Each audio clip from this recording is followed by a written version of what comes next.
I did not grab any water tonight.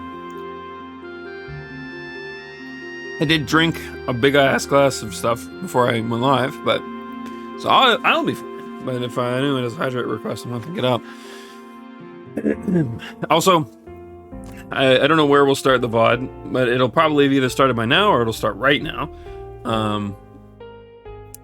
Which I still have been forgetting to upload. You guys are gonna see a large upload like disparity on the VODs if you're watching them. I know there's a couple people watching them now on YouTube.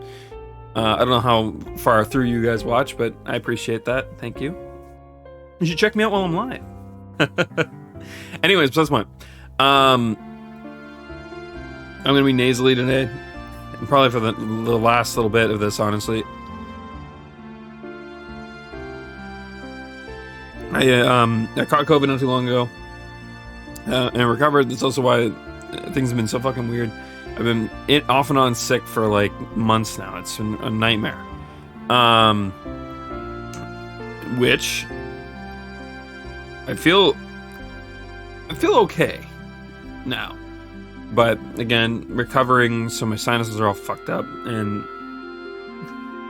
I've done what I can. It's at a point where I just gotta wait for it to stop being a thing at this point. So it is what it is. Point. Though we shall. I'm gonna reread this. I already read it once, but I had to get up, so for the sake of the VOD, I should probably get water just to help my throat out. Shit. Do we do that before we start? Yeah. Sorry. As I was about to start reading, I'm like, you know what? My throat is kind of dry, and it's gonna probably get drier quick tonight than any other night. And see that, and Dave wants me to hydrate, so I even more need to get a water bottle. Look at that. See, Dave coming in clutch with the reasons. I'll be right back. One moment. Oh my god, I can't move my room.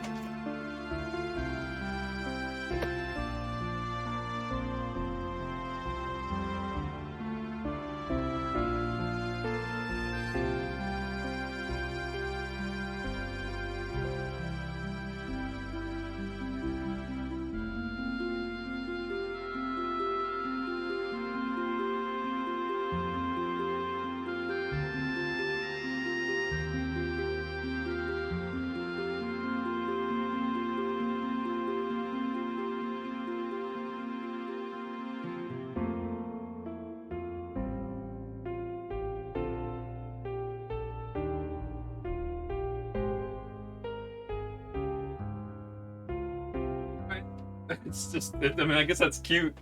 Go out there to grab a water bottle, and I'm like, hey, Connor, when did you get up from the computer? And he's like, oh, just a minute ago. I'm like, you got a surprise waiting for you when you get back. Our cat was sitting on the chair. I was like, oh, that's kind of cute that she, like, hopped up the moment he left. But no, apparently she was literally sitting behind him the entire time on the chair. And he's like, oh, no, she's been there. I was like, oh, okay. She's so weird. I think it's partly due to the fact that we assumed she was an abandoned cat.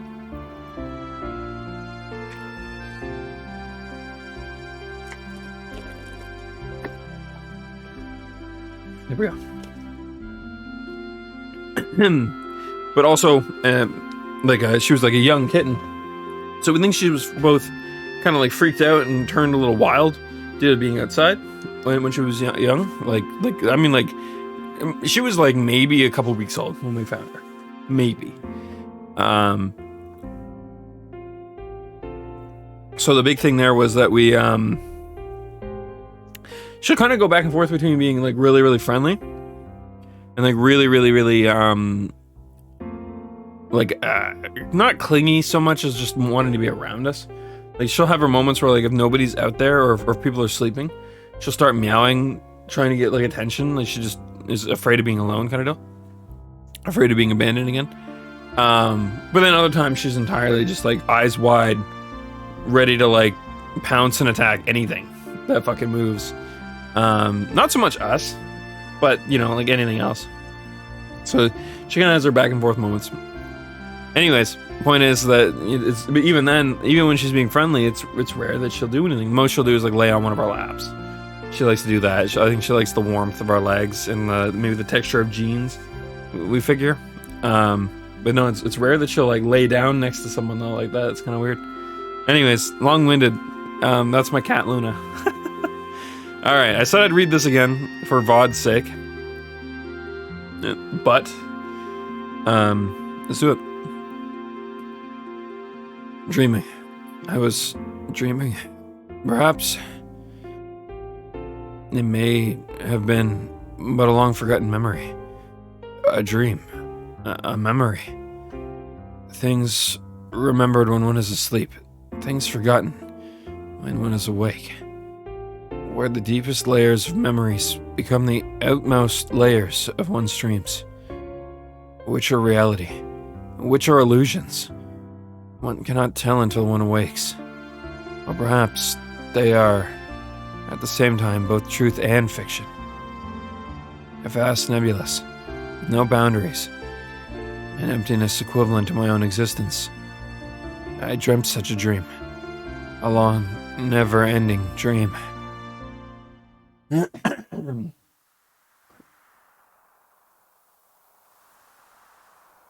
Lacan. Lacan, what is wrong? Lacan? In that dream, I was called Lacan. I was an artist. I had become recognized as a talented artist. And now was painting the portrait of the Nissan mother, Sophia.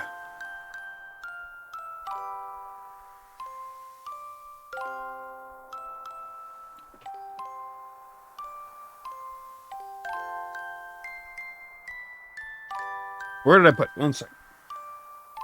I actually kind of like the scene because this actually says a couple things. One, and when we already kind of knew this, but now this is like confirmation, right? That Lacan was probably like Faye at one point. I don't think that they were two separate identities that were created the same way that he tried to insinuate they were. I don't think that's true. I think he's basically lying to himself and others, obviously, that he was afraid of his once quote-unquote weak side, I think. And I think that when he became what he was, that's why his regressed side, or his repressed side, I'm not entirely certain what word to use there, but I guess Faye, for lack of a better way of saying it, wasn't born entirely of nothing. He was born of the original personality before Lacan went and became basically a giant, I guess, a planet killer. I still am incredibly interested to see what happened to Solaris. I think it would be a little off-brand for the game to have just said, oh, nope, they all died. I have a feeling some of them probably survived.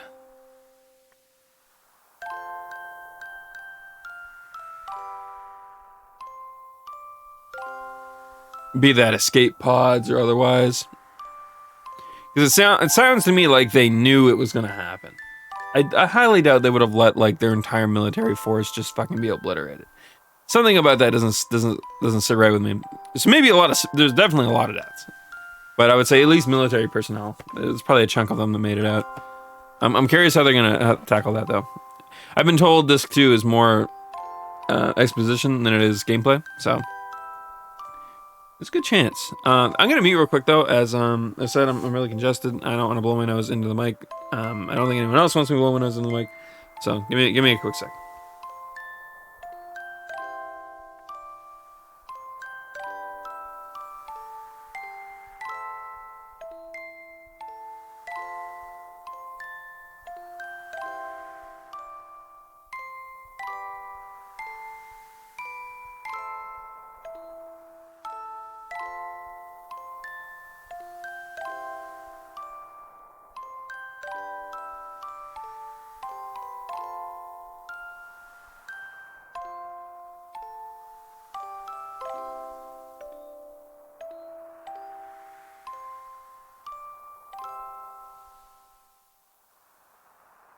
I hate it. I hate recovering from being sick so much. It's like, it's just the worst fucking feeling ever when you, like being sick is one thing, but when I was sick, it was mostly just like, you know, that extreme under the weather-idness, where I just felt like sleeping. You know, I had to force myself to eat and drink, so you know, so on and so on. But actually being in the recovery phase, I feel like is way more, because like my head is less clouded, and that's like when all your, you know, your sinuses go crazy. It's essentially during the recovery period, and I hate that feeling so much. It is literally the worst feeling. I do not. I would rather, and it's funny because I actually hate headaches. Headaches are the worst fucking thing on the planet Earth. I can't play video games. I can't watch TV. I can't do anything when I have a headache except lay down. And oversleeping is something I can't do because it, you know, that causes other issues. But I would say a close second to that is having your sinuses congested. Because half the time you can't do anything about it. You're at the limit of whenever your body decides, you know, enough is enough. Or at least I am. Medicine I take usually doesn't do anything about it, so I don't know. Anyways, annoying, and I'll probably have to like take a couple breaks here and there to make sure I'm able to continue reading. But, huh? No, it's nothing. Why don't we finish for today? You look rather tired. Are you really all right? I'm fine. Thank you. But now that you mention it, shall we stop for the day? You must be the one who is tired, Mother Severe. Enough of that now. When it's just the two of us, would you stop calling me that? Just call me Ellie. Why Ellie? Sophia to Ellie. How does that...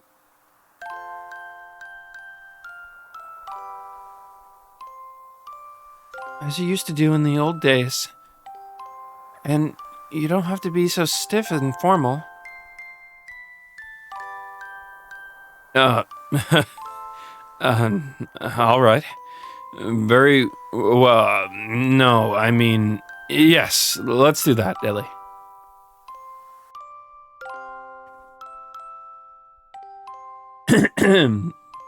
My voice acting is not going to be great. And this is just inevitable. Ellie. It was a time when she went by such a name. A time when we had met up with one another. A time when nothing mattered between us. It was better that way. Just two people together. It was better to have left it that way.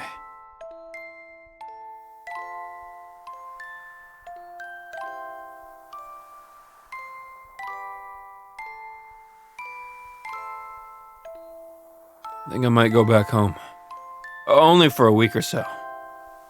Oh, really? What's the matter? Oh, I ran out of paint. So I, need to go make more. You're going all that way just to do that? Oh, if I don't go there, I won't be able to get the right pigments. Oh. Then how about I have one of my followers, the Kahal, take you in one of our gears? You'll arrive quicker and you'll be much more safe. I lied. I wasn't out of paint. I just figured I would finish the portrait. I wanted to keep on painting forever. So I wanted to buy time. She'd probably despise me for that. No, she'd probably just give me her usual smile. She was that kind of woman.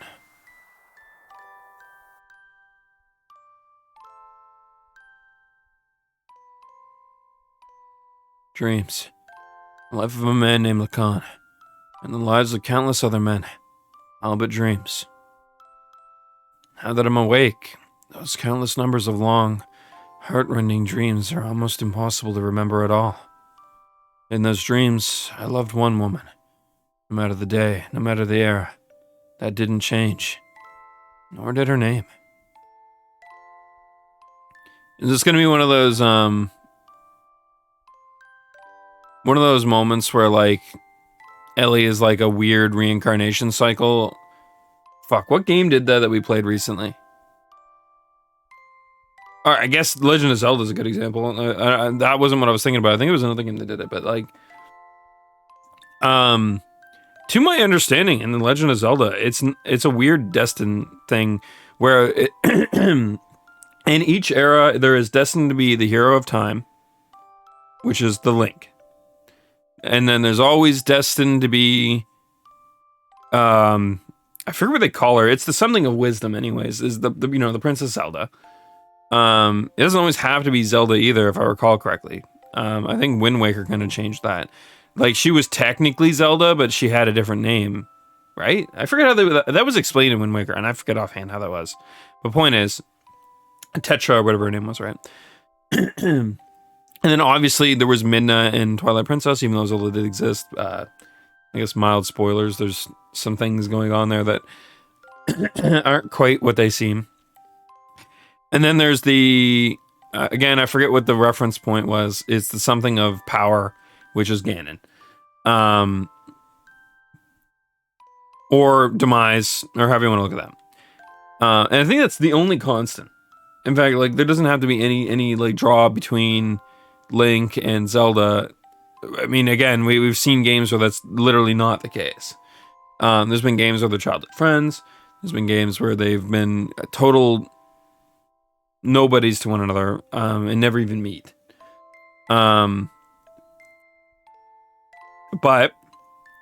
in the first canonical game, Skyward Sword, if I recall correctly, the entire idea at the end is that it's literally the first iteration of Link and the first iteration of Zelda marry to create the Kingdom of Hyrule. But I guess the point is that, like, that's not a constant in the series. They kind of Mario and Peach it for the vast majority of the games, where even if they do meet up, they're generally not. There's no like romantic tension. Very rare that that's the case. That is either what's happening here, or Ellie is somehow immortal, and they've been propping her up with families and wiping her memory. That feels a bit more on brand for Xenogears. That, or it could be literal coincidence. Who the fuck knows at that point? But they already hinted that Ellie had something special about her, so I don't know. We'll see. There's some shit going on here that I'm speculating on, and I'm curious about. That dream changed me. That dream was the catalyst for me to resolve what my purpose was. I think I know now what I have to do. That long, long memory of a dream. Perhaps it was the memory of my soul.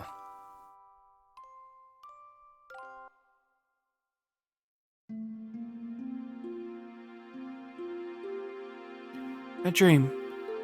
I was dreaming a dream. Okay, I suppose we're about to find out, maybe sooner rather than later.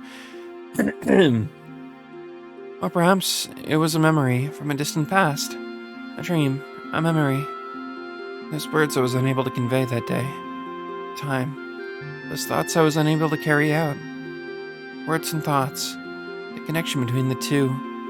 The words, thoughts cannot be conveyed. The thoughts, there are no words. They're both as vital as each other.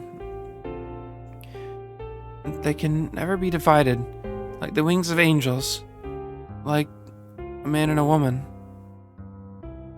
I don't know, lady. I feel like that last statement's not so true. I feel like that's never been really true. Divorce has always been a thing, even if frowned upon. An unchangeable destiny. Feelings one wishes one could change. Although maybe that's not what she was referencing. I don't know. Meeting with the person who would change me. And watching myself change. I dreamt such a dream. A long, never-ending dream.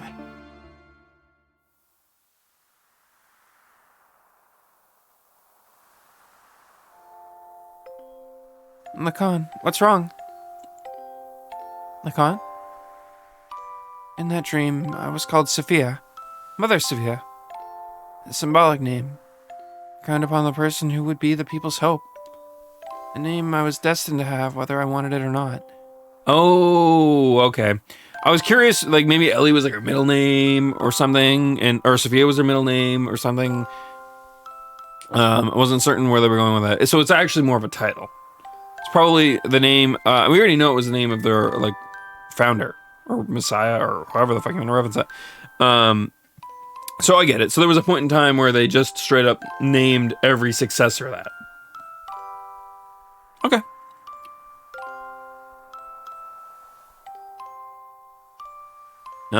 No, it's nothing. All right, I'm not gonna read this shit we already read, just for the sake of my throat and my ability to talk for long periods of time. We'll skip over some stuff.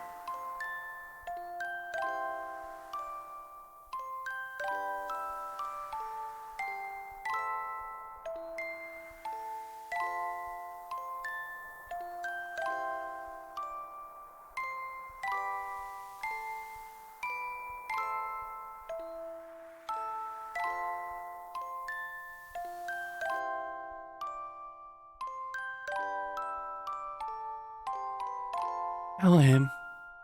I've always liked that name. I guess when I first met him, that's what he called me. And that's my true name.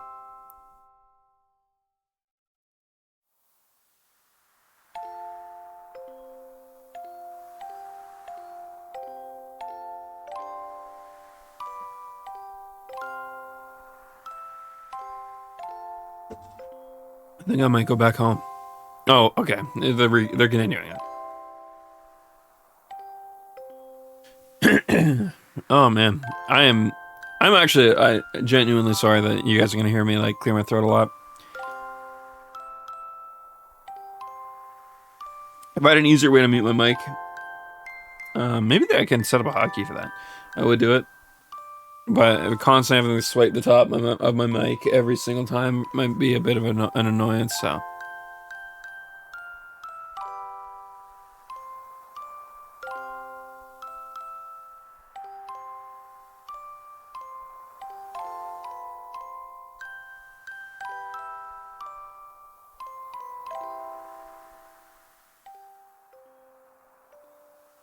I wonder when it started.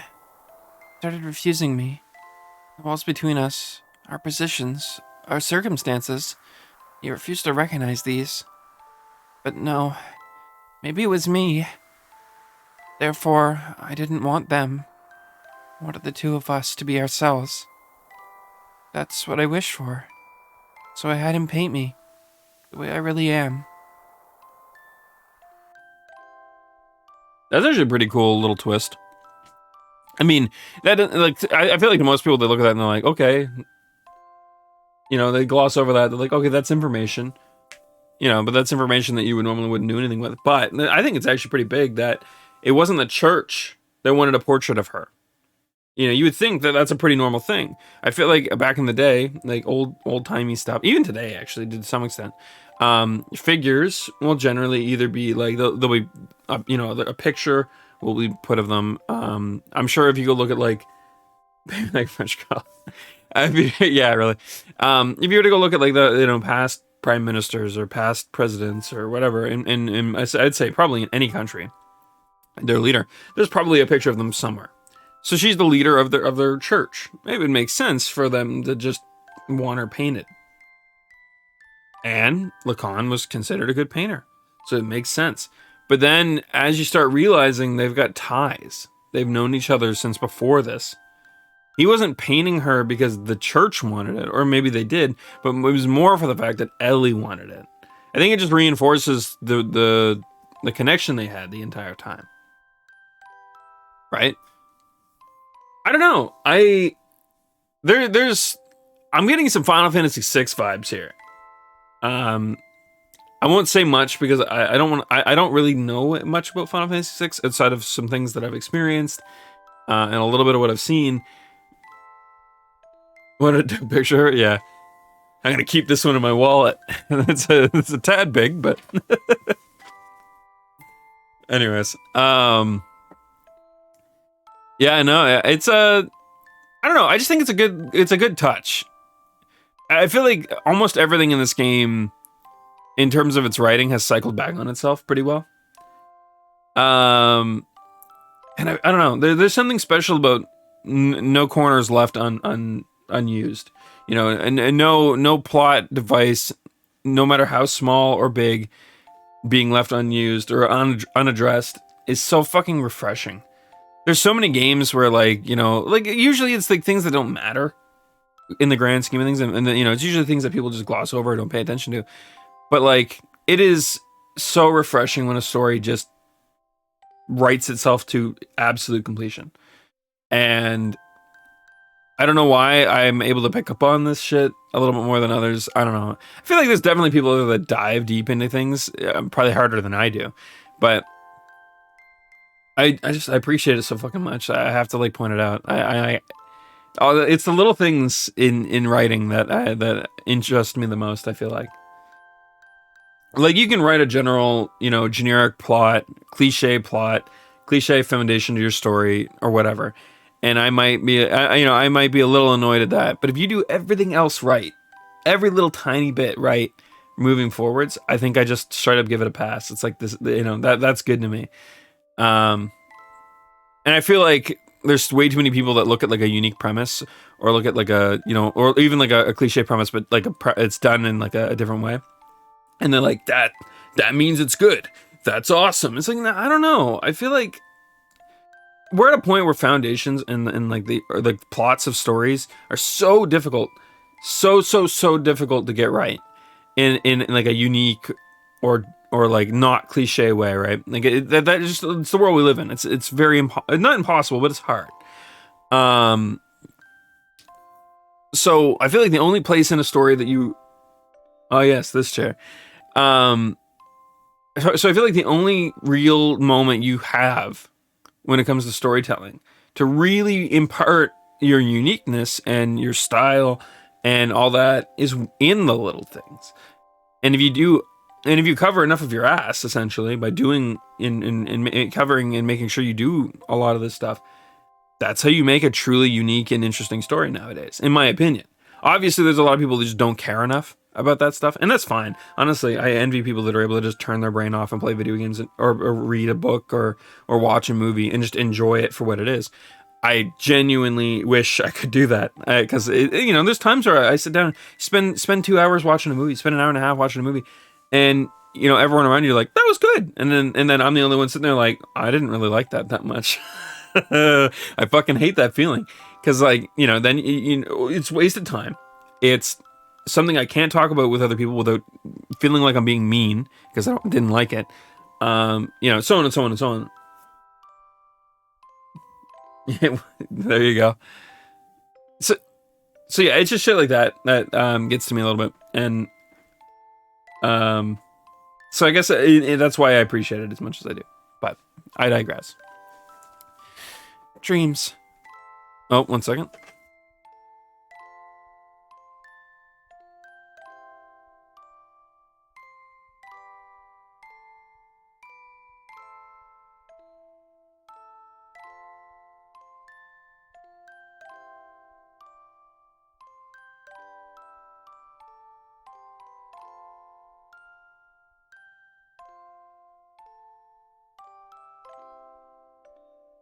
All right, food is here. I'll go and get it in a second, though.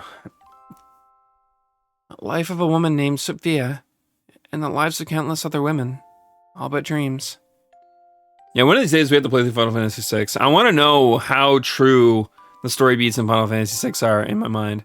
I mentioned it before. I played a game called Legionwood. It's a RPG Maker game. It's okay. It's pretty good. It had that issue of literally do the dungeon, get the upgrade, beat the dungeon. Rinse, repeat for like 50 dungeons. And its story was pretty good, but it had some forced moments in it. Like the romance was incredibly forced, but it was done in a similar vein to what's happening here. It was like the long lost lovers come back to be reunited. The way they handled it though is that like they were reincarnations of like two, I don't know if they were gods, but they were like two figures. And basically she had been traveling with them on like a total whim. Like just like part of like the plot dictated that she should be, you know, following the party around anyways. So they were just together. And then when they both awaken at the same time, and they're like, "Oh my god, I love you. Yeah, I've always loved you." And it was like, okay, that was out of left field. You know, just like one of those moments, like, that was jarring. But you know what? It was a fan game that was made, as you know, by like one person. You know, I give a pass to stuff like that because it's like, it's not like they had a huge Q&A team or QA testing team or whatever. You know, they didn't have anyone read over their script and be like, no, you need to lengthen this a bit. That's too quick. You know, they didn't have any of that shit probably, so it's fine. But there's a lot of, the game was basically designed to be a giant homage in some form to Final Fantasy VI, and so I'm wondering how much of that is true in Final Fantasy VI. Anyways, that's why I'm saying I'm getting a bit of those vibes right now. Is kind of what I'm getting at. Whether it's right to have those vibes right now or not. Now that I'm awake, those countless numbers of long, heart-rending dreams are almost impossible to remember at all. In those dreams, I loved one man. No matter the day, no matter the era, that didn't change. Only his name.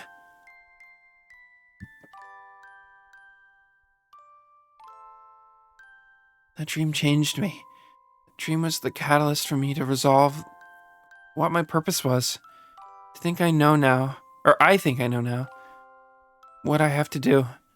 That long, long memory of a dream. That perhaps was the memory of my soul.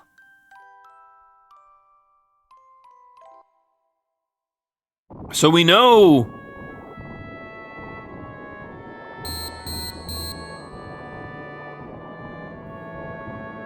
Mysterious old man is his name. Not that wasn't said. Damn it.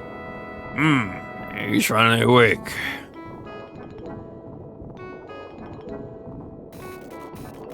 Yeah, here you go. Wow, I dressed really quickly. I didn't catch what he said, didn't it? You've been sleeping in this nano reactor for 3 weeks. No, I'll get some 7 vibes now. Nano reactor? What? Who are you? Me? I forgot my name. But some people call me Tora. You seem to have recovered completely. Those were terrible wounds, but maybe your youth and strength helped. My new friend's wounds are more serious and may take a while longer. I love how they like put her in fetal position because they knew they could get away with Ken dolling Faye, but they knew they couldn't get away with Ken dolling her. Or Barbie dolling her, I guess is a better way of phrasing that.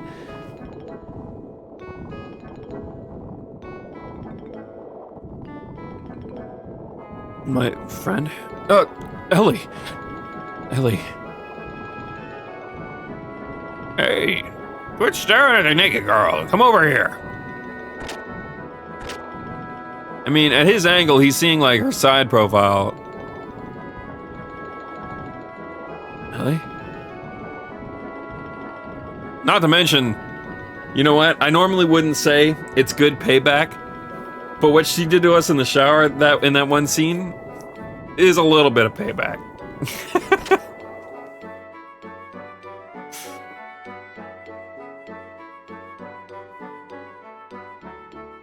Faye.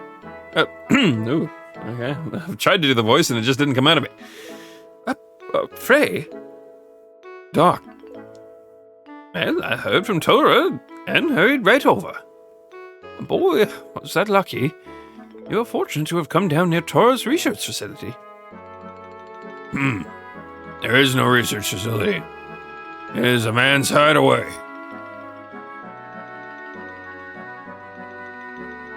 Shatan told me about you. I was shocked to see a couple lying down with, well, blood all over them. A couple? And at any rate, you had a narrow escape. Faye, make sure you thank Tora. Truly. Without him, you'd probably be dead. Ah, right. Tora, thank you very much for helping Ellie. Both Ellie and I were hurt so badly. What is that machine? Actually, I'm trying to remember what the fuck happened to them. It's been weeks, and GTA, can you remind me what happened right before this? I know Faye had his moment of like his freak out moment and blew up Solaris. Everyone else managed to escape because, say, Bezin.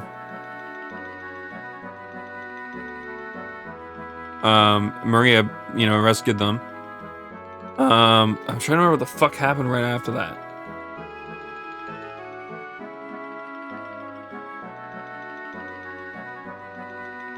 Oh, that's right. That's right. She like showed up and was like, "Fuck you, Lacan." Or id. And she's like, if killing me is what you want, do it. That's right. I remember that. And he like stabbed her in the gut. I think actually they both stabbed each other in the gut, if I recall correctly. And then we don't really know what happened after that. Do it, id. No boss. All right. Where the fuck's my Xenogears abridged, man?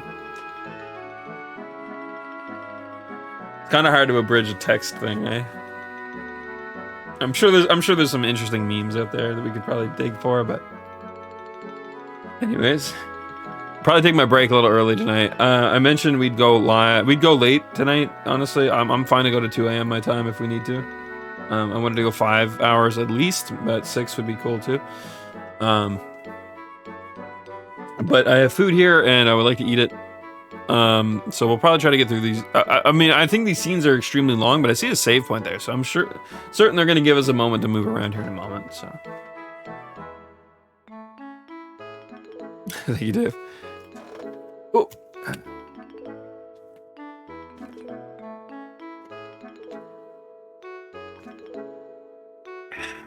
All right. Both Ellie and I were hurt so badly. What is that machine?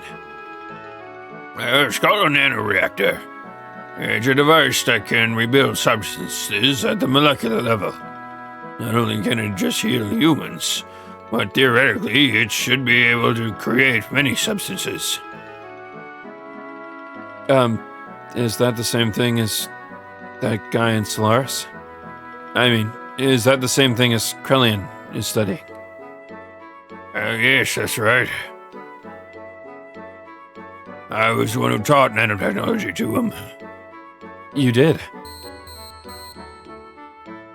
And we shouldn't waste time talking about such an unimportant subject. Looks like our treatment is done. Oh, you don't need to come. Just wait here.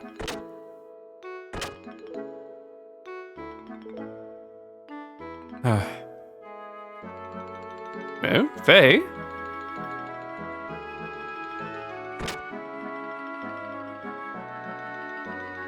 Ellie. Faye, hi. Now why don't you go get some fresh air outside? In order to ease the shock of the change.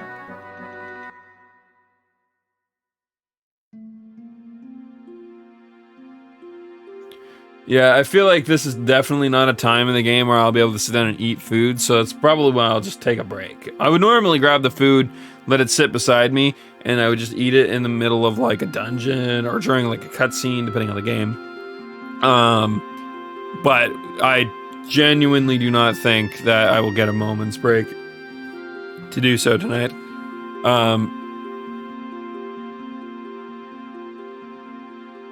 I knew it was you. Faye. And you came in the room just then. I was afraid you may have forgotten about me and everything else. What do you mean? I mean, because Ellie, you seemed a little different than before. Has my face changed? No. That's not it. It's more like, I mean, your atmosphere or impression is different. Maybe just a little. But I felt something familiar. Felt the same way when I met you for the first time. Some peculiar feeling, like we haven't met before somewhere. The feeling like we met somewhere before. Faye, Yeah? I don't remember much what happened after we were shot down, It's probably better that way. but I heard someone calling my name. I felt I was covered with something very warm. I remember that clearly. Well, she was covered in her own blood, probably. Thank you, Faye. Ellie.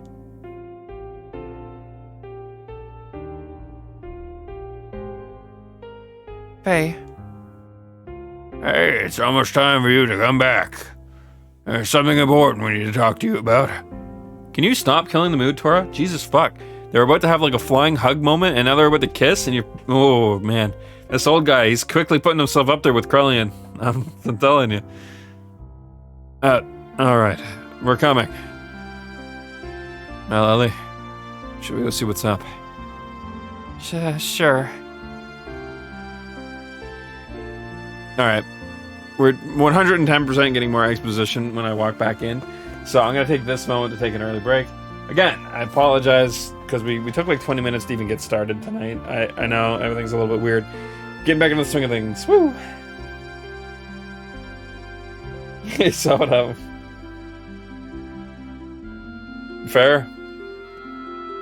Someone posted that scene again, and it reminded me that technically that is a scene that is literally left in the air. A lot of people insinuate that it's sexy time, but if I recall correctly, didn't like a developer at some point mention that it was just embarrassing because they were basically being lovey-dovey and fell asleep on each other and everyone saw it? I mean, that's embarrassing in and of itself. But obviously everyone referenced it as being sexy time because that's funnier. I mean, it's the same thing with Nier. I won't explain exactly when for spoilery reasons, but there's a sequence where everyone thinks that a character says the F word when he probably didn't. He probably didn't. We know pretty damn sure that's not what he said, but that's how everyone interpreted it, myself included, mind you. So, anyways, regardless, we can talk about that at length in a moment. I'll be back in like I'll try to be quick, but 5-10 minutes. I'm just gonna eat real quick and then we will continue.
Okay, I'm back.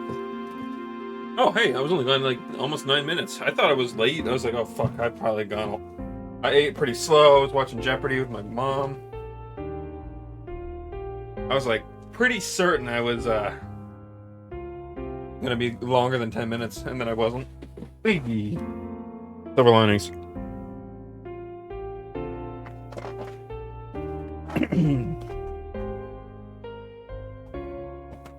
Alright, well, give me a minute. Technically, a minute would be at the 10-minute mark.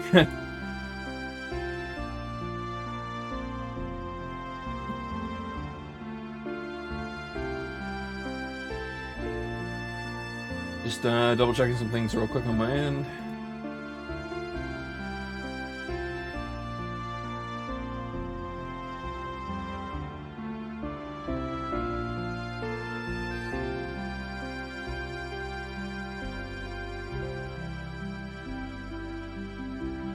Actually, I should make sure I don't get anything. Ah, right there. You know what the worst thing is?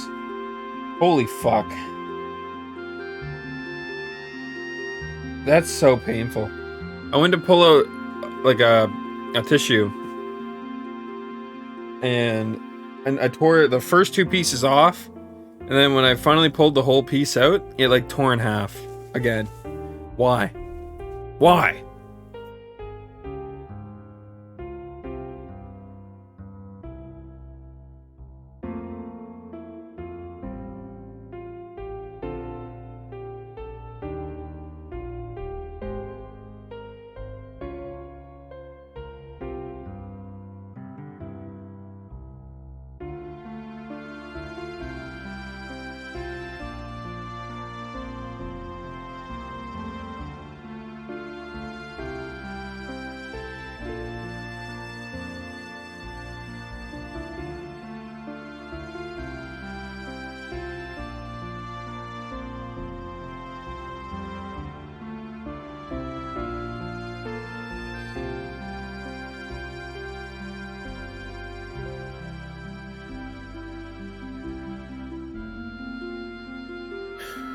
Whew, okay, sorry about that. As I was making sure I didn't have anything on my face, I ended up having a coughing fit, and managed to hit my mute in time. Whew, thankfully.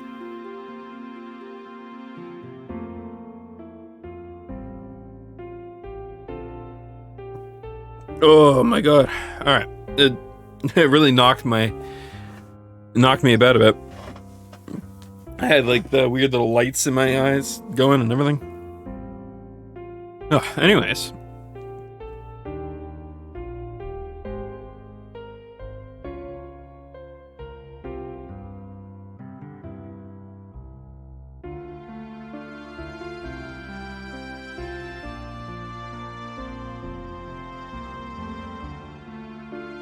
Curious to explore a little bit.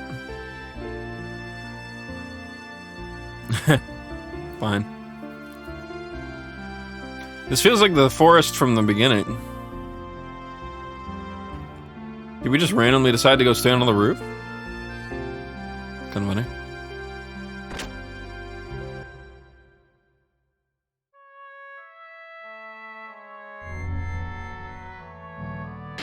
We finally have a save point. Oh, so it's an entirely new set of saves for disc 2.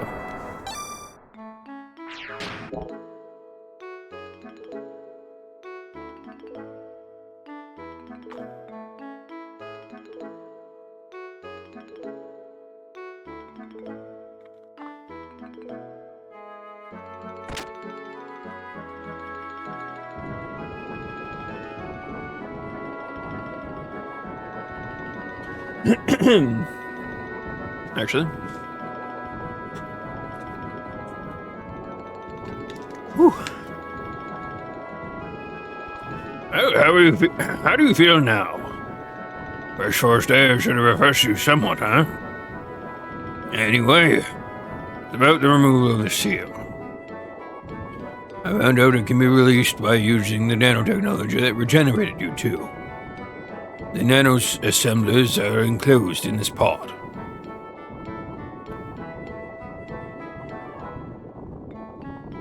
And if only we could scatter them all over the world. Well, there's an ancient military installation nearby. Might be able to use the mass driver, located in there, to launch this pod into the upper atmosphere.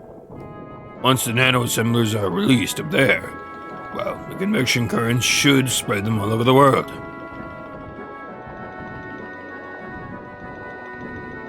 I wish I could do it, but I am getting much too old for that type of thing. Then again, it's for your future. An old man should not butt in. You young'uns must do it for yourselves. Sorry, I'm having a really hard time. My sinuses are not having a good time right now. Here. And of course, I'm not asking you to do it for free.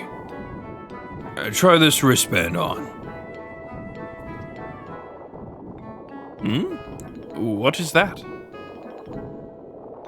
This is an emotion control device in which nanotechnology is applied. From this machine shaped as a wristband, and the machines are infused through your epidermis into your brain. There they will find the SSRI?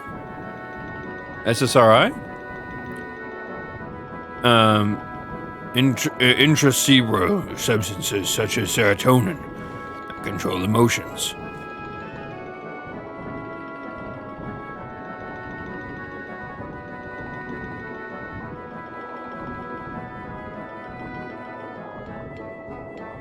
That does not feel good. Well, I suppose it's rather difficult for you to understand. But in short, it means that the manifestation of your second personality, id, can be suppressed. Id. Faye. It's all theoretical, though.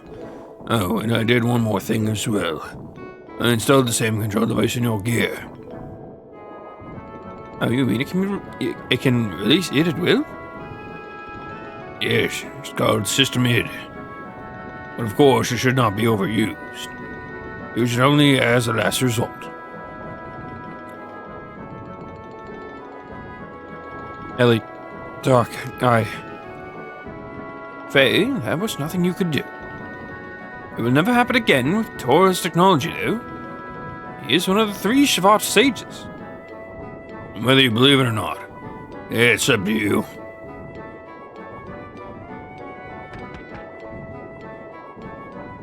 Oh, sounds like we have a guest.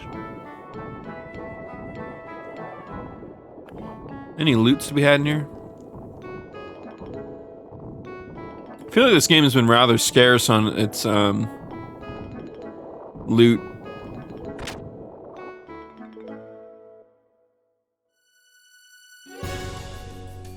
Faye, we've got problems.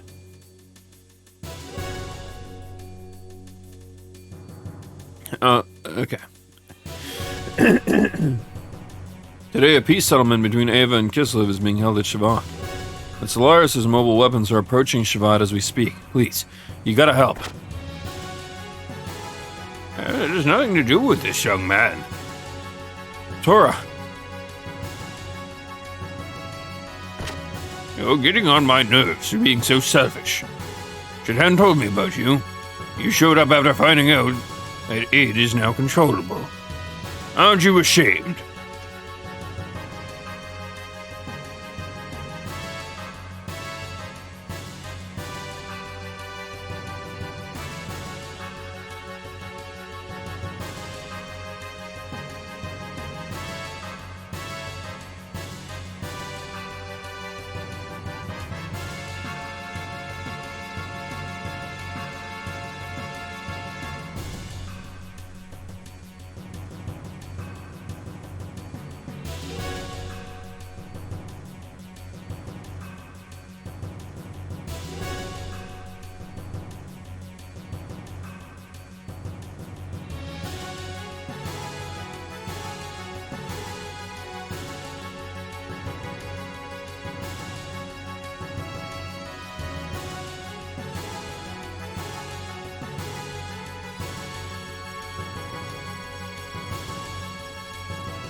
Apologies. Just.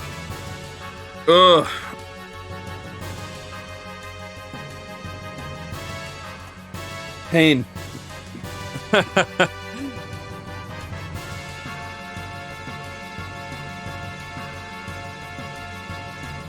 You haven't changed since then. You only care about yourselves. Hey, you don't need to listen to these guys who once tried to kill you. But. Wait, they tried to kill him? I don't remember Shabbat trying to kill him.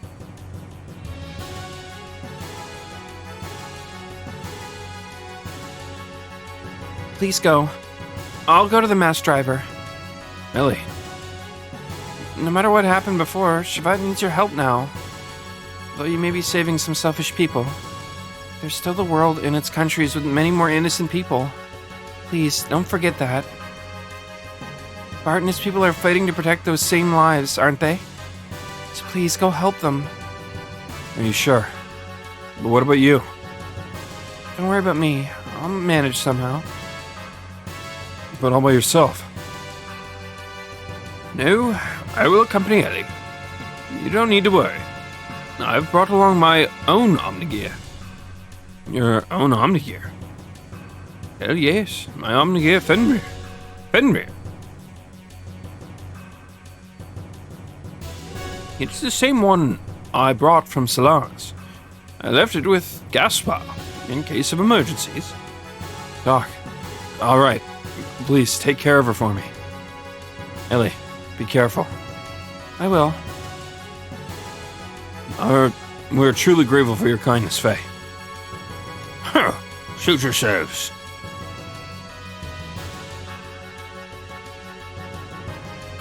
Ignis, right? Yes. The goal of the enemy is to destroy the cities in Ignis. They've already destroyed half of Bledavik, and will probably reach Nissan in about 4 hours. Shabbat will try to drive them back with all the power it has. 4 hours. That's cutting it close. You don't need to worry. Balazar and I fixed your gear with the nanomachines. It's much more powerful than it ever before. Why, you should get there in about half that time. What? Is Old Man Ball here? Nanomachines, son. Yeah, every time I see the word, it's all I think about.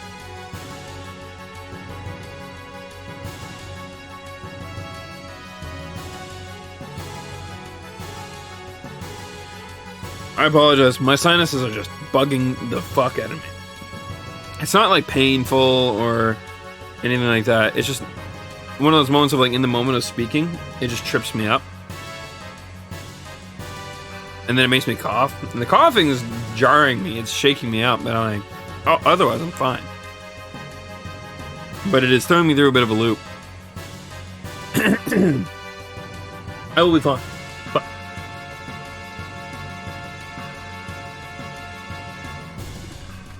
And Emeralda's here as well.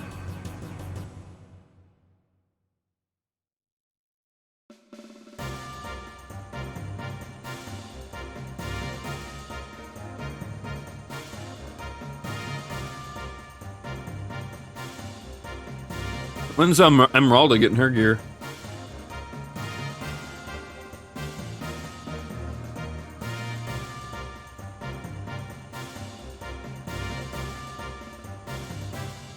They did really go all out with the designs in this game, I'll give them that.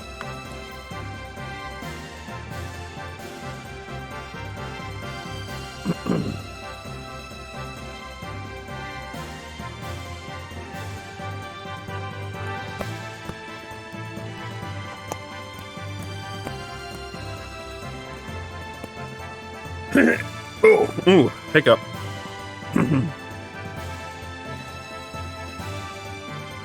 This is incredible. And we meet again. The host of the spirit of the Slayer of God.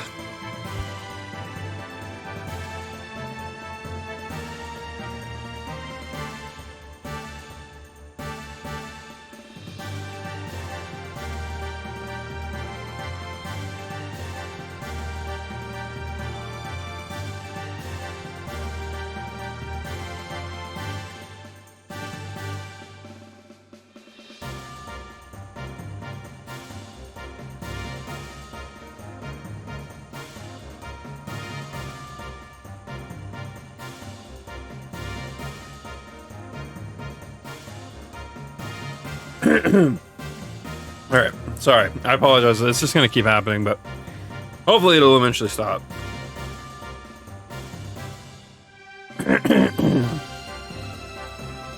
I didn't think I would ever work on it again.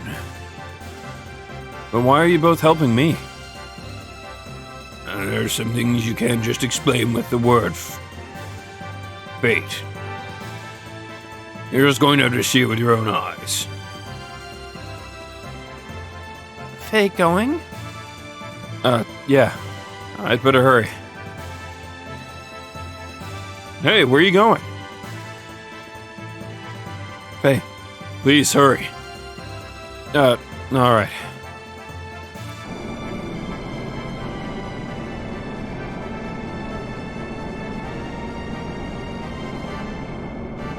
I might actually go get some cold pills and see if that helps. Because it wasn't this bad the last week. It's just at the ass end of recovery for me when being sick is just, it's always like this.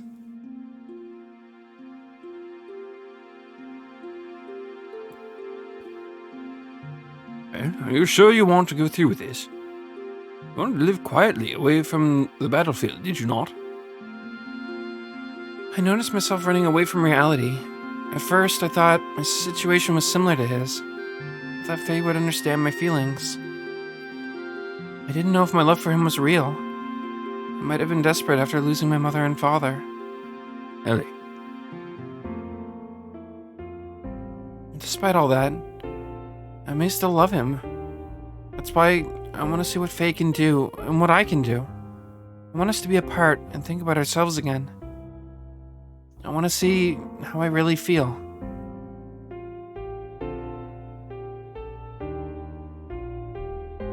Well, you've changed a lot, Ellie. What happened to you in the past 3 weeks? Really? I don't think I've changed at all. Well, yes, you have. I should say, you've matured. Like a mother. Excuse me? I'm only 18 years old. I'm nowhere near the age of being your mother. Sorry. You gave me that impression, that's all. Anyways, Shatan, I'm gonna go now. Alright, I'll follow you as soon as I finish off here.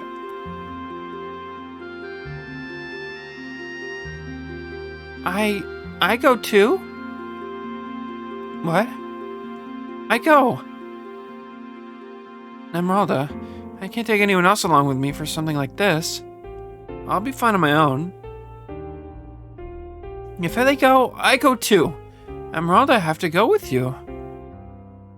Emeralda? No. Emeralda, go too. And why not let her go? I'm sure Solaris has a hunch about the limiter. They may interfere. So, you may feel uneasy going it alone. I think Emeralda is cut out for the job. Besides, she is going to go... she's going to want to go no matter what. Take care of her until I can join you, please. Okay, you win. Let's help each other out, alright? I can go it alone, or I can do it alone. You just watch. Whoops. I wasn't quite what they were had in mind.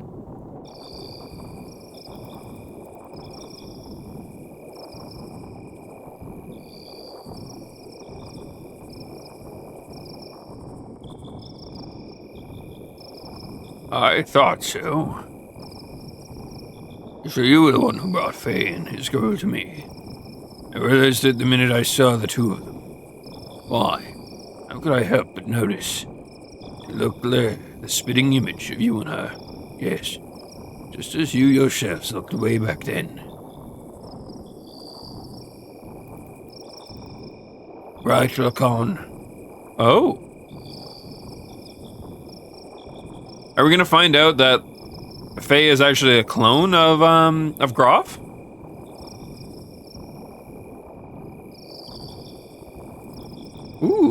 plot thickens a little bit.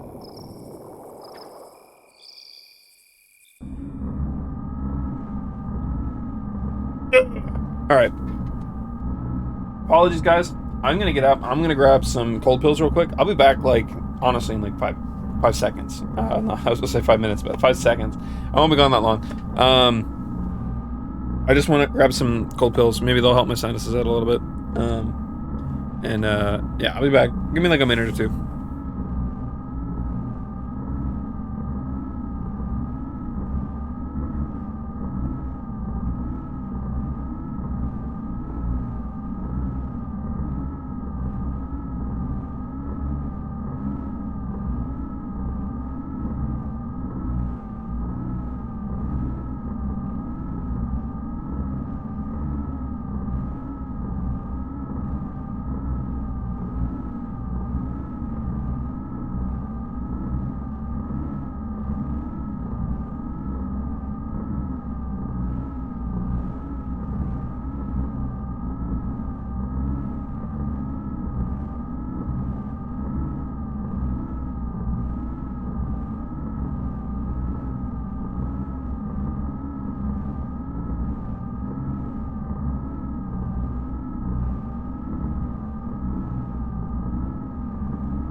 Okay, sorry, I'm back.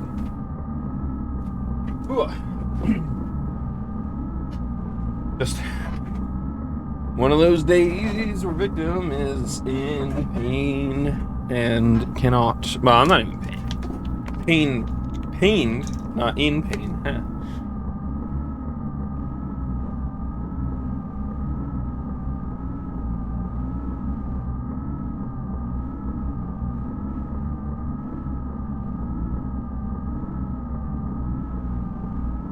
All right, that should help.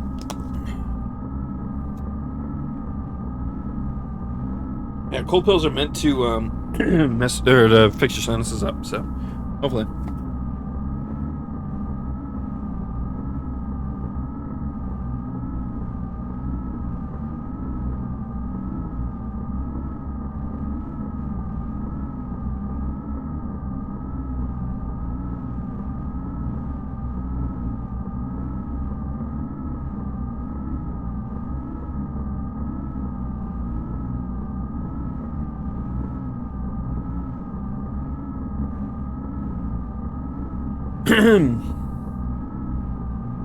Alright, I feel better now, honestly.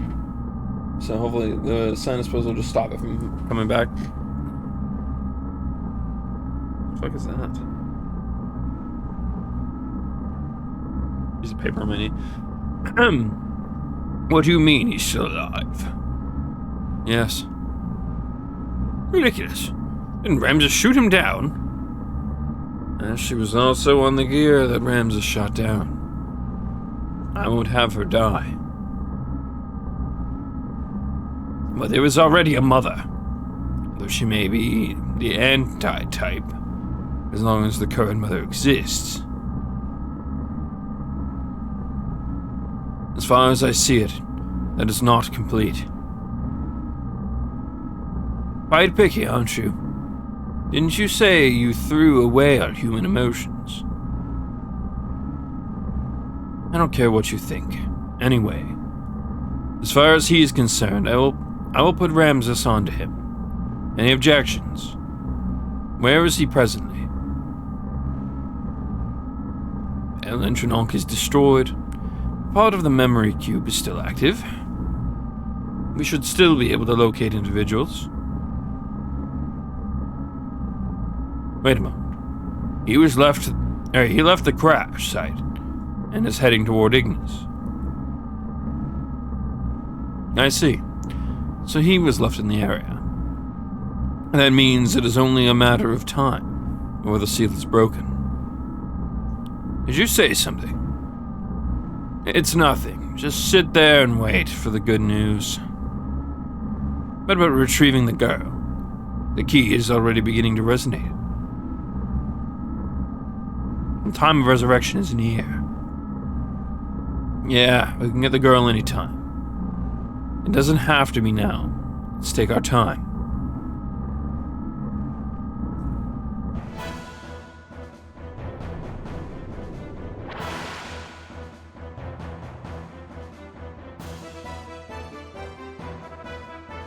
On my way to Ignis, I re-encountered him. Haran Ramses.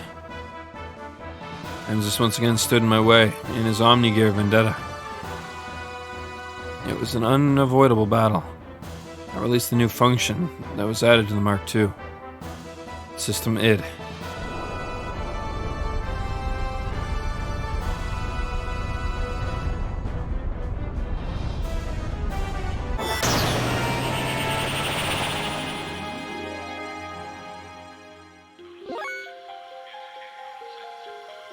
Oh!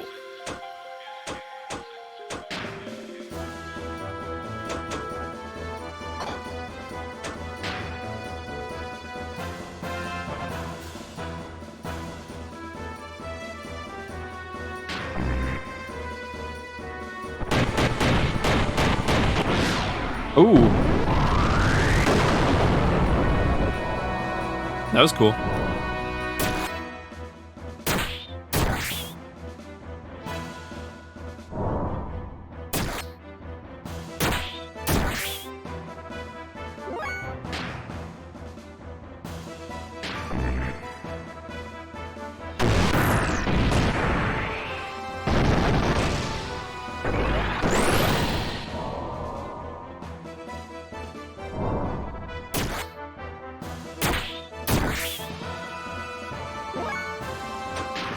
Oops.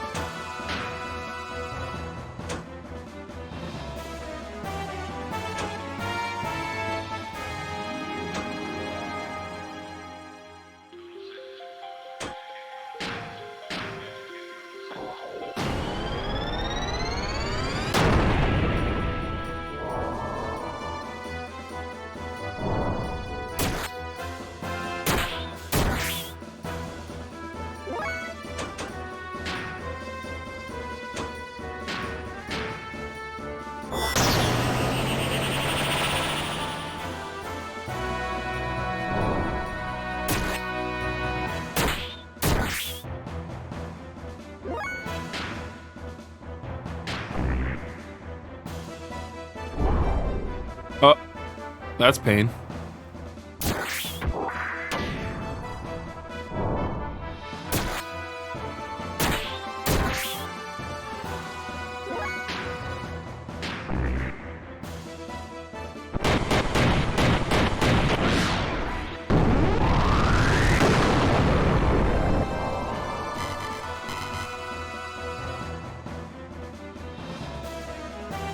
Absolute confidence.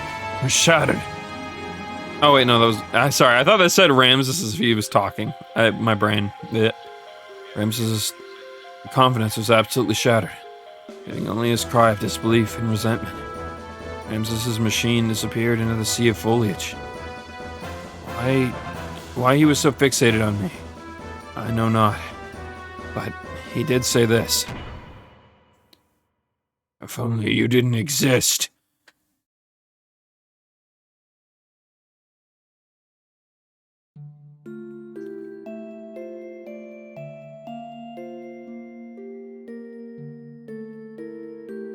We know that he was basically pretty much his worth to his organization was hingent upon him beating Faye. But I feel like there's more to it than that. That feels a little bit too basic.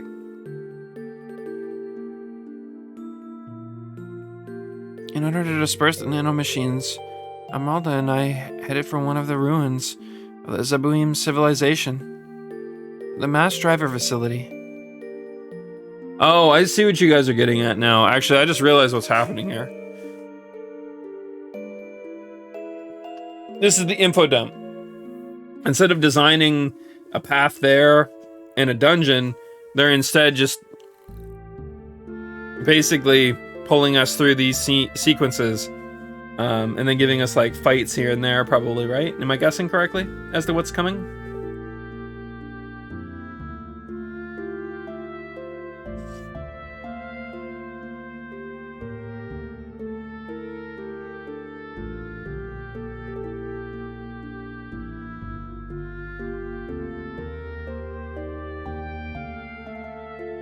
Yeah, that's fair.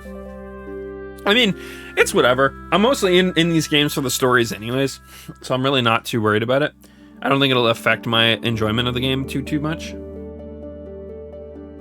Obviously, I would prefer it to be, you know, like the rest of the game, but... Old game. I will take what I can get. Fortunately, the facility was still active, which allowed us to proceed on the central control room with little difficulty.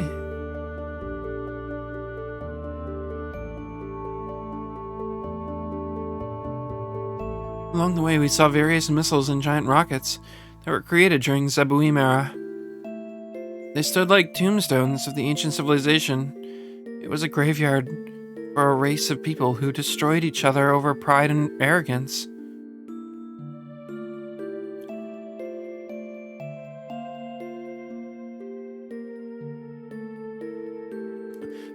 Once arriving at the central control room, we met up with Shatan, who helped us activate the mass driver. We succeeded in launching the capsule containing the nanomachines, which would release the seal limiter. So realistically, how much time do you think we have left? I know you don't quite remember, but like, if you had to guess.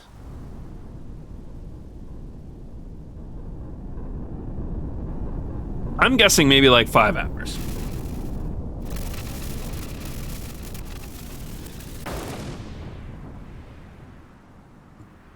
$10 to $20? Okay.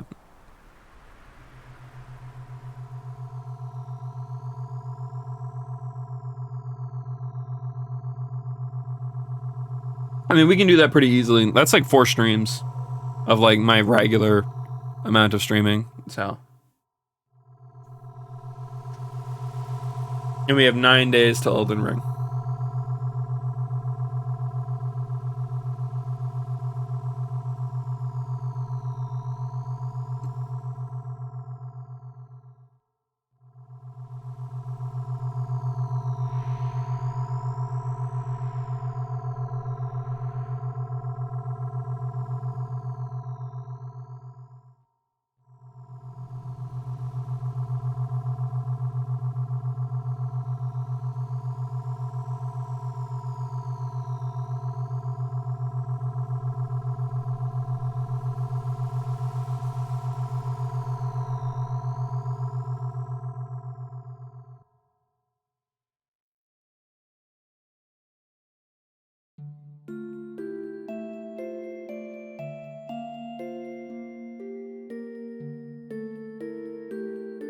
The nanomachines that were scattered into the upper atmosphere.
Oh my god, that is honestly one of the worst feelings. Just randomly getting choked up.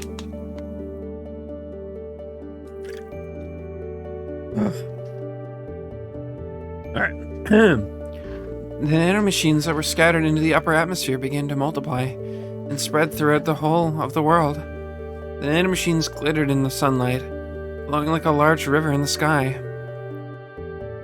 That glitter would remove the bonds, restraining everyone. It was to be our light of hope for regaining back our true freedom. But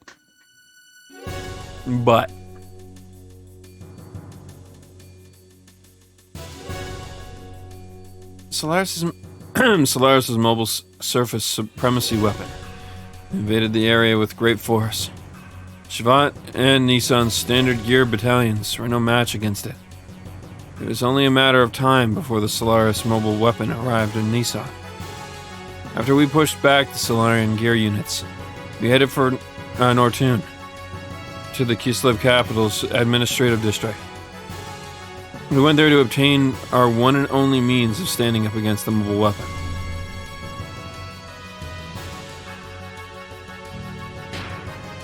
So where is Solaris getting all of its power from at this point? Because we pretty much fucked them up. I mean, I know I mentioned that like the military probably survived in some capacity, but really enough that they're able to launch invasions like this? I feel like something is being left out here that I'm hoping they touch on, but it is definitely a bit confusing.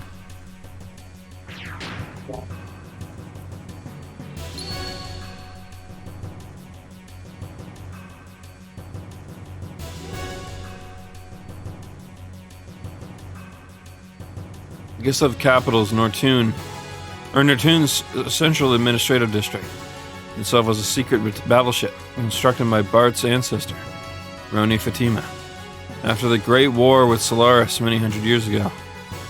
The existence of the secret battleship remained hidden. Later, the ship was turned into a section of Kislev's imperial capital during the founding of the empire. Uncovering this truth from some ancient records, Bart activated the secret battleship in order to fight against the Solarian mobile surface supremacy weapon. The sand cruiser Yggdrasil is actually the center of command, and also the main secret weapon of the craft. Awakening from 500 years of dormancy, its true form appeared before us. Commanded by its new master, the secret battleship stood before the mobile weapon, and all of us inside of it.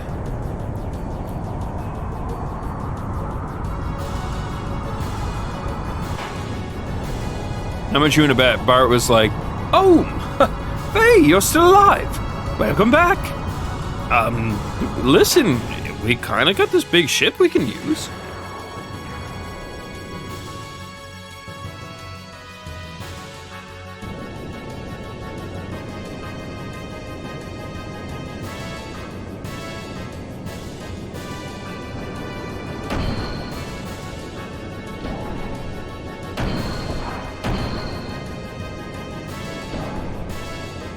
Is it gonna be a giant fucking mech?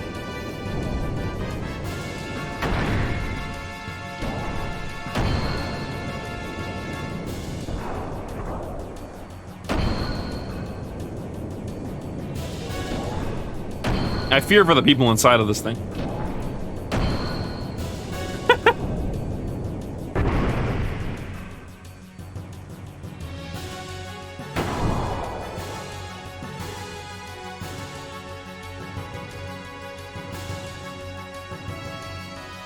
Superdimensional gear Yggdrasil IV. Definitely getting some Gurren Lagann vibes.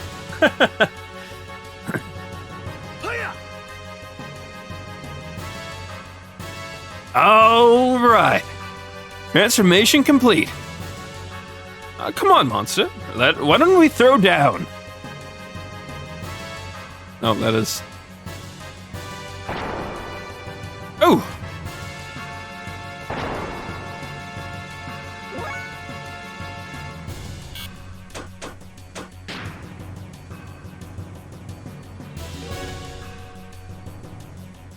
I'm afraid to use that.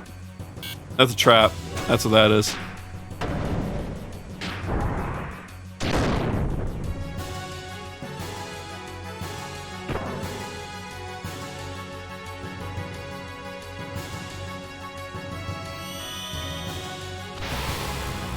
Ouch.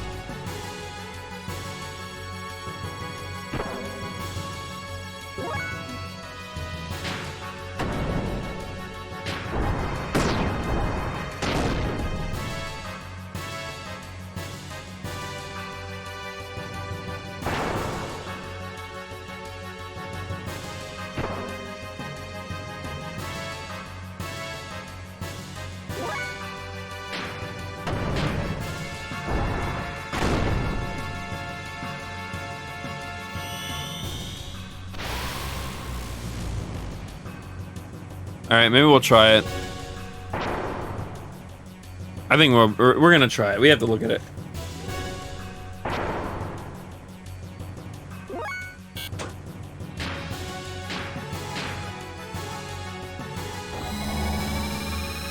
It literally uses the Yggdrasil as a cannon.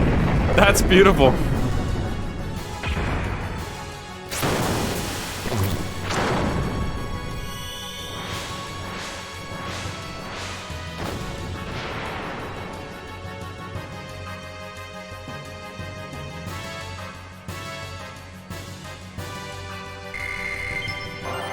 Hey, shit level up.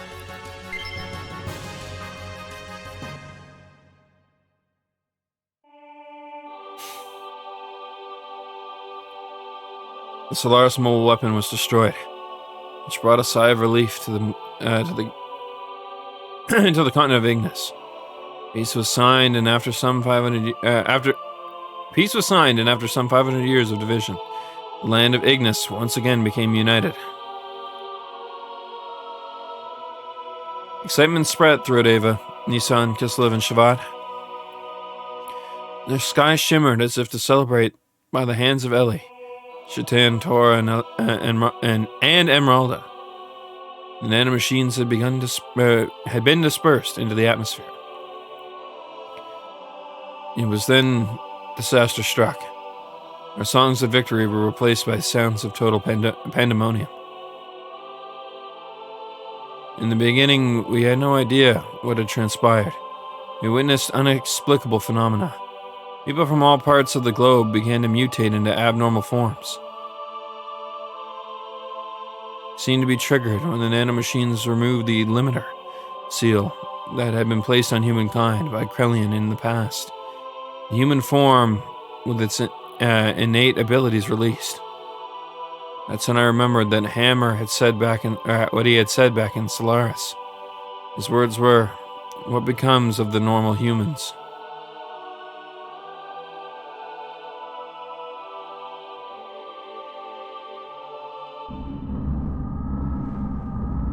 I suppose that could have been foreseen.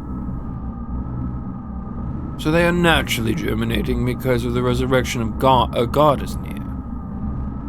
Those who become the body of our servant. Never knew so many would exist. Even without using the key. But some of them still have not yet begun to germinate. Are they not destined to be the flesh of God? Or perhaps those are the enemies of God. Let us reactivate the strategic points of the Soylent. At any rate, they are just incomplete mutants. They are useless now in their half-finished form. God's apostles. There cannot be any harm in having too many of them. I mean, there can be. There most definitely can be.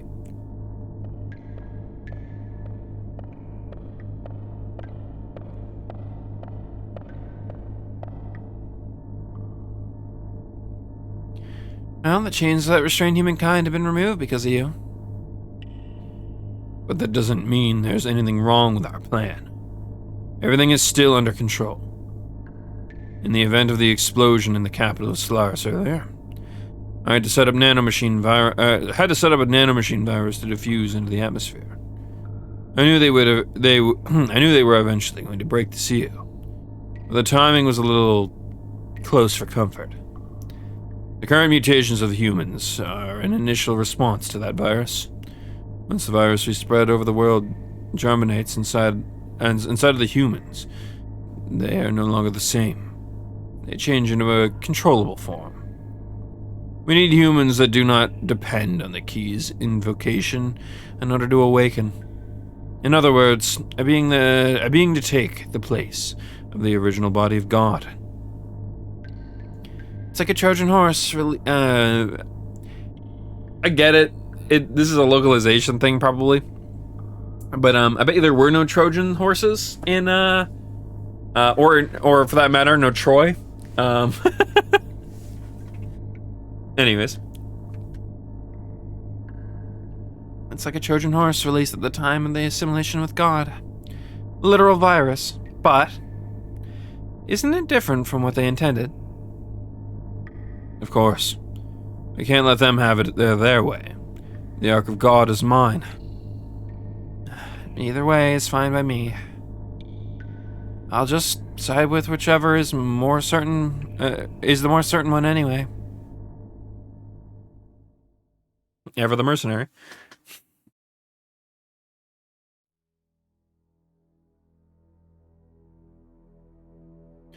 The Soylent System.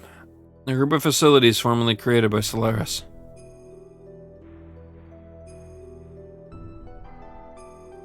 These facilities existed all over the Earth. It's said that originally these were used for biological experiments and brainwashing. And some would say they still are.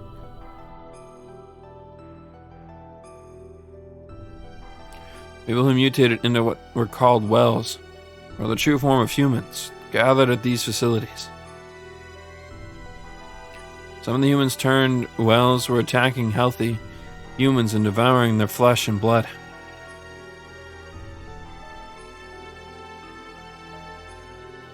That's because healthy human flesh and blood ease the pain of their sudden molecular changes and let them live longer.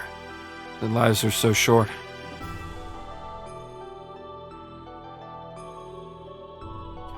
Soon after, severely mutated beings started to seek the flesh and blood of the less mutated beings.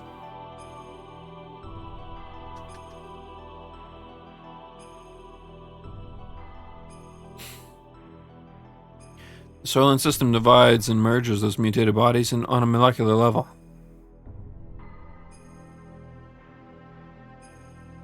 A set of facilities that recreate a more perfect single life form to be used as a weapon.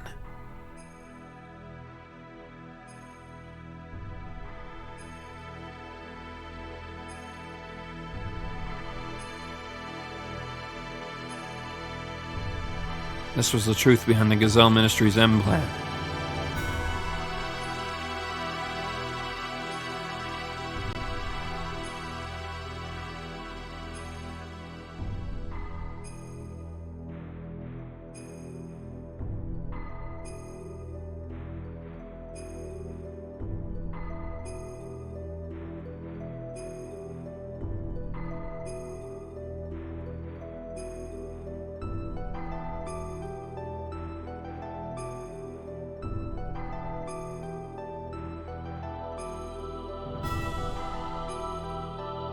So in other words, they're making one giant ass fucking well.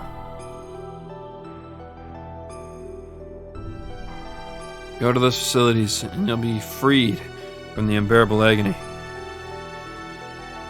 So people gathered, seeking a fulfillment of this promise. There's a salvation there. The news spread, although no one actually uttered it. The mutated blood probably told such people to gather there.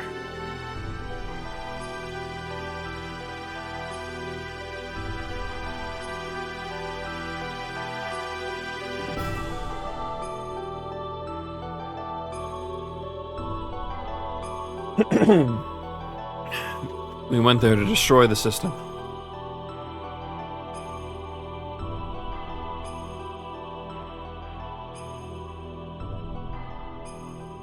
There, humans fought amongst themselves, greedily for limited pardons to live. It was an ugly battle to keep on living, and so it may have seemed to the casual passerby. But to me, they were desperately trying to live. It was each person's natural human form. There were the haves and the have-nots. And among them, there were some of my former friends from Solaris. They wanted our flesh and blood. Maybe Ellie's actually saying this. They told us the haves should share with the have-nots. They asked if a have, such as myself, could understand their pain. It is Ellie. Okay. Without anything to denote that, it was hard to tell, but I couldn't answer. No matter what I said, it would have sounded like a conceited have speaking. Even so, I wanted to relieve their anguish, and I decided to do so. Just like the person in my memory of my dreams, in the distant past. But then, suddenly the system went under control. The Suffle Mass, a monstrous organism, still in the process of amalgamation, broke through the barrier of the life support facilities and stood before us. No longer of human form, that which was once human began eating the people and gathered there seeking relief. We had to fight it in order to save the people, in order to save him. The eyes of that which was once human looked at me pleading for death, to take away its agony.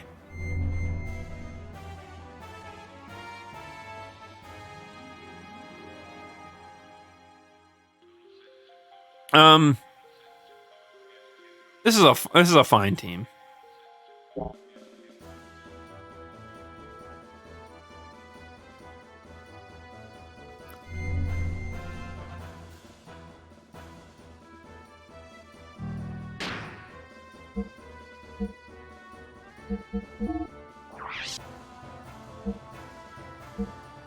I don't think we have anything better. I think we should just go for it. We'll say it first, but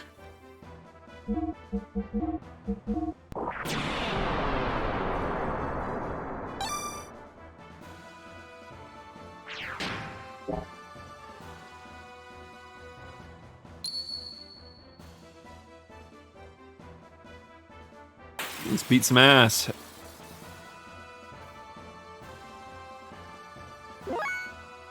All right. Oh, that's right. He has a sword now.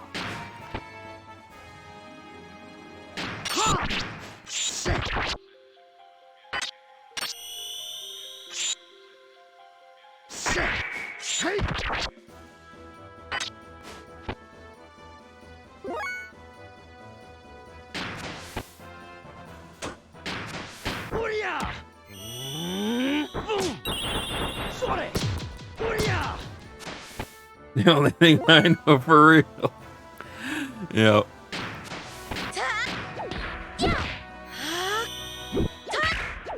There will be blood.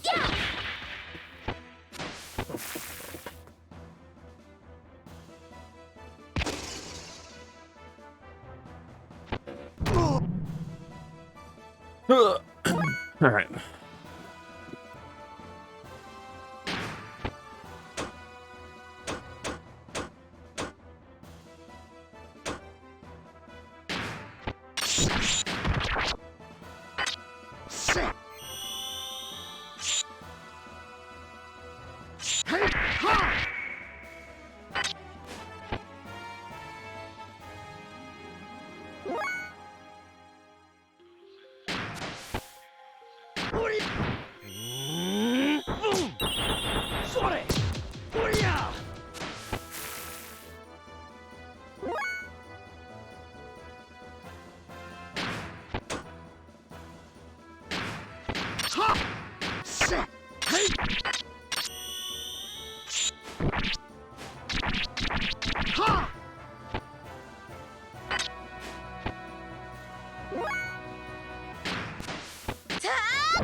No?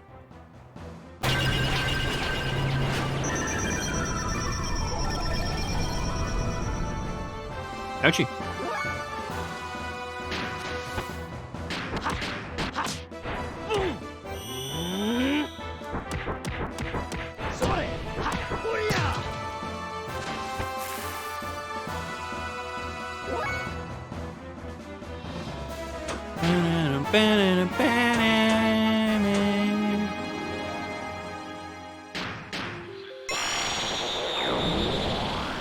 Yeah, we need him to be able to heal.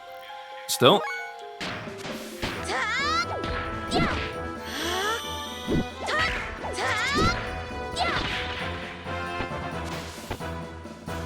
How is he not dead?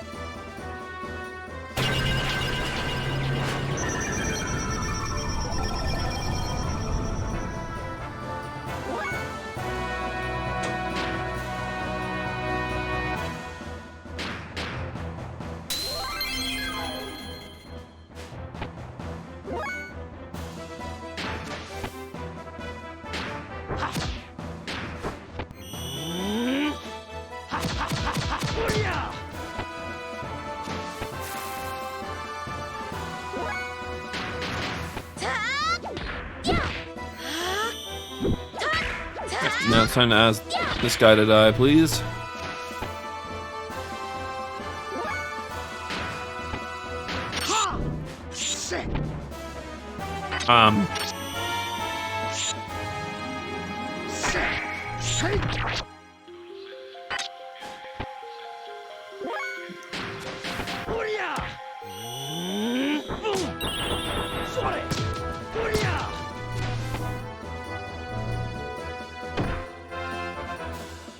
Ow? Sir? Actually, I'll get Elliot to res him.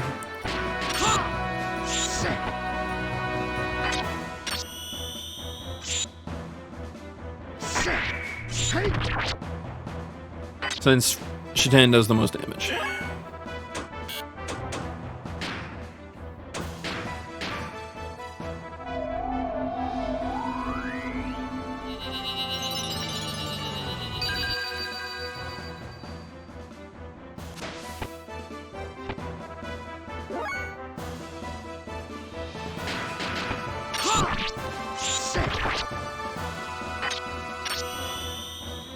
Oh, he crit. That's gonna do a lot. That's gonna do like 1,000 damage. Ooh, almost. Hello?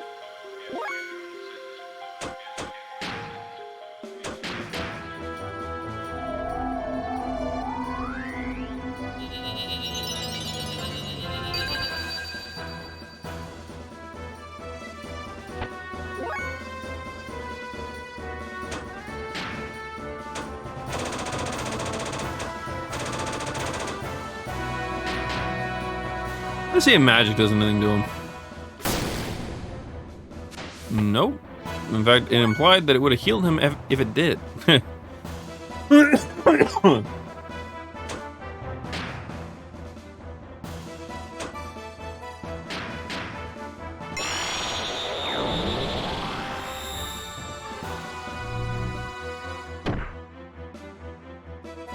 Why is he doing that? Constantly. And that, I guess we're just gonna have to just kill him. I don't think we're gonna get a chance to heal. Just gonna hope we have enough Zeta Souls to withstand him.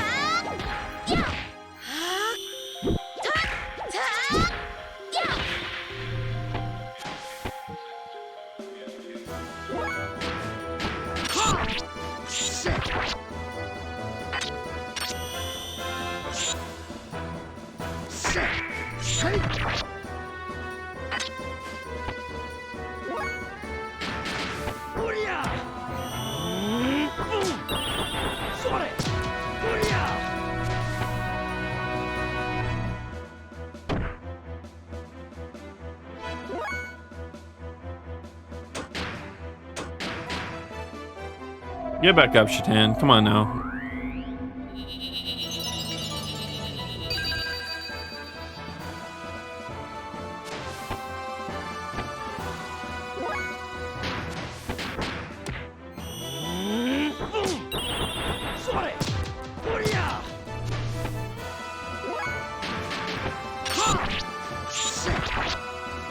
Alright, there's a world where this kills.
Anyways, the science pill's taking a real fucking, it's sweet fucking time taking in.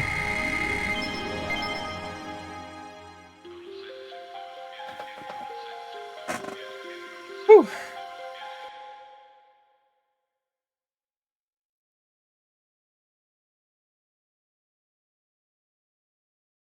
Shitan, please, lend me your sword.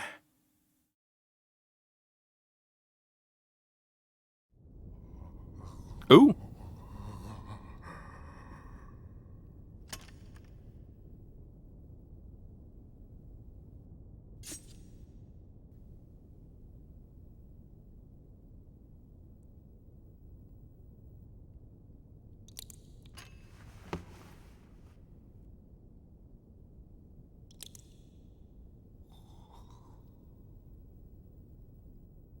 I'm sorry. I guess I couldn't help you after all. All I can do for you now is ease your wounds.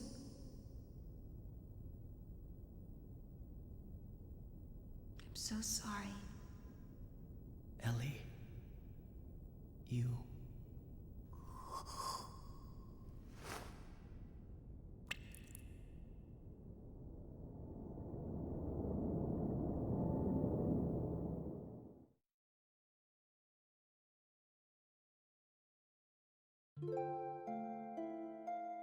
I actually didn't think we were getting any more cutscenes. Please, listen to me. Stop fighting among yourselves. We're all human. This facility was built by the Solaris Ministry. It was created to implement their no-waste plan. Such facilities were to convert mutated humans into weapons that serve as tools for their ambitions. Thank you, Dave.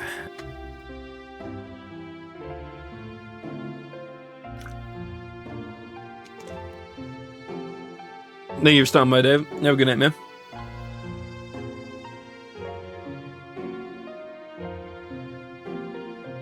Just one part of their overall plan of racial purification.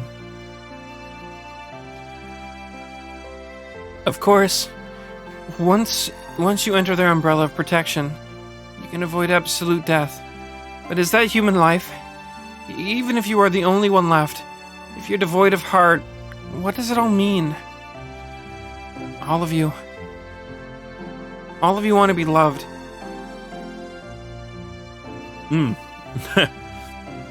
Needed by someone, so we all look to others. By ourselves, we're lonely, so we try to draw close to... Okay, sorry. I'm having a hard time. By ourselves, we are lonely, so we try to draw close together to live. That's what it means to be human. That's how people live. A single hand cannot clap. Fuck you, Ellie. I can do it. I'm doing it right now. It's not really picking up on the mic very well, but I am doing it. Sorry, fuck. To relieve your pain, I'll give however much of my flesh you need. Therefore, don't throw away your dignity as humans. Don't let go of your human heart. Ellie, are you okay? What are you doing? You think I'm doing something foolish? No. I only did what I could. Maybe I'm a hypocrite. How well did you have? Maybe it's only pity for the have-nots. But if I can know the joy of giving out a little of the life within me, maybe someday it may just be possible that one human can truly give love to another. People can do it. I truly believe they can. That's why. Ellie.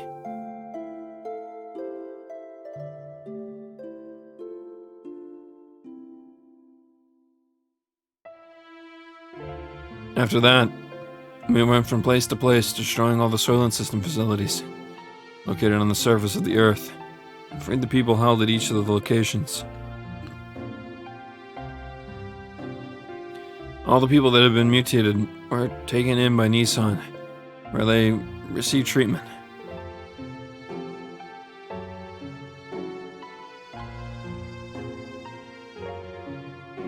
Those who had mutated only mildly were treated with Tora's nanomachines, which reconstructed and revived them.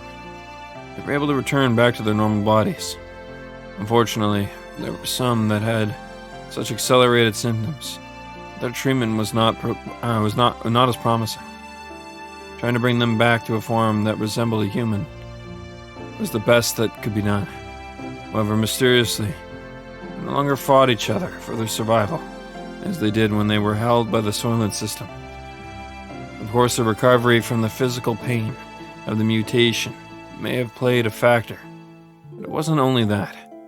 The majority of the people received by Nissan were those that had been admonished by Ellie and had regained their humanity.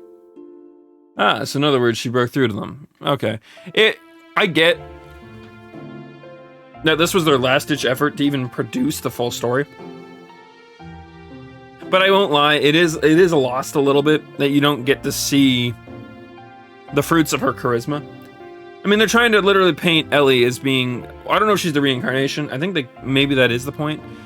Or maybe it's just a coincidence that they're playing off of in terms of like the story elements. It doesn't matter which way it goes. Honestly, it doesn't matter at all. In terms of what I'm going to say though, is that in anything where you have a charismatic speech, whether it's a military leader speaking to their soldiers, at the brink, they're like, listen, we could turn tail and run home, but in a month, in a year, they'll be at our doorsteps with guns to kill your families. We either go in now and die heroes and maybe save, the tide of this war, or, I don't know, I'm just thinking of something off the top of my head right now, right? Anyways, but the point is that, like, and then you see it happen. And then everyone goes, yeah! And then they pick up their fucking weapons and they fucking charge in, and you get this wicked battle of, like, back and forth, and then triumphant, or even in some cases, maybe they fail. But, you get to see the fruits of that charisma. It's not just a fucking wicked speech, it's just it's the wicked speech followed by the action. But because they're doing it this way, we only get the wicked speech. And then we get the cliff notes of what happened. Which is fine. Again, I don't want anyone to think I'm dogging on the game. I'm more dogging on the fact that it sucks that they weren't able to do more with it. Because it would have been way cooler to watch Ellie walk in and have all these mutants behind her. That, everyone's like, oh no, the mutants, they're back. Fuck. And then Ellie's like, no. Bitch. No, and she comes back and she kind of like bridges that gap and gives Nissan that little bit of hope. And, maybe you get to see a sequence of events where Tora revives one of them, and we get to see a little bit more of that hope come from her charismatic speech. Honestly, I will say it, I will sing it until my fucking lungs shatter and my throat dries up. This game needs a remake. It needs, at least it needs a robust remaster of some form, right? It needs it. It desperately needs it.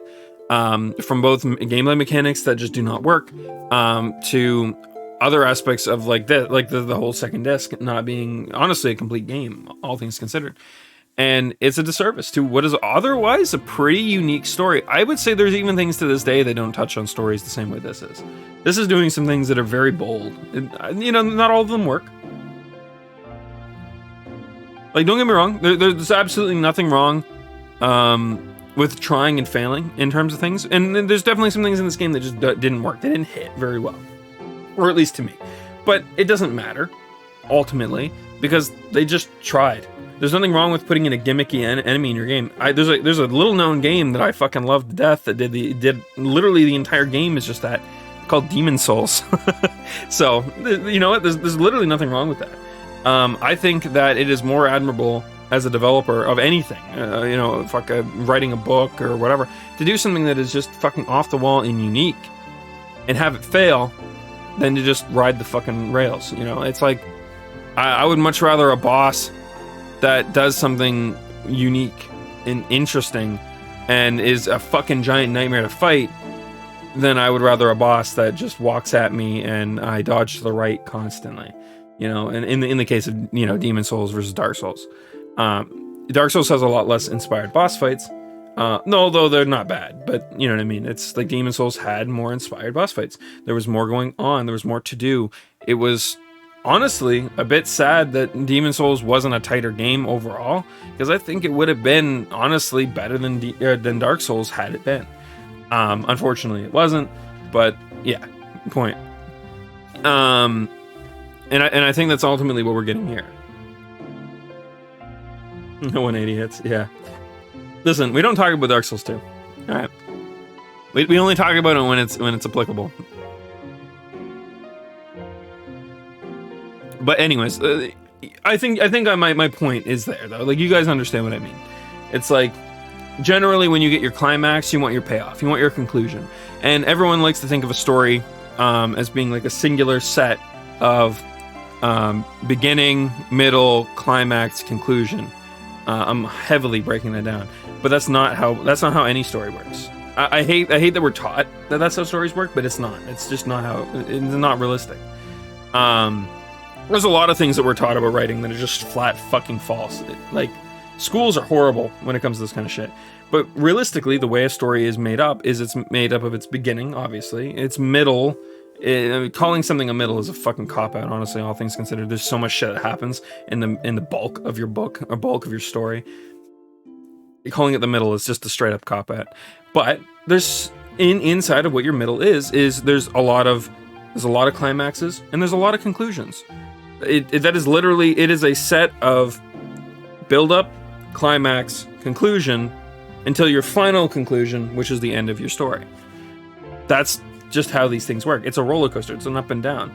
If your middle was literally just a straight build up for like 100 pages, it would get boring and no one would fucking read it.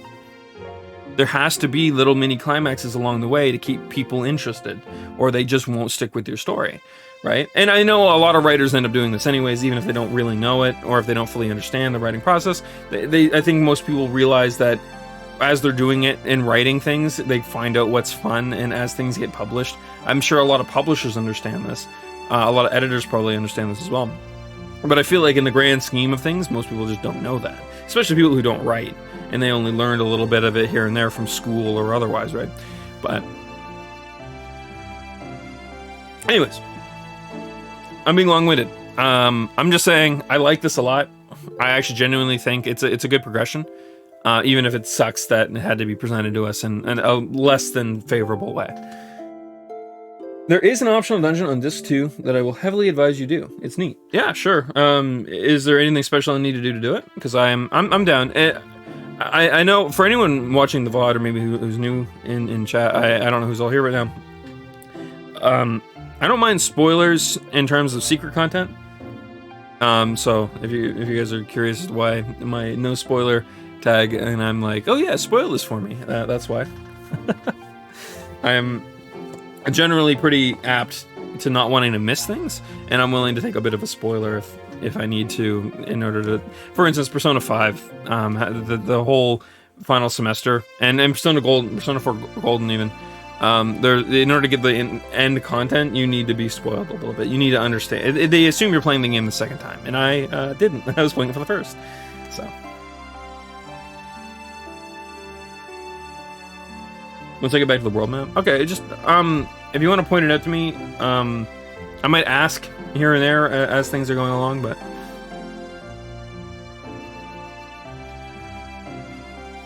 no, you're right. But I mean, if I were left to my own devices, I probably would have skipped Akechi, especially considering I wouldn't have been looking for it with how sporadic he had been. Not that I would have did it on purpose, but I would have been focusing on the party members more than I would have been focusing on things like Kasumi or focusing on things like Akechi. I just wouldn't have. I would have did the same thing I did in Persona 4. I ended up skipping Adachi, even though I really probably shouldn't have. I think it would have made the story way more interesting had I not, right? And so I think that's. I honestly did myself a bit of a disservice in Persona 4. But because I knew ahead of time Persona 5, I was able to get a much more complete experience. And yeah, I enjoyed it more. And I guess that's just kind of my philosophy behind it. I know there's some people that genuinely just want to experience the game as if they didn't have chat next to them, but that's not what I'm here for. I just don't want people spoiling story for me. That's all I care about. I love. I mean, you guys are seeing me do it right now. I love breaking down stories. I love explaining things or speculating on things. It's more my brain goes for this kind of shit, and I think there's a lot of people that experience stories and just don't really put their brain cells towards it. And again, it's not like I'm dogging on or insulting anybody. I actually envy people who can do that, genuinely. But I feel like there's probably a level of interest there that I feel like I can't remember. I think it was Kyler who was a bit of a super fan for the game. And he was like breaking down things for me even earlier. Without him, we wouldn't have known that there's certain spells in the game that just don't work, and we would have been wasting action economy this entire time. So props to him for that. So like I guess the point is I'm getting at is there's definitely people that have done the same mental gymnastics I'm doing right now, but I feel like the vast majority of people don't. And that's fine. Nothing wrong with that. That said, though, guys, I gotta take a quick break because I gotta use the washroom.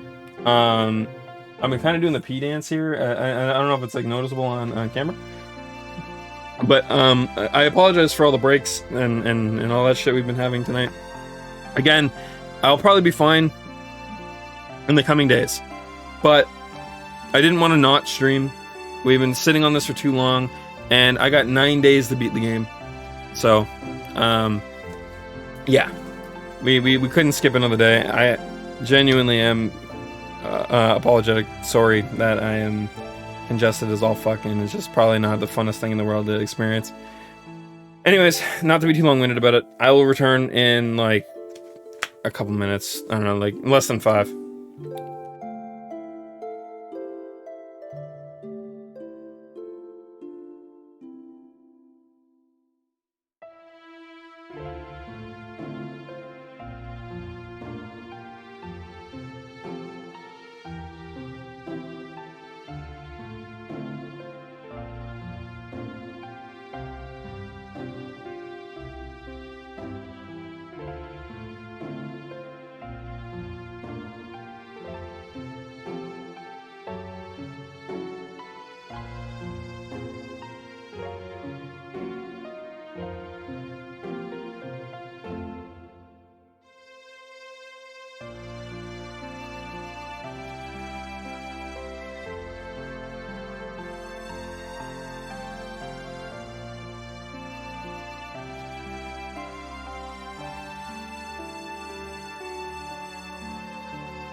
Tonight has been a bit of a nightmare for me, honestly. I know, honestly, you guys probably don't care as much.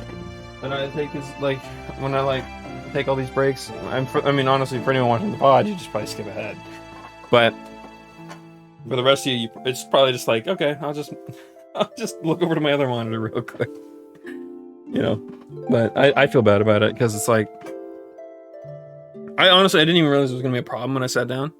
It wasn't until I started talking that I started realizing, oh wait, my sinuses are all messed up right now. Or I would have been preemptive about it, but again, like I said, the show must go on. I couldn't hold out any longer. I was supposed to stream yesterday too, and I just didn't because we were getting some stuff squared away. Realized we couldn't even do it, but it's just shitty. I'm trying to get my an Ethernet cable run through my floor so that we can stream Elden Ring. I'm hoping we can get it working. If not, I do have one way to circumvent it. I don't want to do it if I don't have to, but we.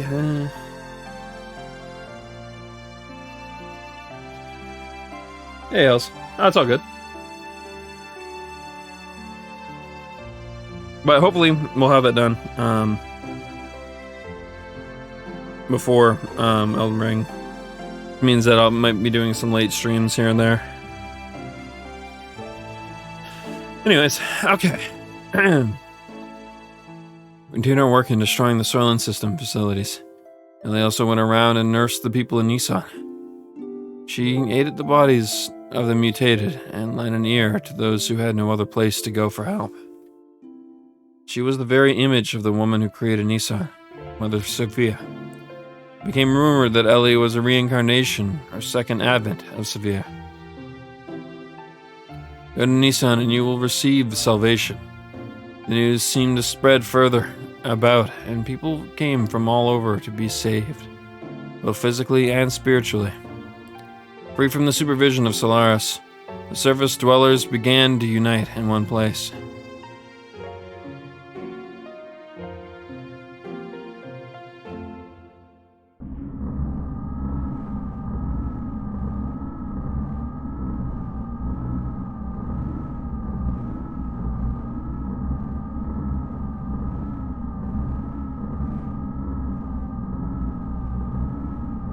The germinating of those destined to be the body of the servant of God.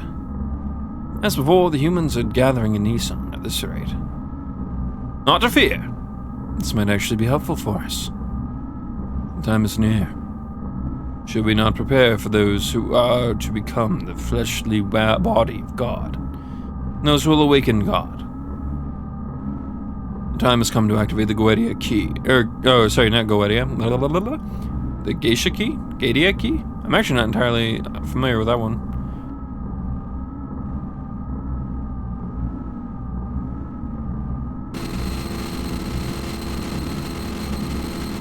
What? Cain! What more do you intend to do? I cannot allow you to use the key. What are you doing, Cain? Without the resurrection of God, our purpose cannot be fulfilled. Or are you planning on perishing with God, Cain? While fulfilling our purpose. Your purpose. You were fated to your purpose. You were fated to it from your birth. Why haven't you realized that it does not arise from your own free will? I've heard enough. Yes, this is of our own volition. If you still insist on opposing us. Have you forgotten? You are my subordinates. I can destroy you if I so desire. We have already done our part. It is time to pass the helm on to the next generation. The people will not perish.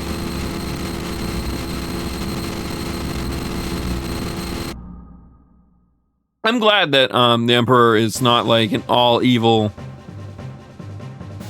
thing.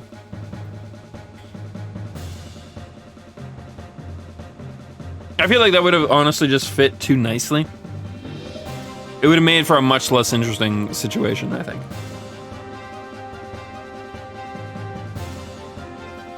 Although, and it also would have made, you know, the Shatan turning on us would have been a lot less, like, satisfactory. It made a lot more sense that it was actually Faye that he was there to keep under check. I don't know. There's something about the way that progressed that was way cooler than if, you know, the Emperor and Shatan were just evil. Or even the Shatan just double-crossed the Emperor and joined our side. Like, yeah, woo! That's just too cliche. Even at the time, that would have been too cliche. Although the initial impact of being released from the limiter seal caused some momentary chaos, everything slowly began to settle down. We then began to search for the anima relics, the catalyst to transform gears into omni-gears. In the past, 10 relics had been recovered. It is said that about half of those are in the hands of the Ministry. According to Zephyr, there should be several more relics hidden in the land. We knew then that Solaris would most certainly be searching for them. There was no way we could allow Solaris to have them.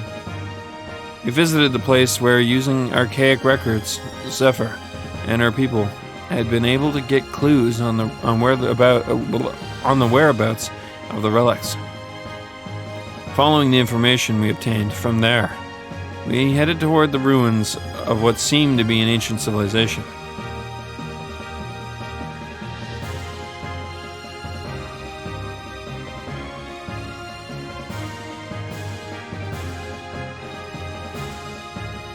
I don't know who.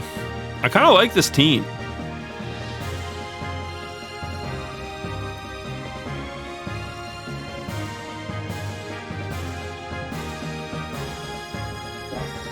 Yeah, we'll stick with this for now.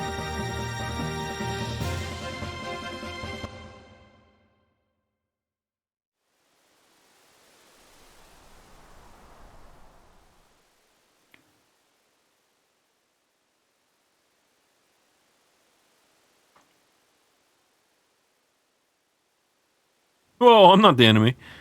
My family's been merchants for generations, and we got our own ways to fight.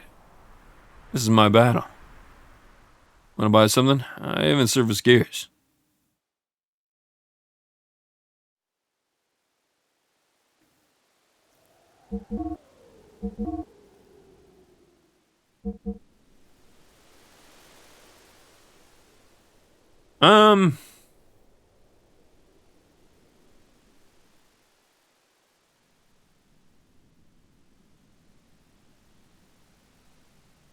I don't know, is slightly more output worth it?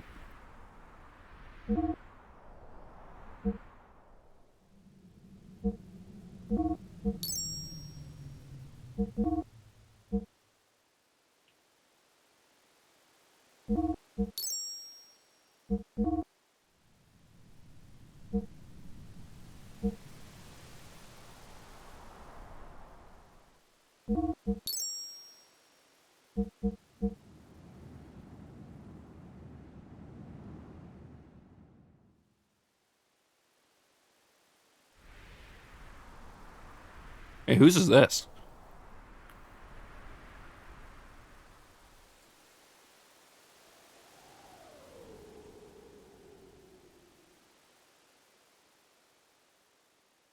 Was it Emeralda's? I think it was, actually.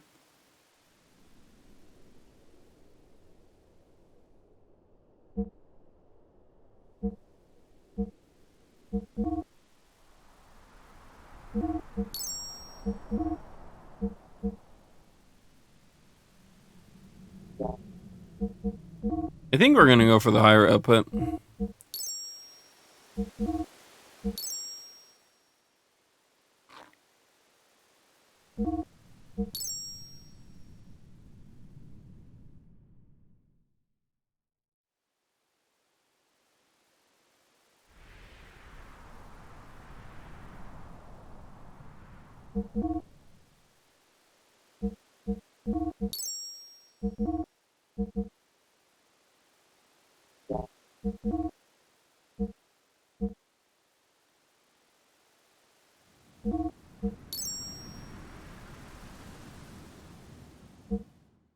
I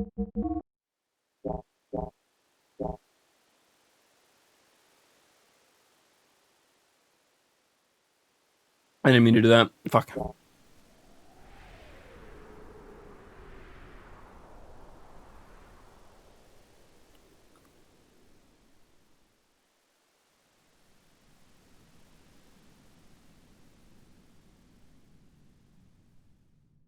Wait, how do I get to that save point?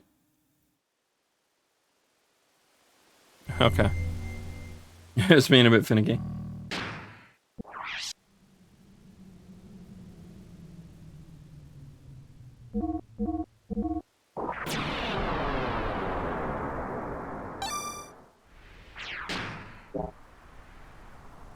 Honestly, if we're in mech form, it might be better to bring someone other than Shatan.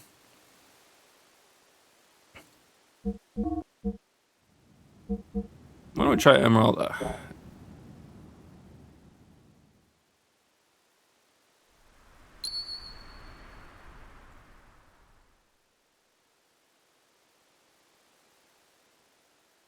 And we'll look over her gear real quick.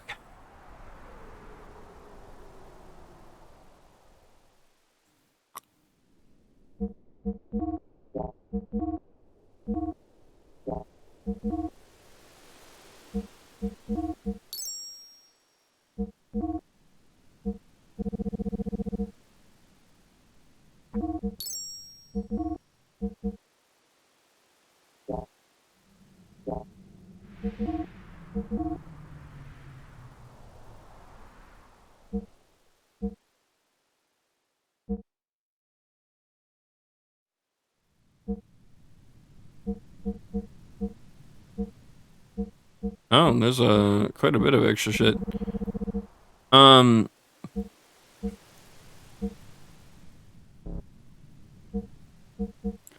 buy these just to have them on hand, just in case we end up using them.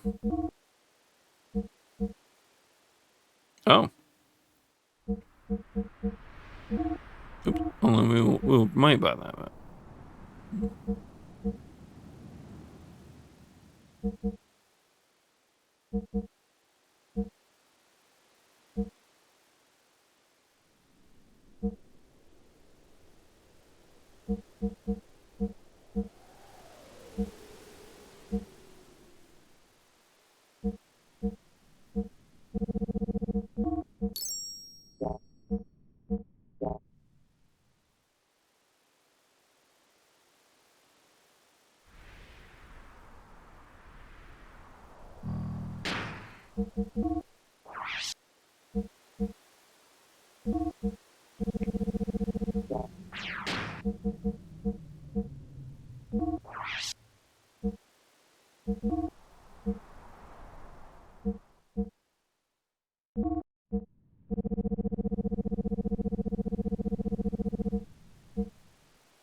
Okay, so not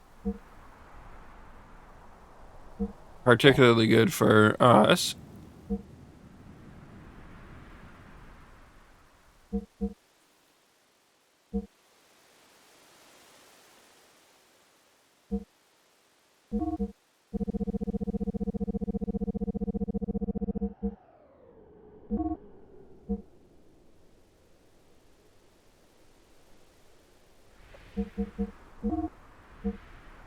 I'd say we're fine.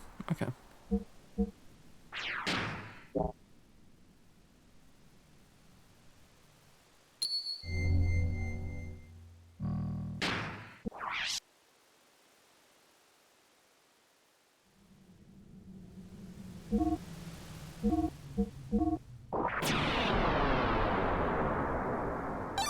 That's when we find out it's not really a mech part. Oh.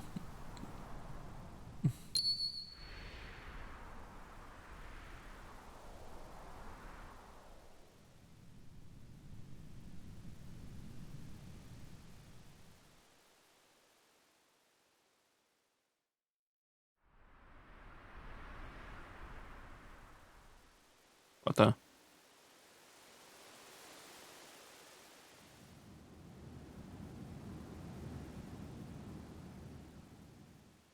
Oh, it really isn't a mech part.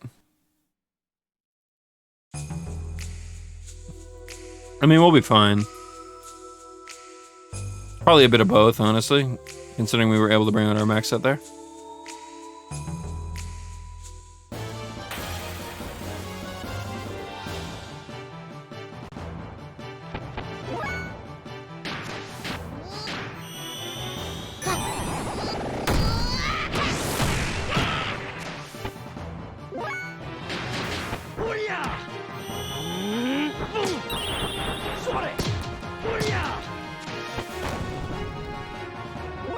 Get deleted, sir.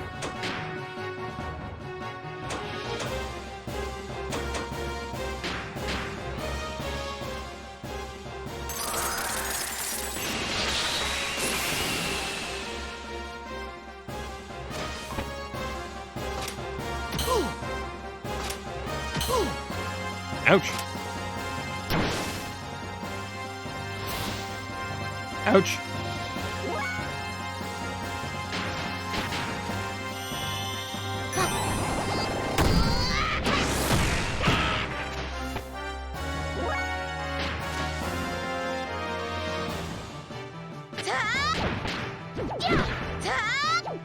Oh. Oh, okay, it's still dead.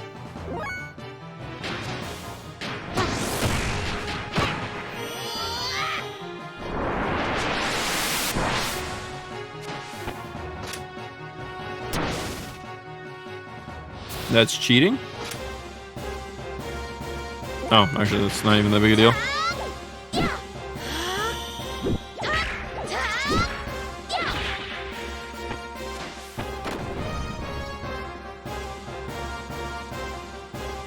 Alright. Not too bad.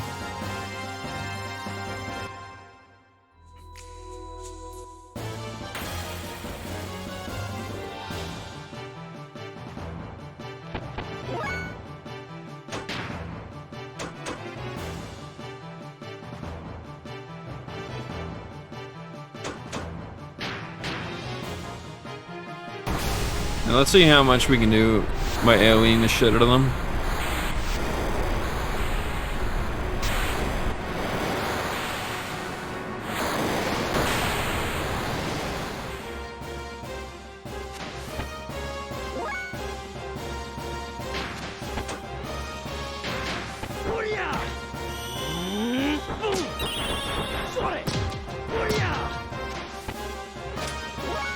I think we'll at least kill one of them.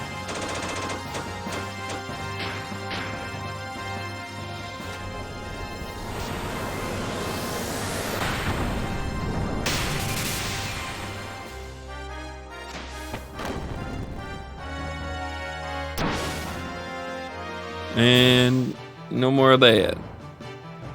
Actually, I don't even think it hit. That one did.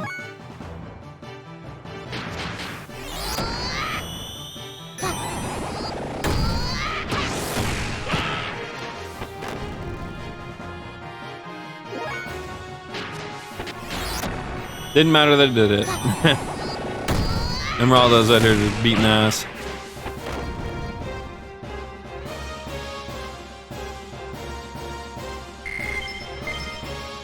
Fuck you, you little tiny robot nerds. Guarding the door like that. Assholes.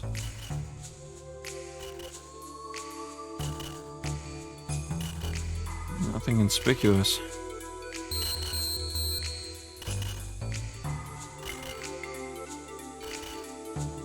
Okay. There's a kind of device part in here.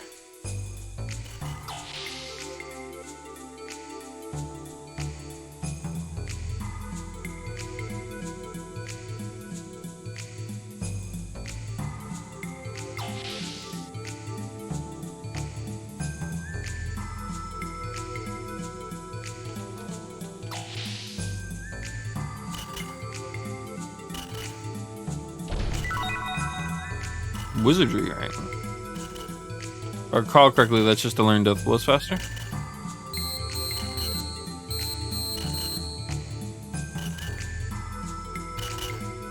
Nah, power's cut off. Huh? But wait, what's that there? appears that some kind of fuse-like device has blown.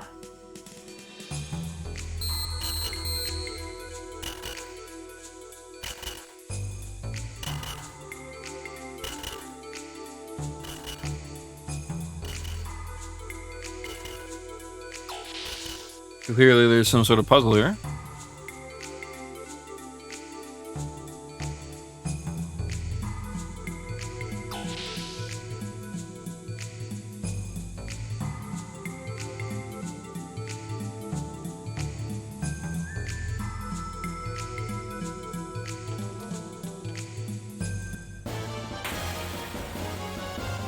Bum. Oh, what the fuck is that?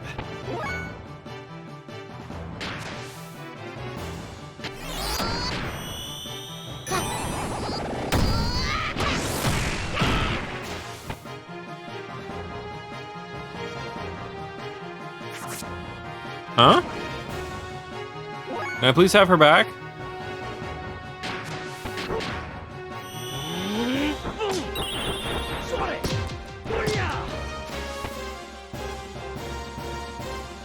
Death blow users will be eaten. Oh.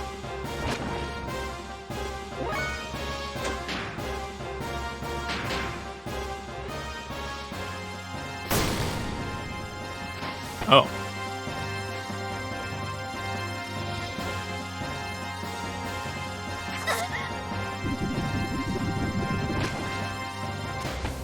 Okay.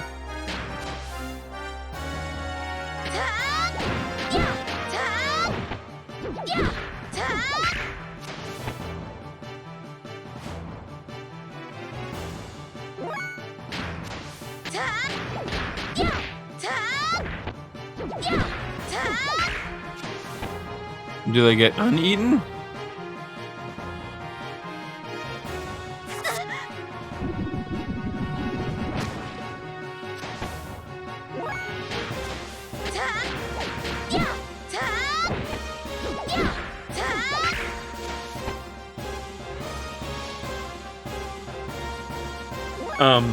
This is an interesting fight.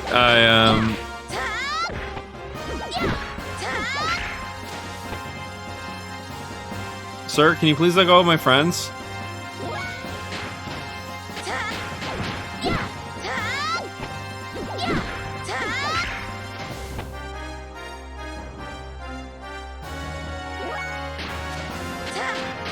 Sir?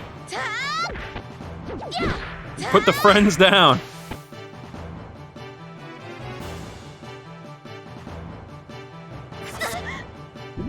This game definitely has some unique enemy designs too. I gotta give it that.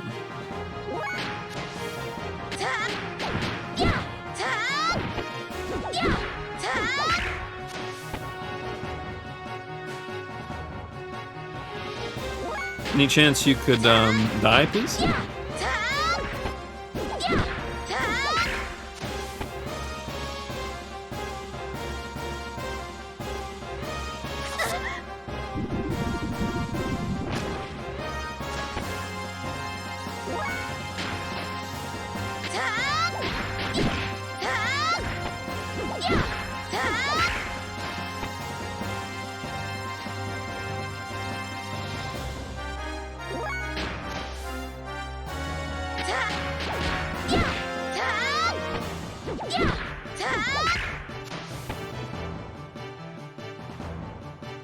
We're in for the long haul, I guess. What a fight.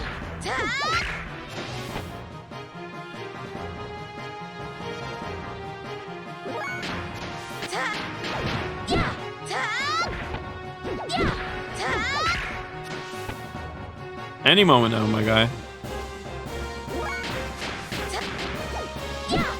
This is our life now.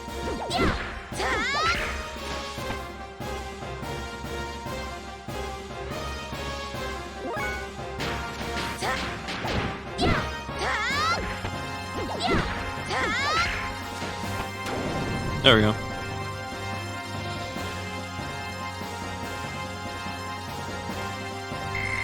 Oh, they didn't get XP for that. Okay. Well, now we know.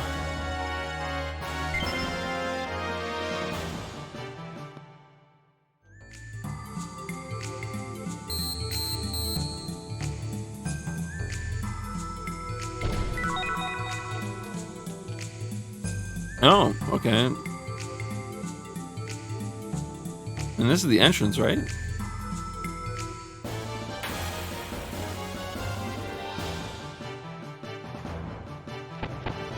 Ooh, their health pool is not looking so hot.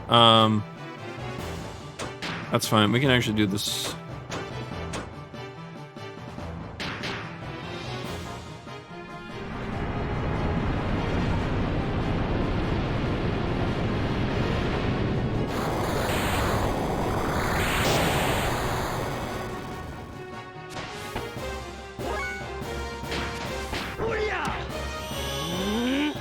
I hate how much little damage Faye does now.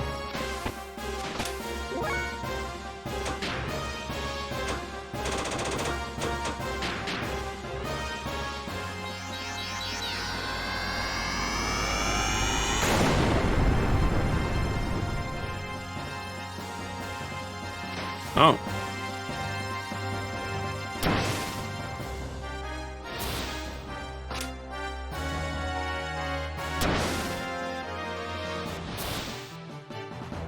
All right, nice.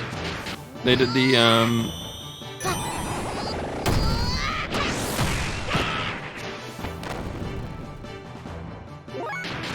it doesn't really matter abilities basically. Stop could have been bad. And attacking could have been bad, but they decided to do neither. Easy.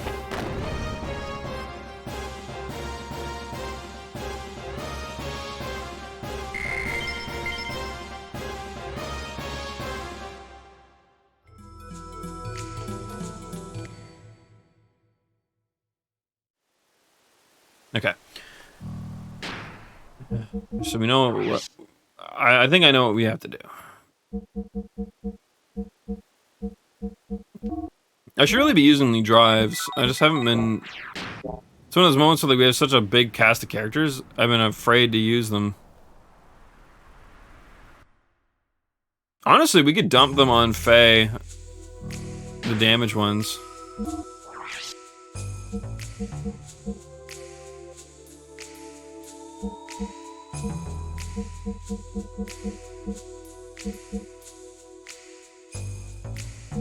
No, we really don't have as many as I thought we did.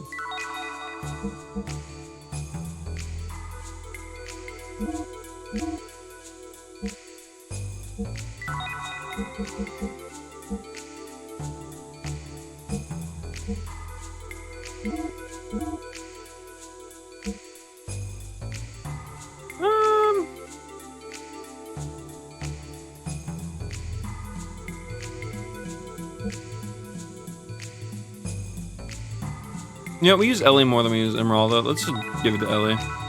There's someone screaming out there not to do that, but...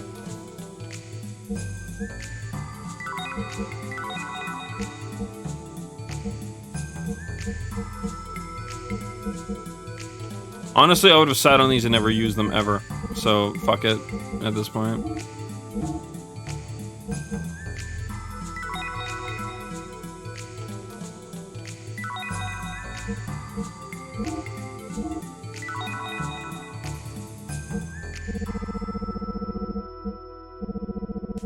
I thought we had way more than we did, though.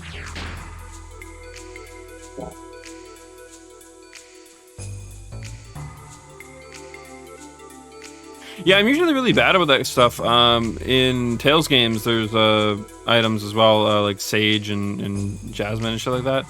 That gets used as permanent stack increment items.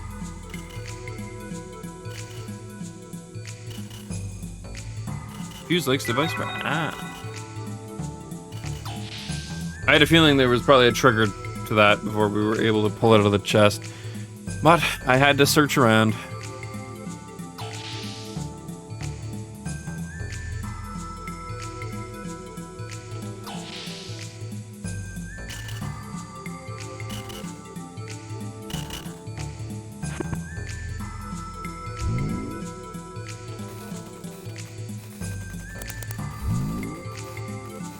The door lock system is now operational.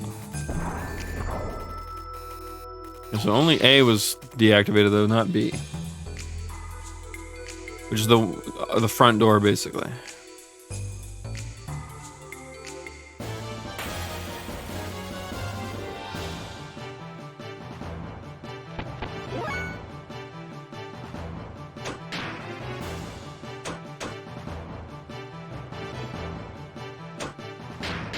I wanted to see what did the most damage. So we know Aqua did about 200. I didn't catch what Terra did, or if I did, I forgot. Looks like they don't have any innate magical whatchamacallit. Let's see if one attack value helped Faye any. A little bit. He was doing about 290-ish, 300-ish. So maybe a little bit.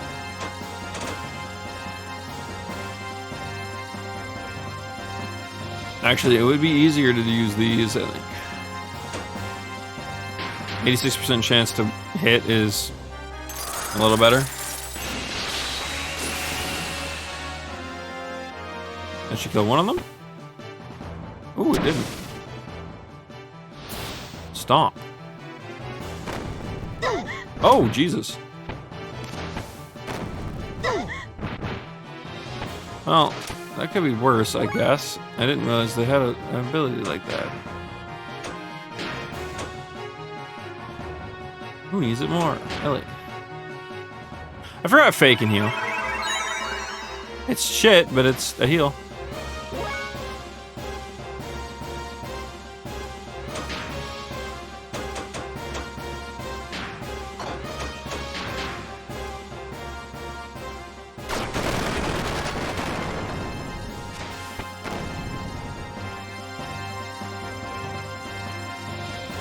It's fine, we're sitting on so many Omega Souls, we'll just chug them. Hey, he got one attack. Good. Some extra health, good. Some defense, good. Yeah, I think they did a disservice by not giving, like, some of the no weapon characters at least a weapon slot item.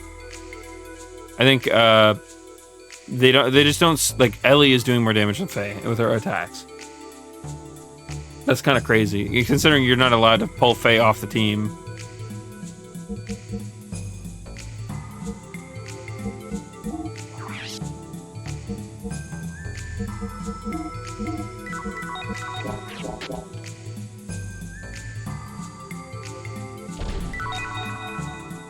Nice. I have to remember we have those. Even though they're not worth buying, having them, they are still worth using.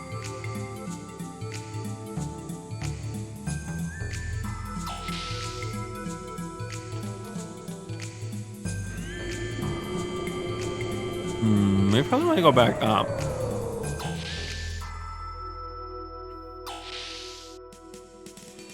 I think there's a save point down here, though.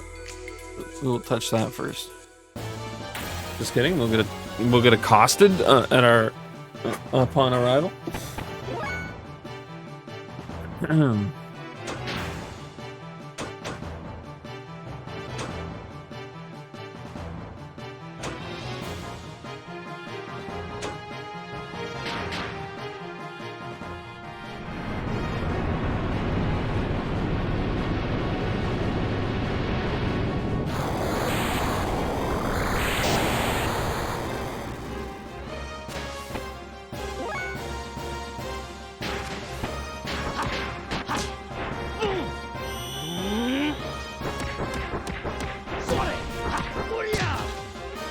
Get deleted, nerd. Actually, well, not yet, but probably right now.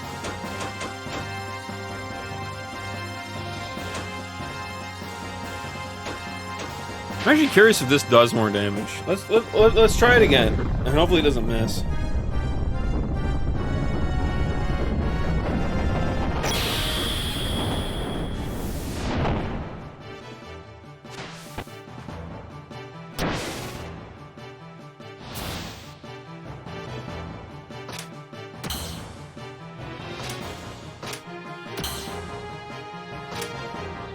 Definitely a bit of an ouchie.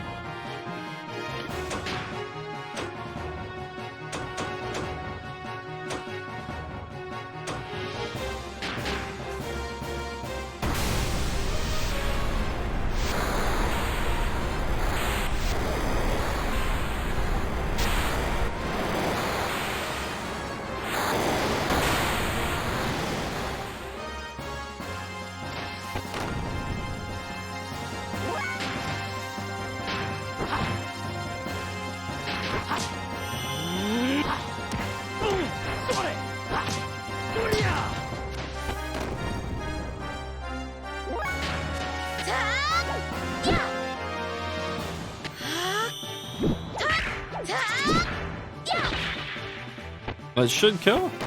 Yeah. I'm wondering if the magic approach is not worth it. I mean, it feels like it's possible to do enough damage to kill at least one of them in the chain, but we have realized that there's also the chance we don't, so I don't know if it's really worth it.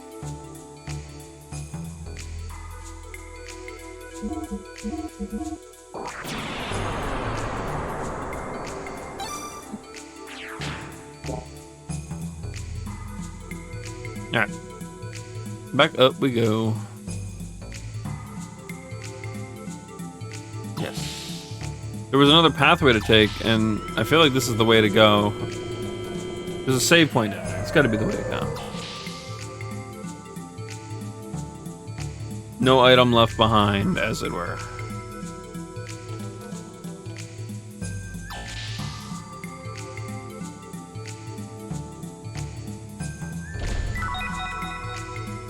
Oh, nice.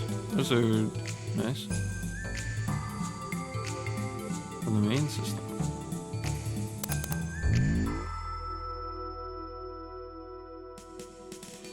Oh. So there's a code we need to find. Huh? Is this the one? How about that one? Please activate the main system. Okay, so in other words, we need to find a code. Alright.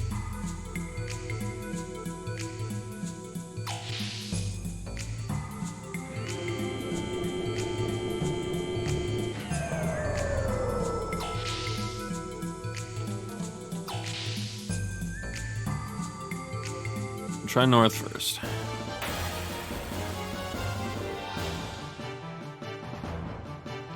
I wonder how hard it would be to just escape. Not at all.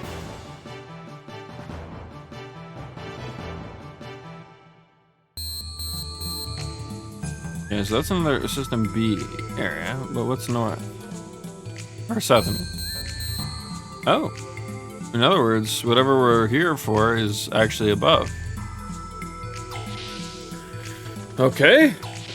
I don't know what that would... where the fuck we missed it, but... maybe we try the original room? Perhaps there was something in there we missed after turning the power on?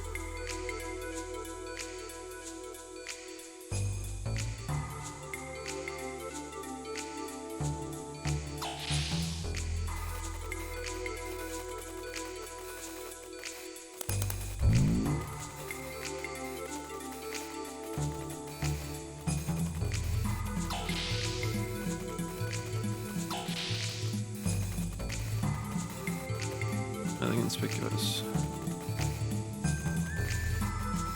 Okay, I was trying to skip it. There we go. Yeah, I don't know.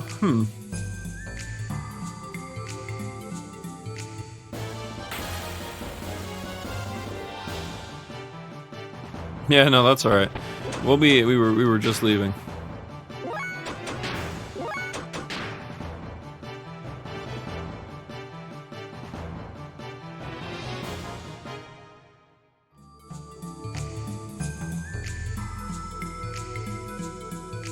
Maybe there's something out here? I don't know.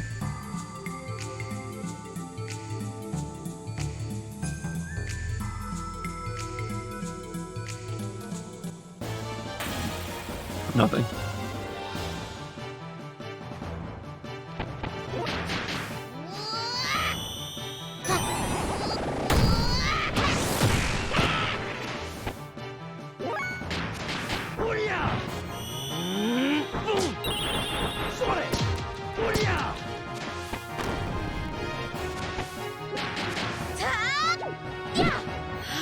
Missing them is a nightmare.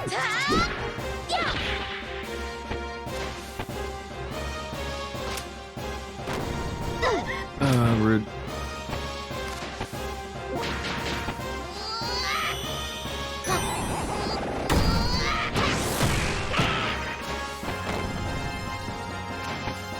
Honestly, on our way over, we could hop back in our mechs and drive our ass back over to buy more Omega Souls and just never have to worry about it ever again. Considering that's the direction we're gonna have to head anyways.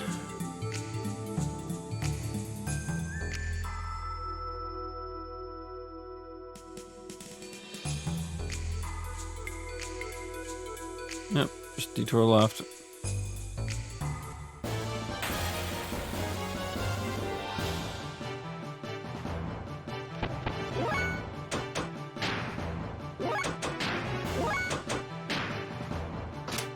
Oh, that's not good.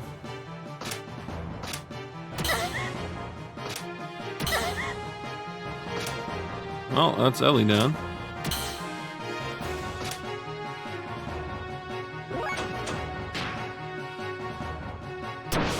Alright, the game oh. That's it. That's game.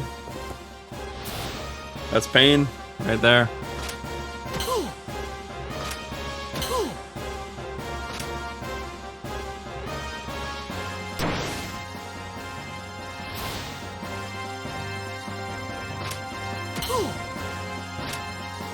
It's fine, we'll reload. And we know where we have to go. I'm not too worried about it.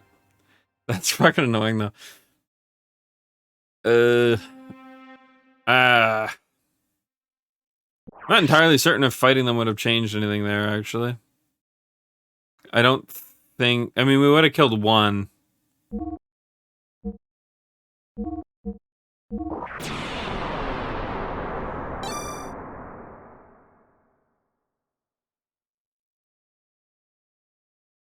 Yeah, we can skip a lot of the searching, though.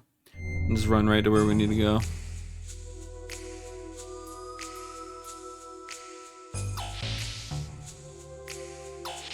We actually don't need any Omega Souls right now. I'm not going to worry about it. We'll just keep searching around. We're still sitting on like 40, almost 50 of them, so... I just wanted to be thorough, that's all.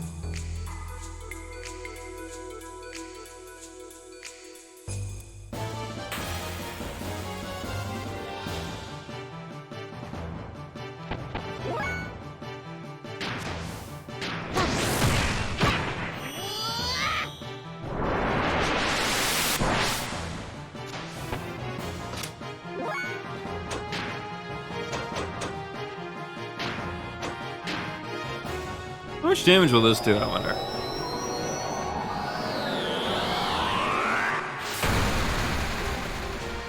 Ah, not bad.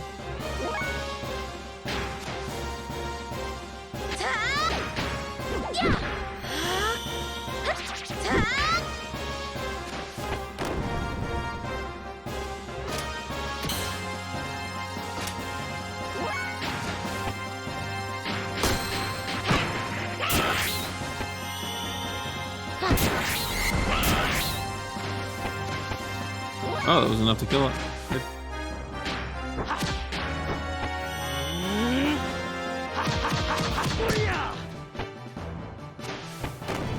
Yeah, so his space chi actually is doing more damage than his attacks on these guys.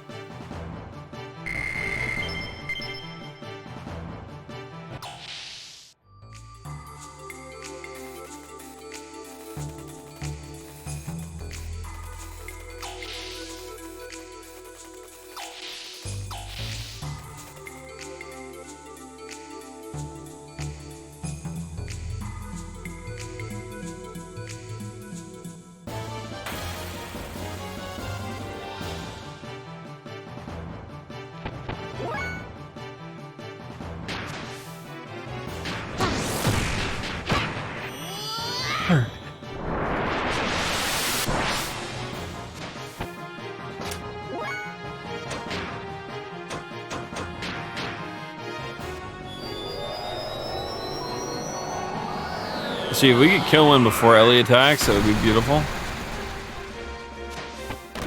Nice.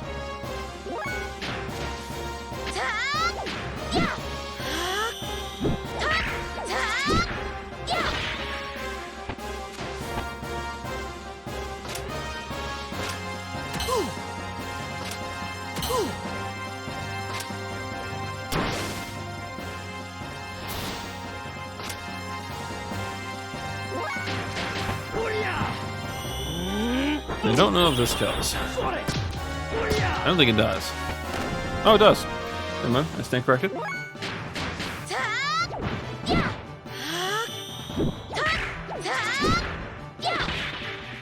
It's this that doesn't kill.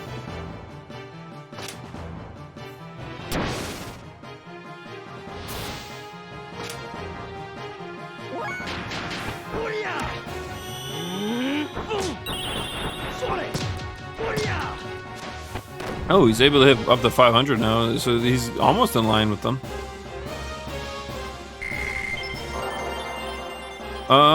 That's a pretty decent level up.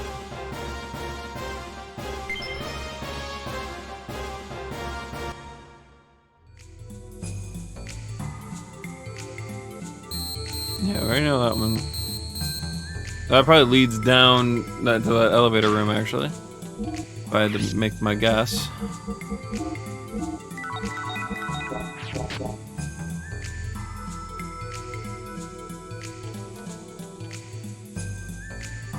Wait. Where the fuck do we get this code?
What was that? The current EP times 10?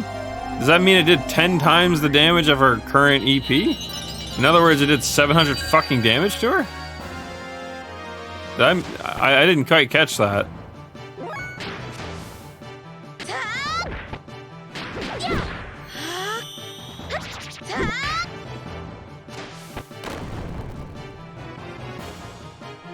I mean, it won't matter in a second anyways, but... Realistically, we should go get Shatan and replace Emeralda, honestly. Just so we have someone to heal.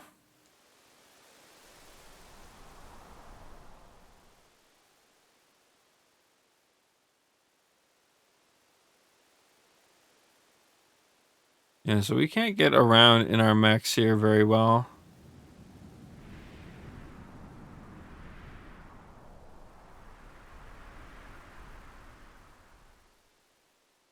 Oh, what's back here? Oh. Cool. Is there another hidden chest over here? No, as long as we can even get back there. Alright.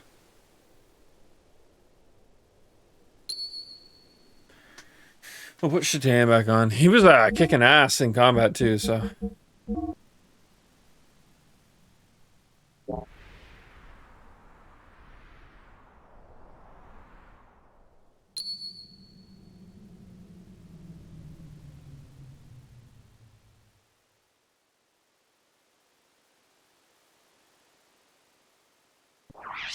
Oh, we could also buy accessories for our group too.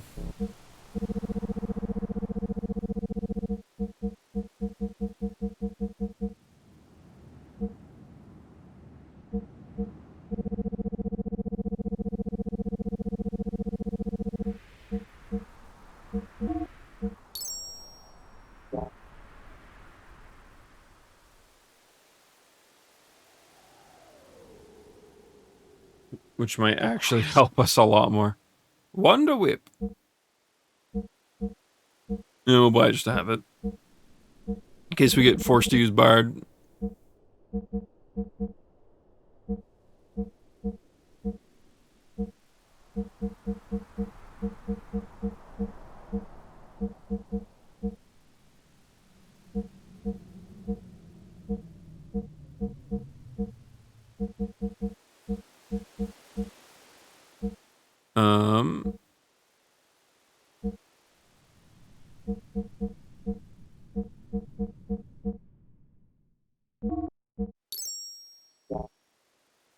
Alright.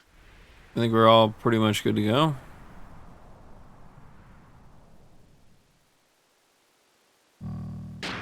Wrong button.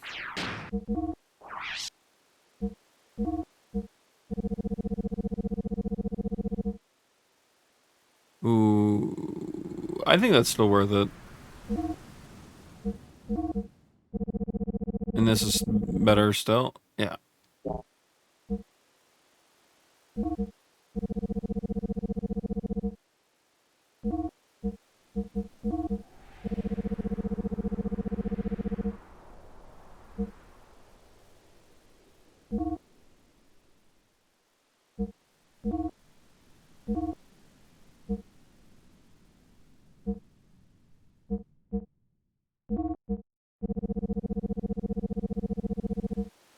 Ooh, you know what? That may not be worth it. Losing the 10% evade is probably a bit more annoying.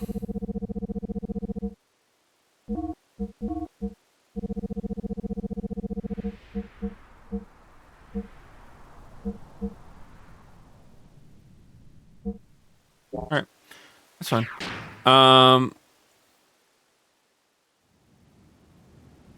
I think that's good to go.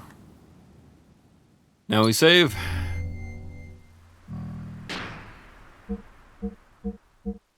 Yeah, realistically, oh, oops, I wasn't certain what the fuck I was doing for a second there. Honestly, that's probably not enough to like turn the tide of these battles all that much. But I think putting Shatan on where he's got a fucking 100 attack, that will.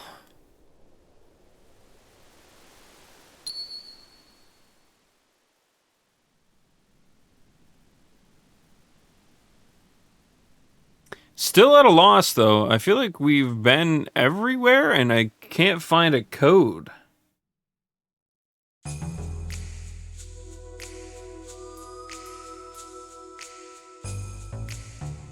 Perhaps we should just try entering in any random code? Perhaps that will feed us back what we need?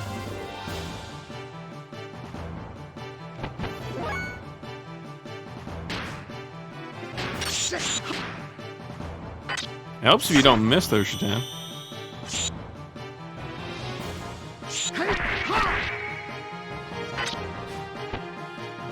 I bet you if he didn't miss one of those swings, he killed.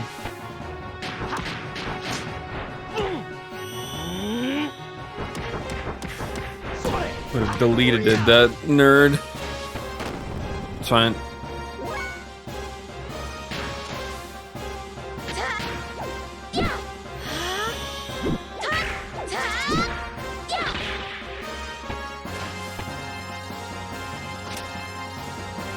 As long as they don't cast stop on him, which they did. Nope, never mind. That doesn't do not that much damage to him.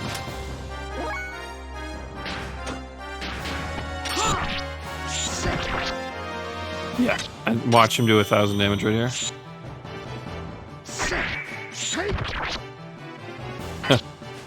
Yeah. It's hard to pass that up. I only passed it up originally because I thought we were in mechs. And we haven't really seen his mech yet, but I don't know. Yeah, I think it's the play. He can AoE heal with a little bit of setup, and he does a stupid amount of damage. My apologies, Shatan. I shouldn't have slept on you.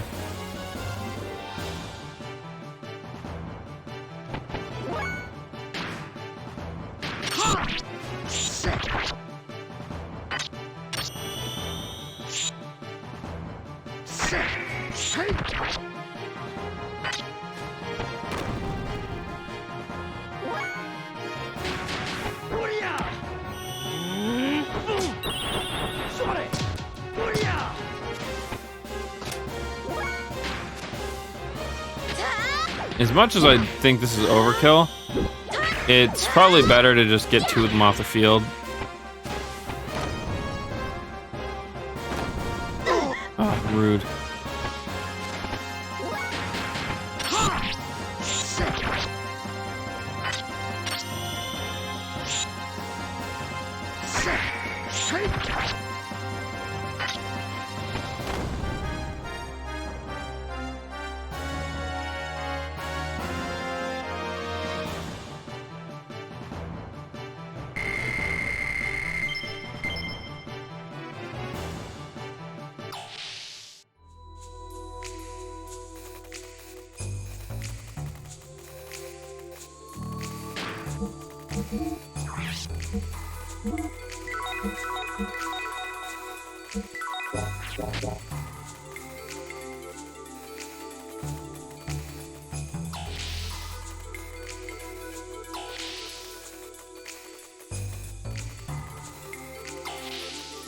Alright, so wherever the hell we get this code, it's gotta be somewhere else.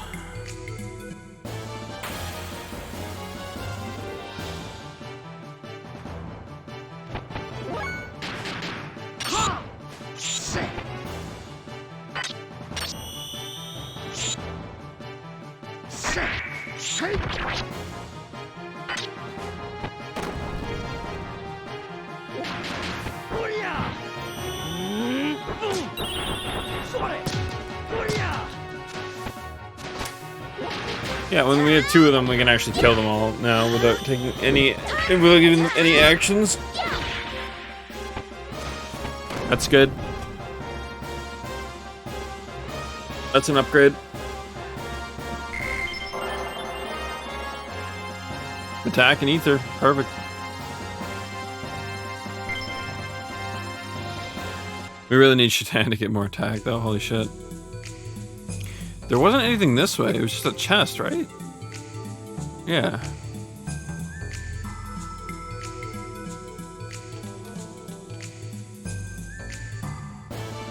To our left is the elevator, where both doors don't work.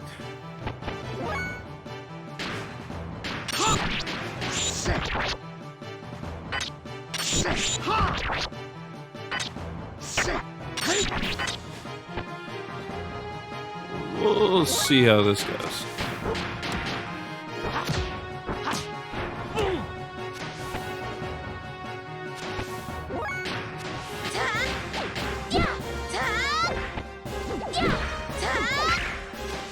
Honestly, with 3 people, it should go by quick.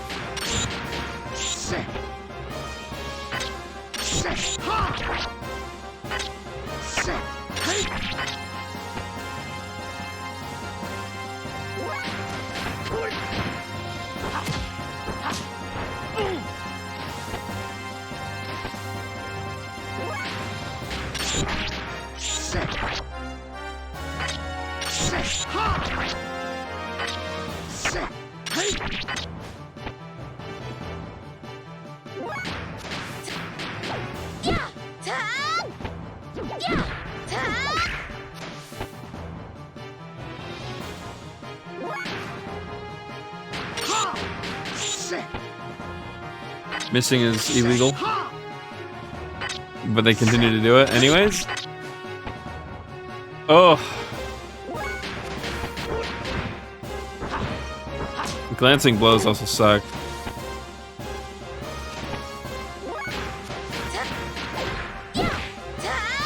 I don't even know if these things are worth fighting, honestly. But I figure since it's actually really easy to kill them, just it takes time.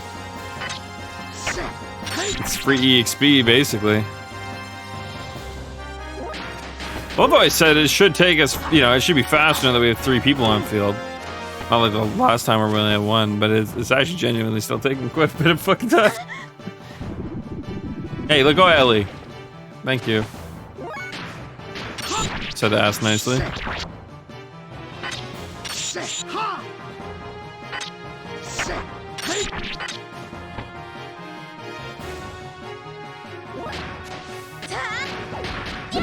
Based on my last fight, I think it should die soon.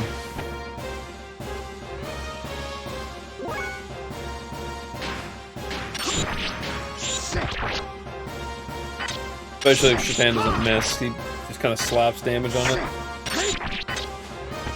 There it goes.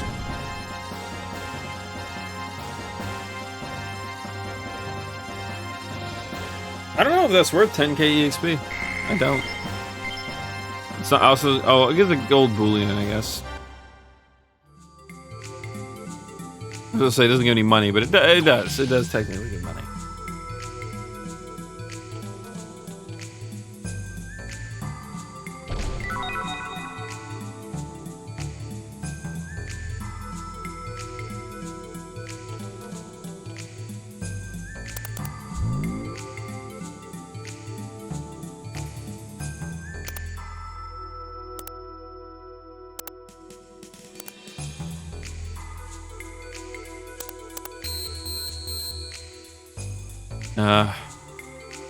Is this the main system?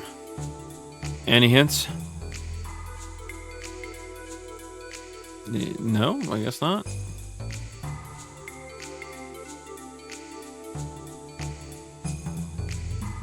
It's inscribed as the B line.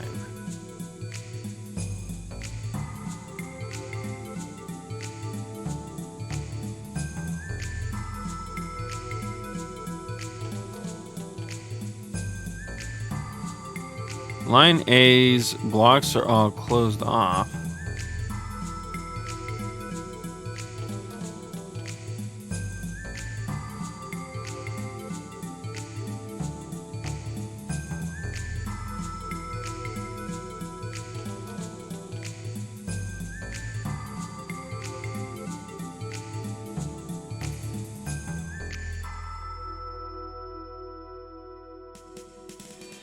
So would A and D be 0 and C is 2?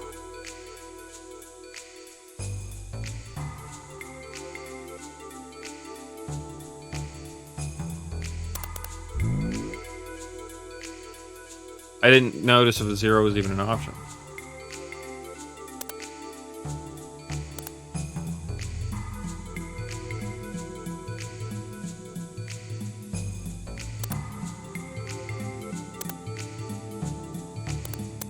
No, I fucked that up.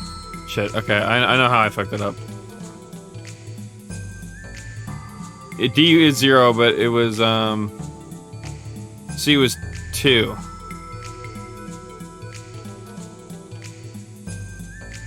Okay, so it's 0, 1, 2, 0. Or 0, 3, 2, 0, sorry.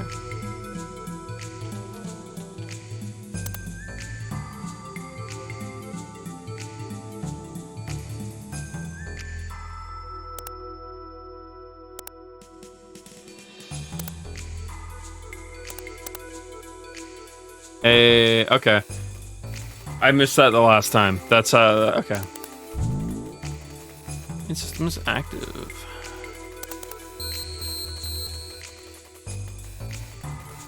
Is this the one? How about that one?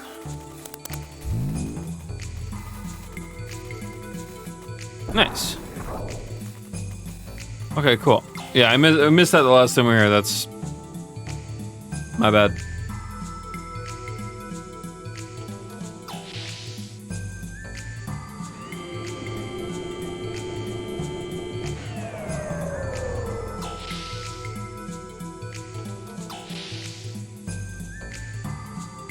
Those cold pills actually kicked in, and I feel a lot better now. I'm really glad I took them.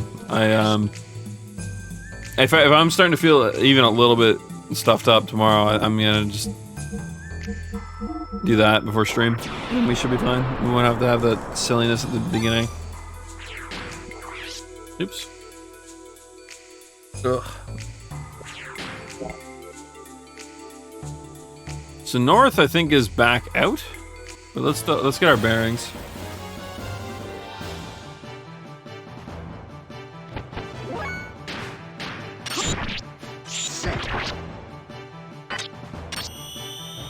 Yeah. So for contrast, that the Death Eater is takes like twice as triple, quadruple even potentially as long to fight as these dudes. However, it gives about the same resources as these guys.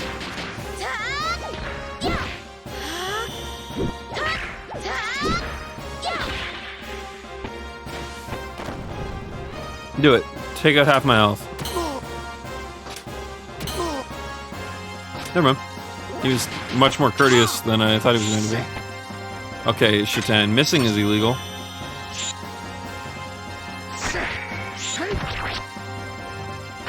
That should still kill. Or more specifically, we will still kill it before its next attack. So. Good. Yeah, the only shitty thing is, even though my sinuses are back to being normal, I still a tad bit tired. I haven't been drinking much in the way of caffeine lately. So, I've been pretty much just slowly sipping at this coffee. And it is not quite doing it for me. Never mind, so this is not the way. Booting up the central elevator lock system. Releasing the central elevator lock.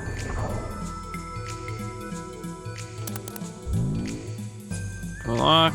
Anima relic. Lock-off codes must be inputted into terminals A to D, which are situated around this area. On completion, the main system will be engaged. So in other words, we've done 2. We need to do 2 more? We've done A and B. Oh, no. Okay. I want to check out this door first. I have a feeling this is back to the start. It is. Okay. Didn't need to look, I guess, but one of those moments where like you just want to be certain.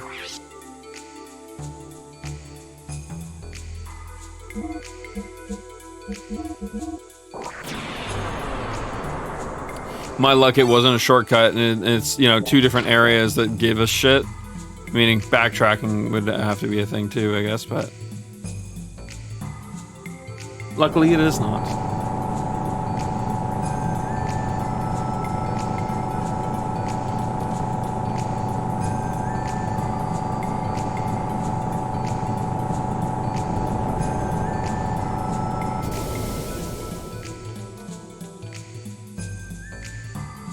All right.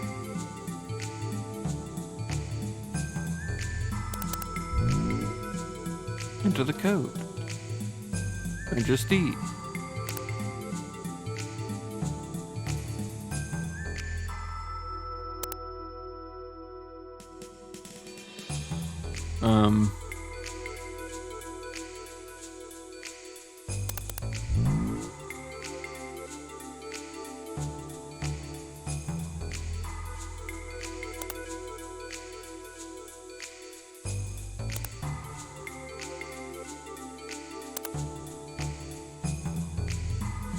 I don't really know what we're doing. We're just kind of pushing buttons right now.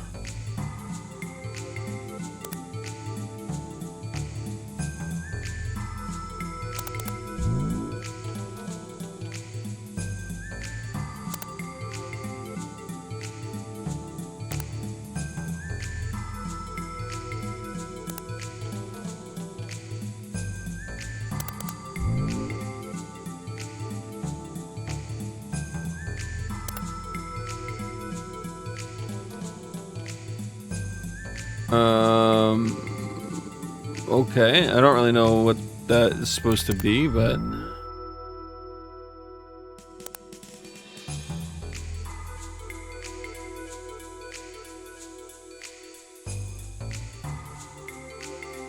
is this like some weird elaborate Sudoku puzzle?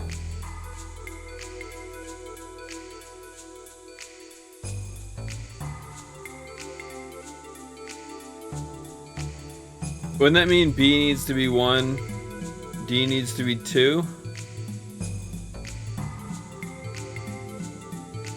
Wait, no, I don't think 9 can't be one of the numbers. Oh, well, we guess we don't need to use 9.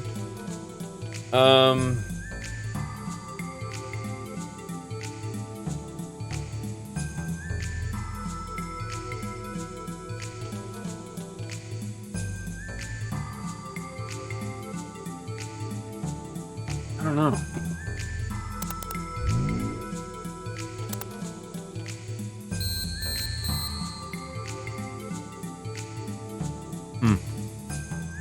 I saw some info about this on the terminal above us. Did we? I feel like I touched that terminal. I don't recall it saying anything. But let's go look. Maybe it did and I just glossed over it. Like I said, my brain isn't quite working there yet.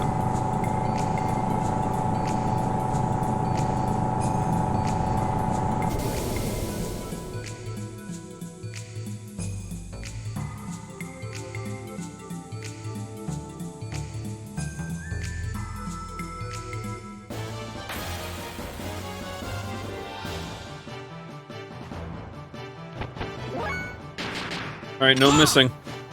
Missing is illegal.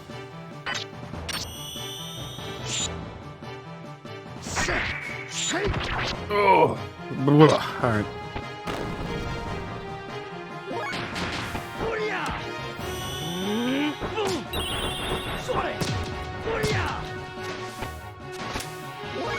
I will say I wasn't expecting there to be any real dungeons in this stretch though.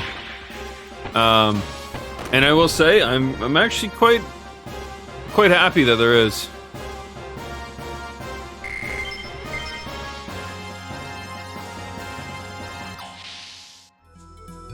Because that opening sequence made me think that, you know, already knowing that this sequence of disc 2, and I guess is what I'm getting at, isn't really a complete function or a complete portion of the game. I just figured it was going to be like recollection, narration, followed by like boss fights here and there. So pleasantly surprised that there is still some content to be had here. Yeah. Oh, Anima Relic lock-off code. Input numbers. So the vertical and horizontal sums are equal without reusing the same numbers. So it's kind of like Sudoku. Not quite, but...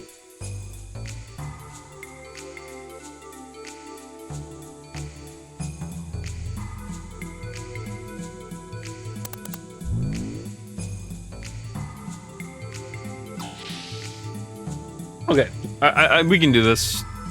If I can do the fucking Sudoku puzzles in Genshin, we can do this.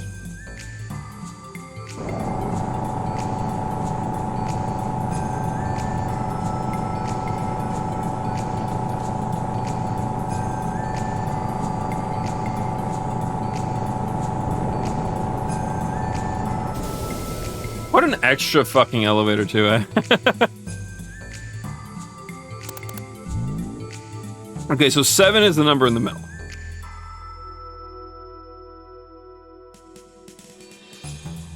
Let's cancel for now, 1 second.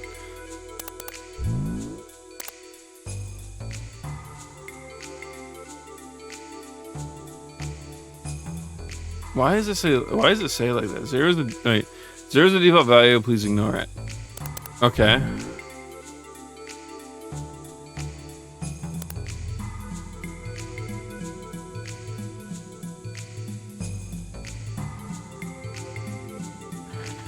So let's math this out before we, or like map this out, I guess. We're not really mathing it yet. So we are forced to use 7. So right now, horizontally is 16, right? 3 and 6 is 9, 7, yeah, 16. So we're looking at 17, so we need D to be 2. And then we're good.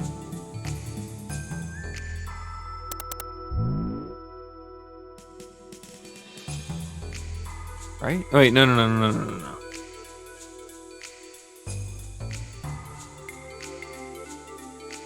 Hold on. I think I did that backwards. 1 second. I was getting a little bit ahead of myself. Oops. Oh, we don't need to worry about that. Wait, no. Okay, so we need...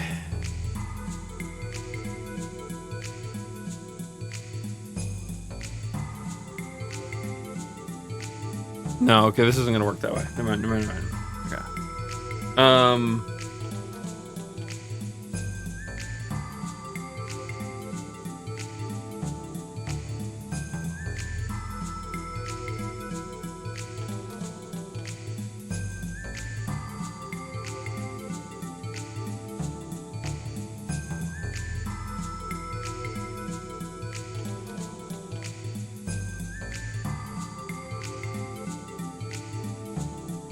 We could change the 3 to a 4.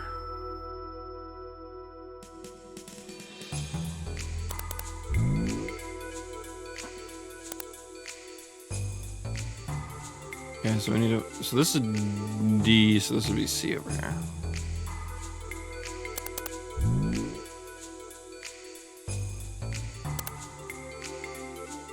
And that should do it, right?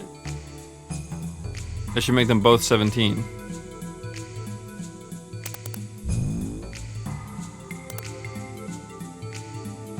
Wait, what? Oh! Fuck, I get it. Never mind. Okay. That was a lot more different than I thought. Okay. I get it now. Fuck. Okay, this is a little bit harder than I thought. Okay, so 1 and 9 is 10, and 7 is 17. 6 and 3 is 9, plus 7 is 16. So vertically, we are stuck at 17, and horizontally, we're stuck at 16 for base for the start. So if we add 4 to that, then it becomes what? 20?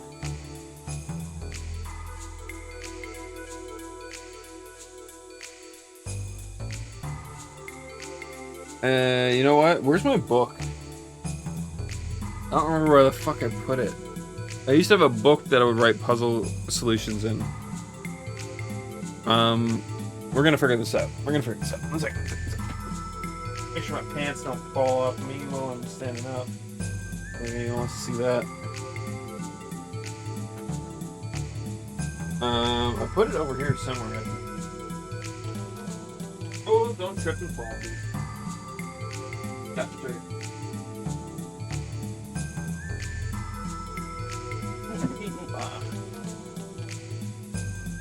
Now I need something to write it.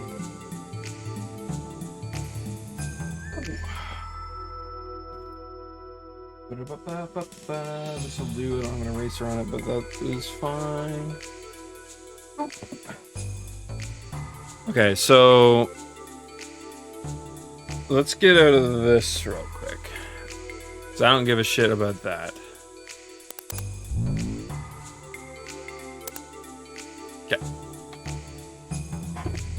Let me flip to a page that we haven't done anything. Oh yeah, kind of a bit of a nostalgic. We got Persona 5 Royal shit in here.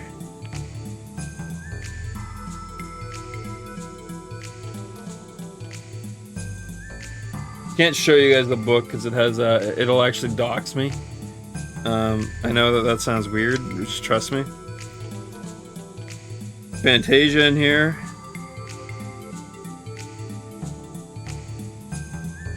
Destiny and Eternia.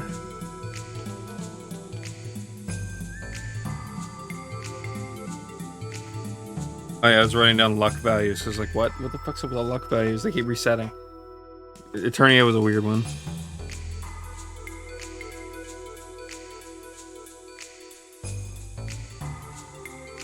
Okay, so I'm just gonna write it down as it is. A,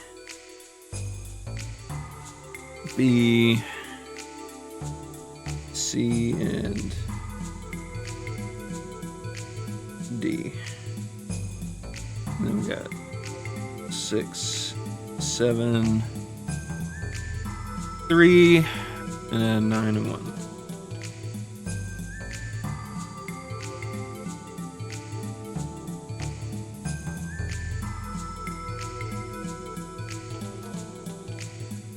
Okay.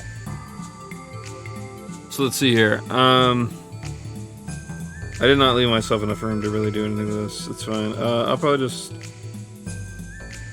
right. Oh, you know what? I can just do this. B, C, D.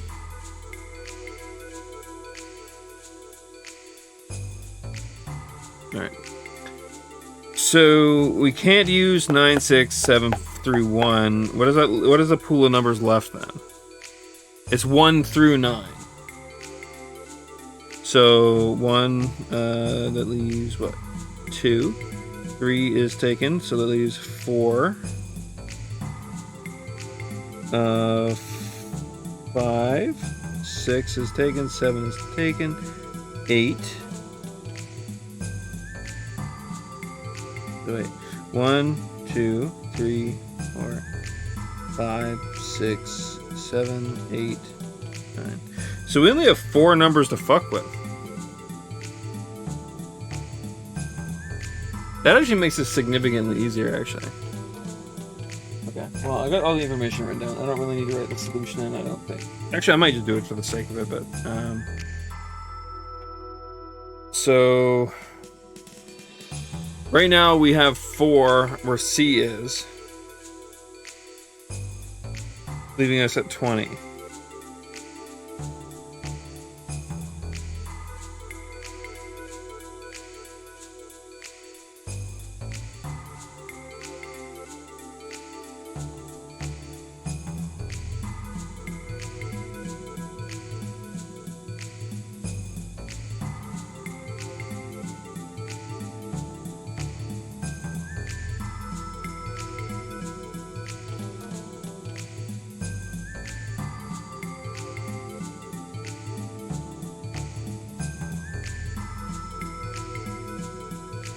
Wait, okay, so hold on. If I do 4 and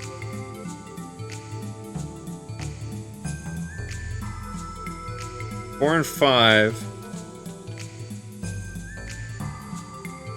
so A being 5.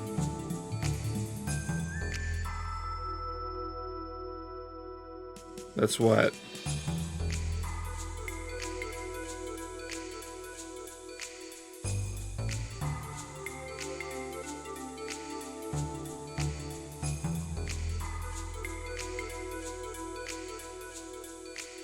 That's 25, right? 8 and 2 is 10, which is 27, so that doesn't work.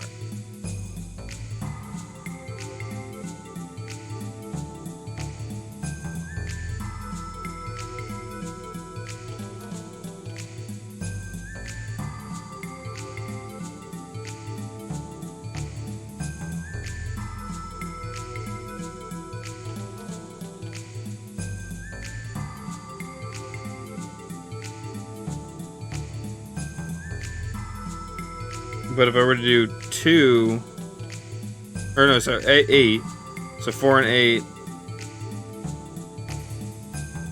that's what? 2 plus 16 is 18, plus 10 is 28. Then it's 5 and 2, so 5 and 2 is 7. 7 and 17 is not 28.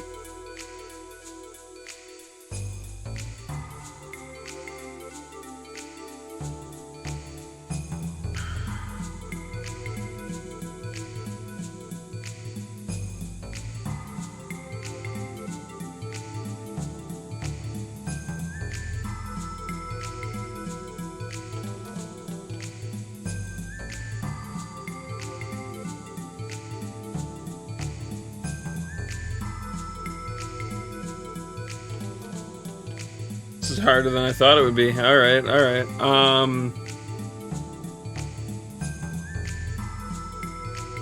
What if we put 4 where B is instead?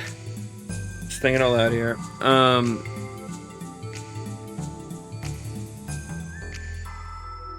We'll do 4 and 2, so 6.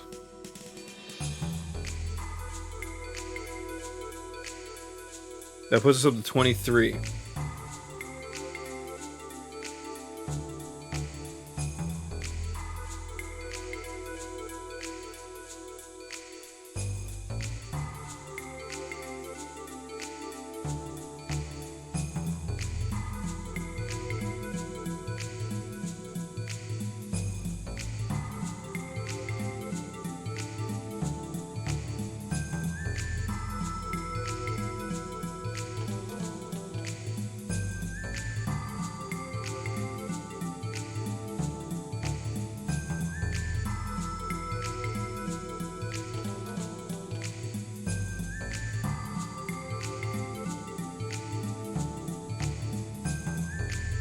Wait, 5 and 8 is 13.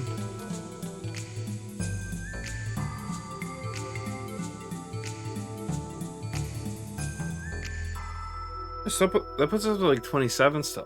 Fuck.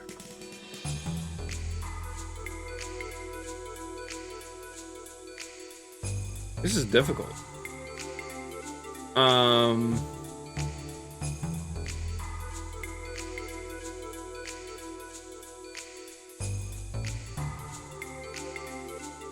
Let me whip open a calculator so I can do this a little bit quicker, and then rather than doing it in my head.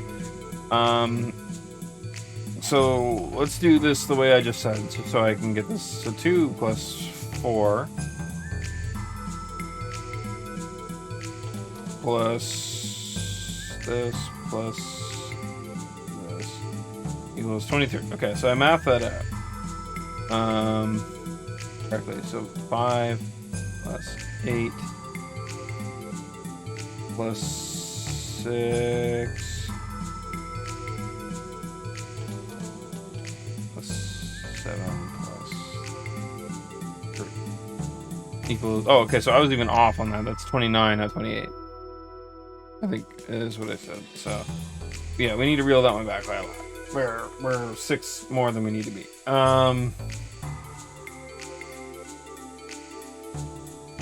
So let's try 4 and 5. Wait. I just realized something.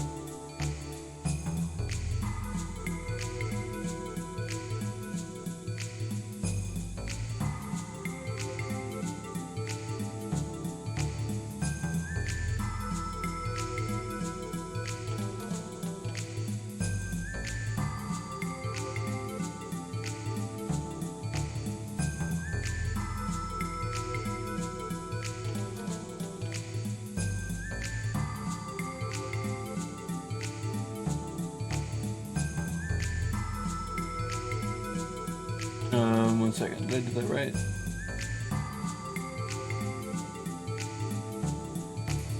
Okay, so if we do 2 and 8 horizontally,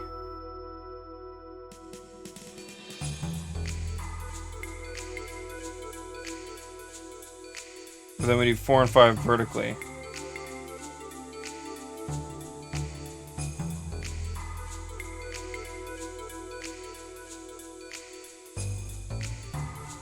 That's it. Okay. I don't know why I didn't think about it sooner. Where's my pencil? I actually kind of answered the question out the gate. So remember how I said, or well, you can see, horizontally is 16, but vertically is 17. Well, 4 and 5 equals 9. 2 and 8 equals 10. So all you'd have to do is push 9 and 10. I don't know. I didn't think about it. So.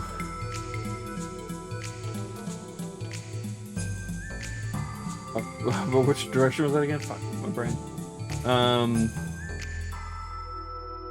There we are. So 2 plus 6. So 2 and 8 was horizontal.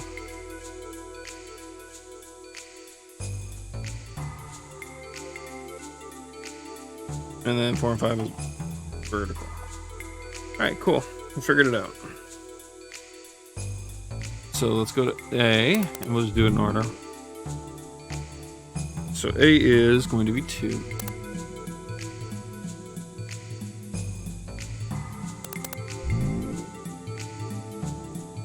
D is going to be 5. Wouldn't it have been funny if I accidentally inputted this the right way the first time? There was always the possibility. We said C is going to be 8. Oops. And that would leave B as 4.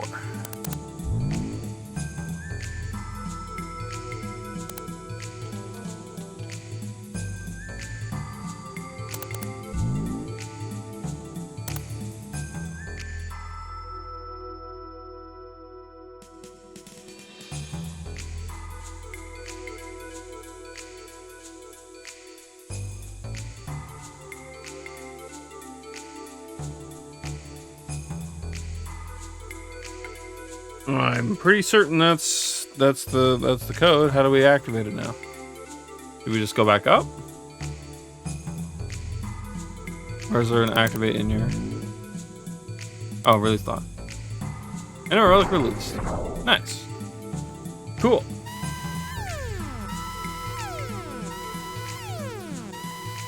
Ride in the center of the lift.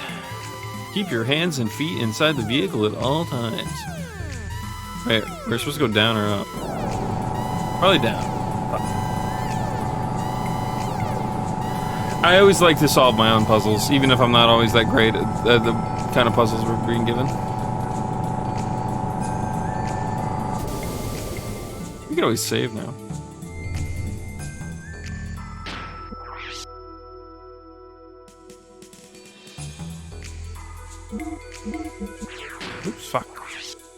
Hit no accidental. Damn it. Yeah, I don't know. There's a certain satisfaction to solving my own puzzles.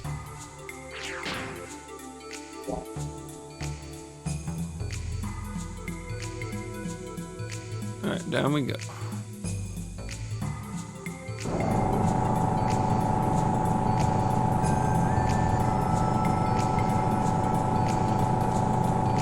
We honestly need more games with puzzles for stream. I really do like problem solving a lot, and I feel like most games treat me like I'm a fucking toddler.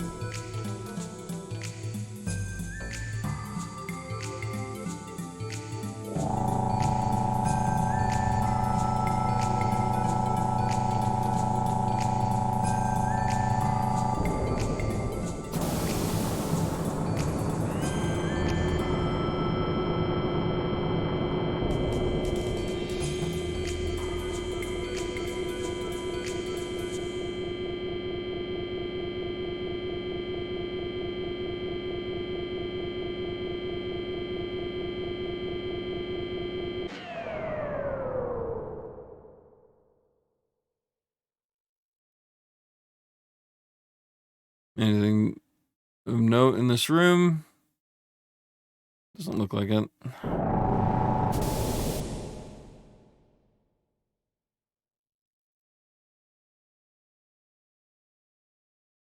That's a mega soul just in case shit's going down here. We're not missing a whole lot of resources, but we're missing some, and that's...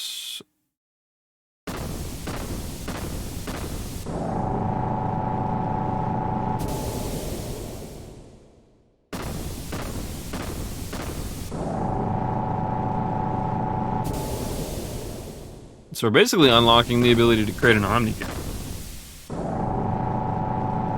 But why? Who even needs an Omni Gear at this point? Emeralda has one. Faye has one. Shatan has one. Ellie has one. Rico doesn't, but I feel like Rico is such a sidelined character. I don't see him getting one.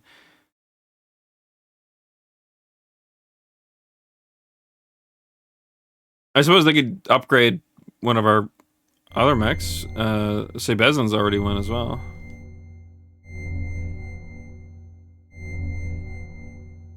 I suppose Billy doesn't have one.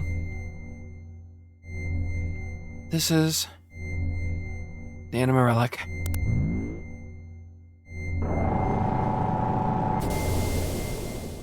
Who is it? Who is calling to me? I don't know. I don't know. What should I do? You were waiting for me? Billy?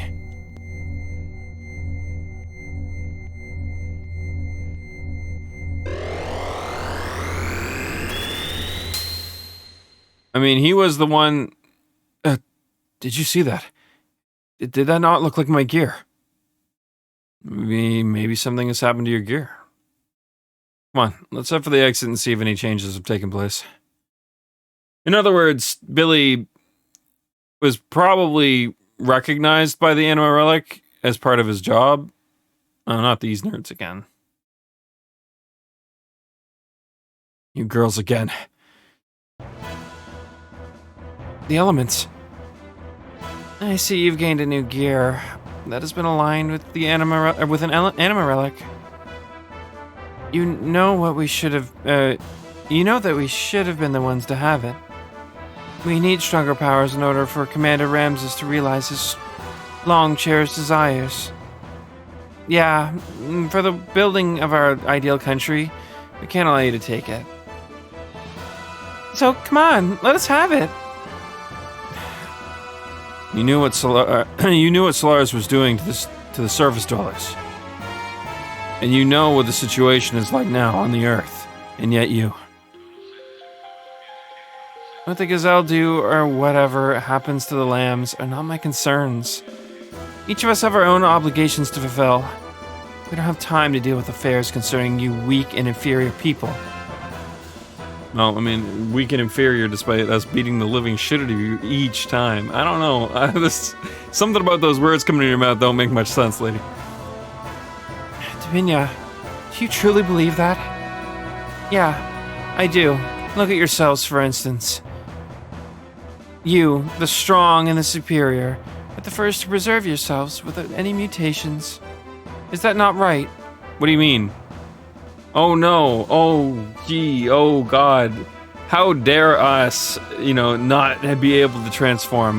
We should have jumped in some fucking sewage waste and just rolled around in some radiation to rectify that situation, right? Jesus. Dominia, you dickhead.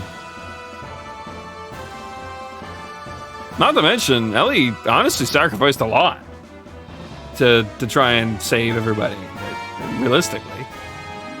She was, honestly, I mean, she only said it. It's not like she had the chance to show it, but she also was willing to sacrifice her life to save all the mutated people. She felt for them. I think Dominia's got the wrong idea wholeheartedly. Power and ability have nothing to do with it. It was pure coincidence that we didn't mutate. Hey, look at the Fae coming. Woo! Fae's not backing down, man. He knows. He knows what's up. People are people, nothing more or less. I admit that they're the weak and powerless, but there's no reason for us to forsake them. We're all the same human beings. Look at our protagonists being fucking based. Badass motherfuckers.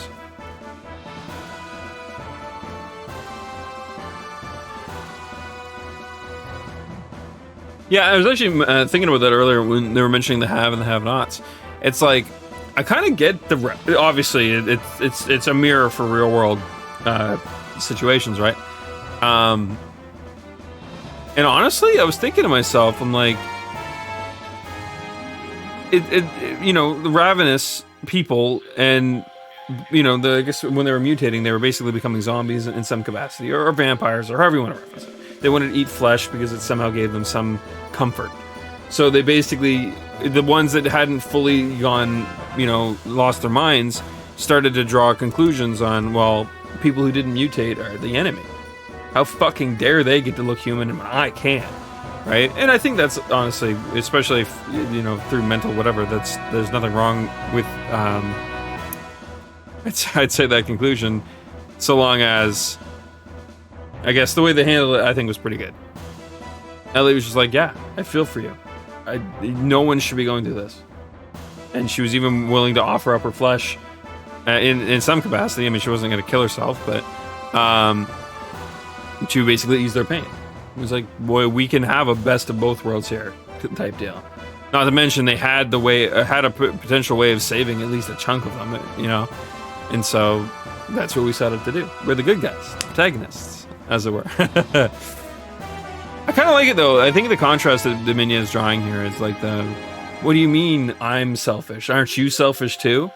And then we're just like, no, not really. No, not quite.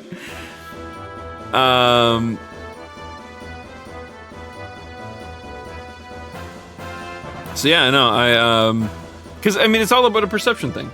Dominia is so used to looking down on people that she just believed that that's what we must have done too. We were superior in that situation wholeheartedly, 100%. We were able to beat them back relatively easily. In fact, under like a factual statement, we were superior to the mutant people. Obviously, that didn't matter to us though.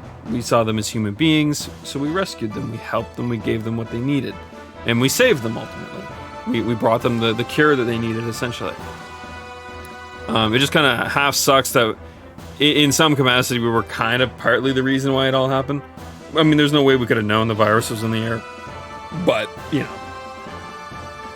I like it. I think it kind of like solidifies how Dominia like looks at things. It really cements her character very well to have her react the way she did.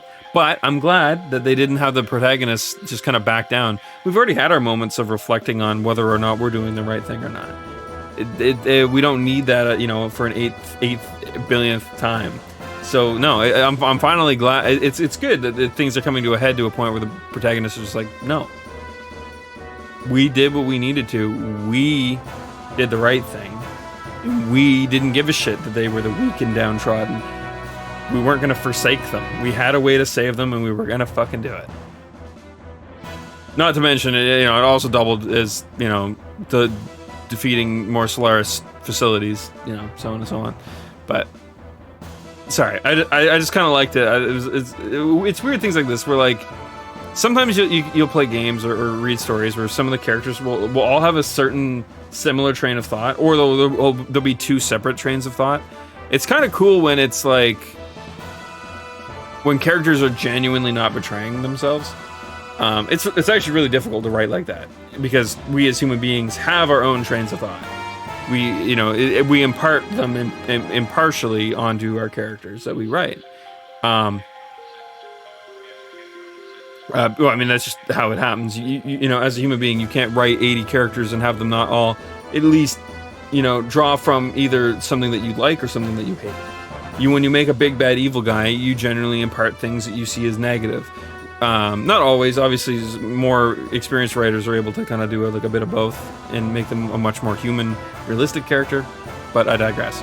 And then obviously your protagonists, you usually impart your more of your positive traits on them. But here, what they're doing is ultimately kind of a bit of both, which is nice. And the characters have learned and they've grown and they're showing it, which is, it's good. It's good storytelling. I know I've gushed about this game's storytelling quite a bit. It's definitely its strongest part, despite its unique combat being pretty interesting, and some of the enemy types have really made me think on how to beat them and really put together like a combo. Nothing super in depth, but there's some level of complexity there.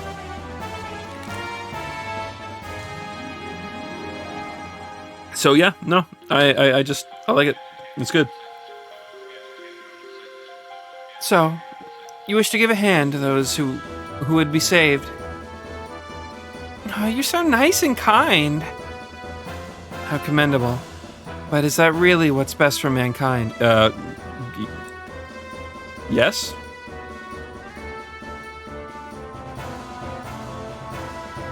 You were all once surface dwellers. Aren't you all forced to live under the oppression of Solaris?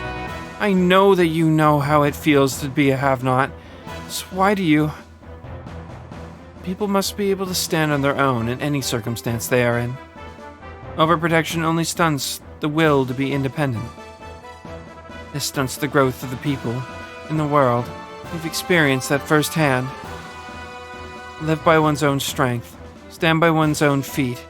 It's sad but true that the weak will be weeded out. On a personal note, on a personal feeling note, I don't know if I agree with that. I mean, obviously you can argue that everyone has their own strengths and weaknesses, bit where strength is not some linear scale like anime would have you believe.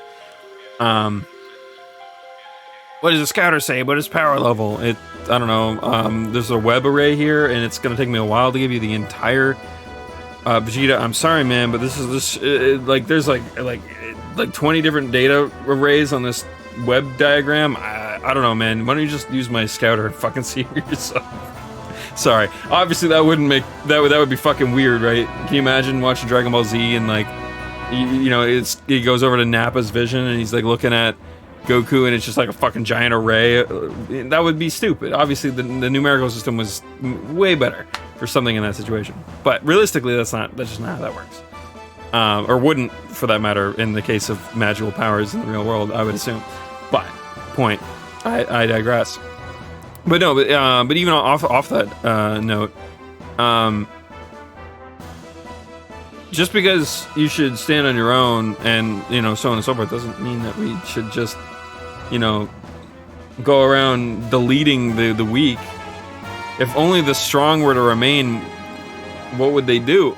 Fight each other until they all because eventually you're going to get to a power scaling hierarchy where what you denote as weak starts to scale up and up the ladder as you take out weak people.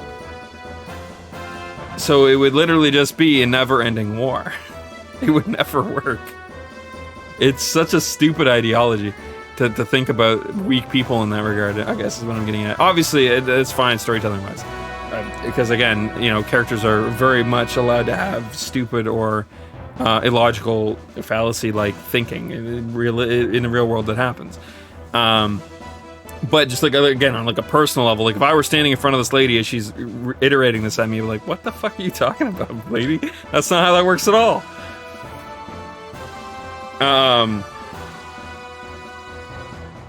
Yeah, I don't know. There's a lot of things in I guess, what would you call that, philosophy? Of like all that kind of stuff that is really interesting to look at.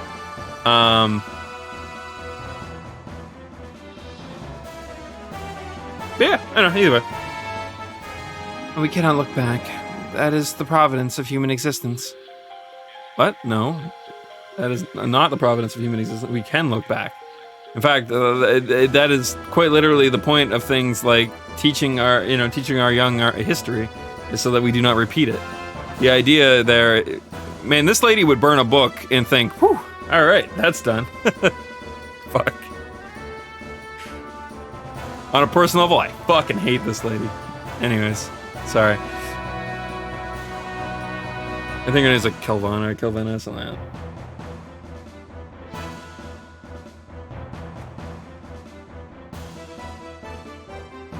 That is just the providence of those who are the haves.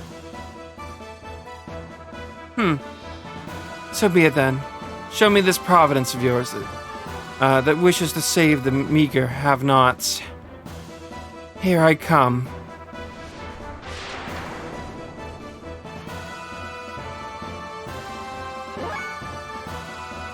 But no, I don't know. I could gush about the story at length. I think they've done a wicked job with the storytelling in this.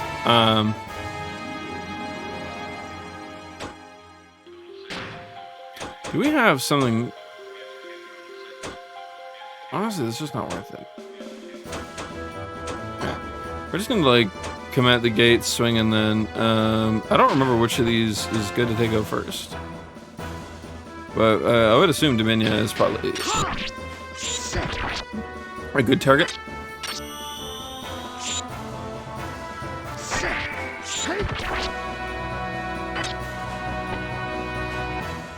What?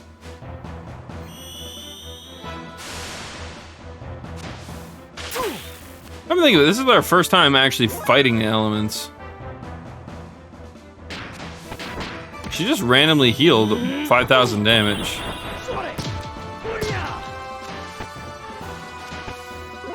So in other words, Dominia has to be taken out last? I meant to do magic. I think they represent each of the elements.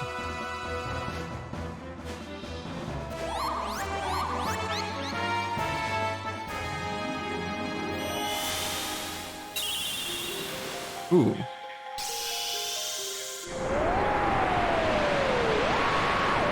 I guess we didn't actually block the ether effects.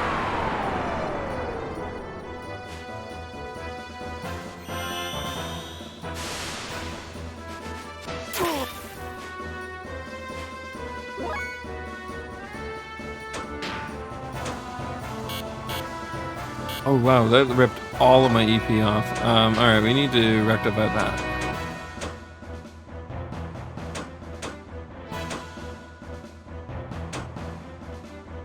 I don't have any better rose song?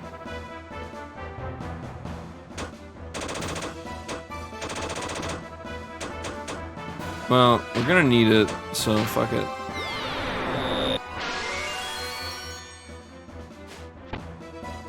I genuinely don't know which of these we should be taking out first. I guess Healer Lady would be a good target.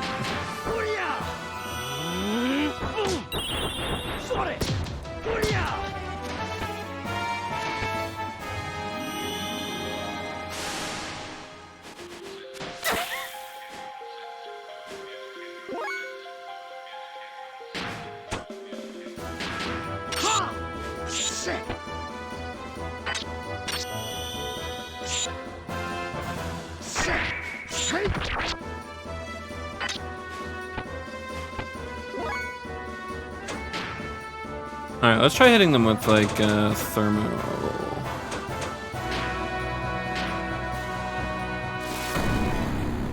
Yeah, I had a feeling that was gonna go.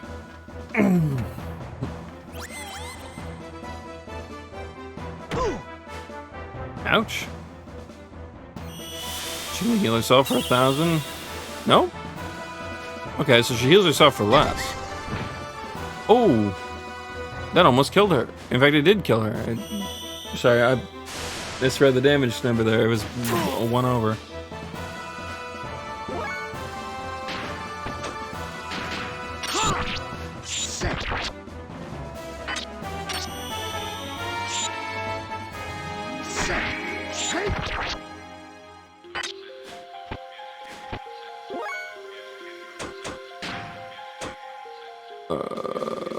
Yeah.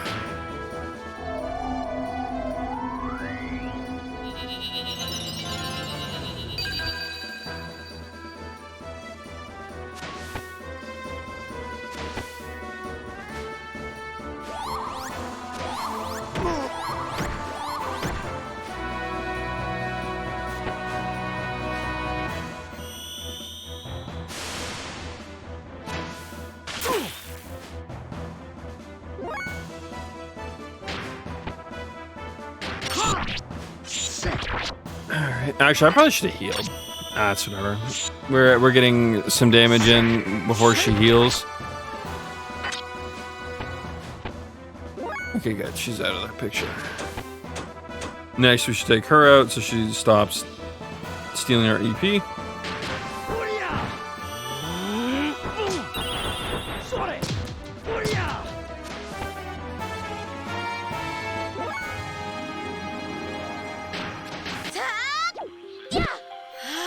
Dodging his cheat.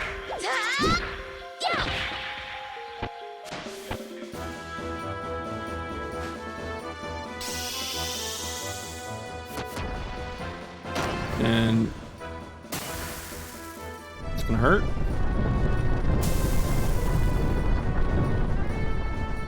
Yeah, a little bit.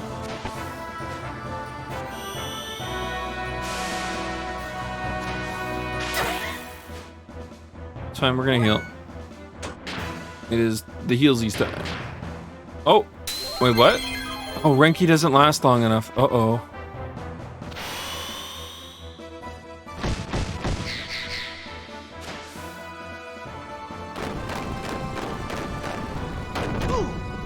Oh, okay, well, actually, it was a good thing we healed him then, anyways. You know what? He does the least amount of damage. I'm just gonna use him to throw out items. We just need Ellie not to die.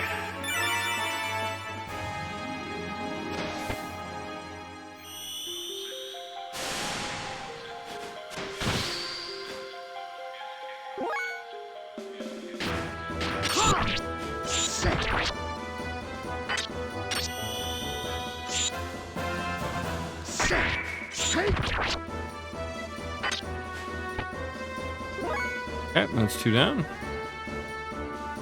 Means Talon has to be next.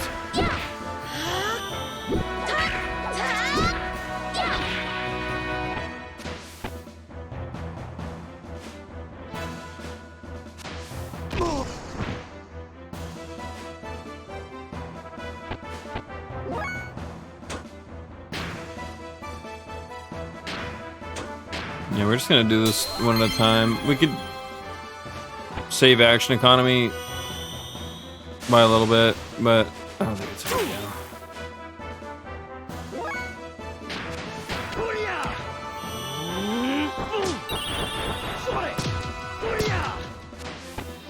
Not like she can heal anymore anyways. So most of the damage is just...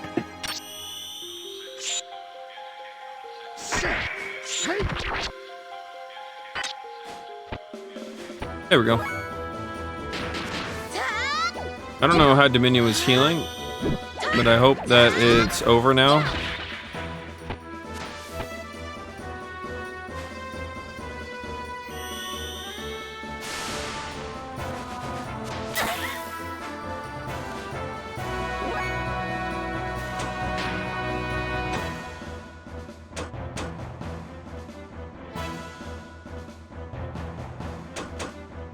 Oh, we actually have a lot of those on hand. I must have bought a bunch at one point and forgot about it.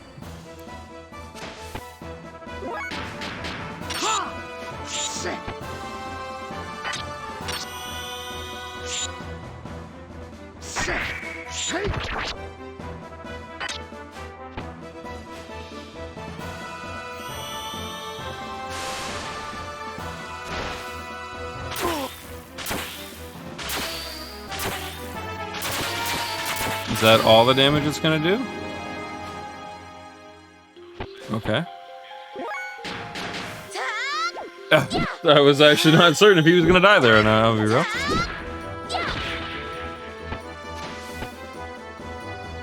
She should go down the next couple hits.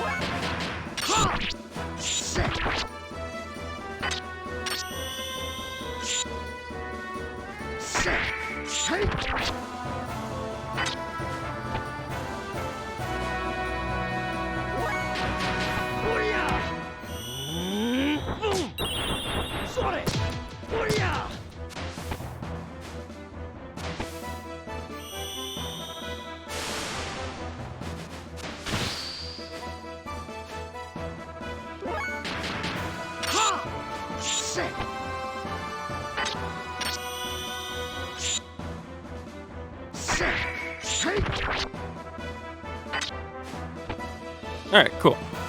That was quite the fight, actually. I'll be real, that was definitely the hardest situation we've been put into with them.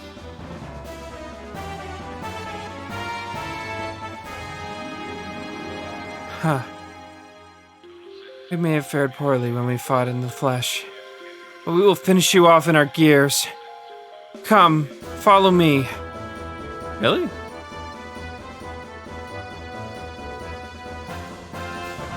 What a cop-out. I mean, I'm sure we'll be fine. I can't see it being much different of an outcome, realistically, but... What took you? What meaning is in fighting again? Silence. Now we have no choice but to fight. Now I will show you the true power of the elements. Get ready, because here we come.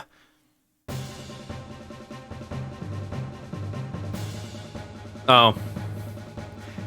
You know what? It wouldn't be a mech game if they didn't do this.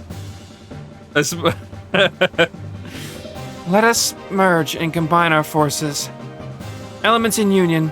Elements formation.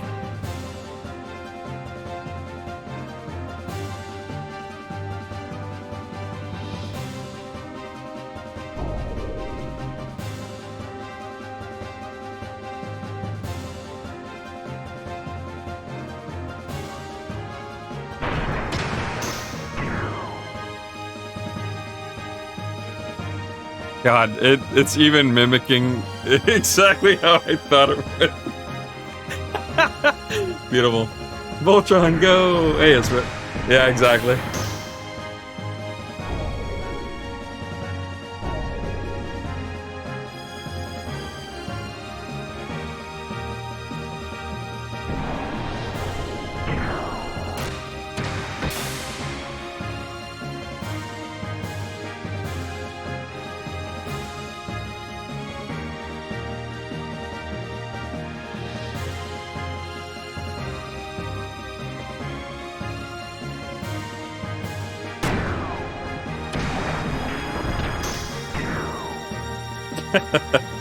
This is beautiful.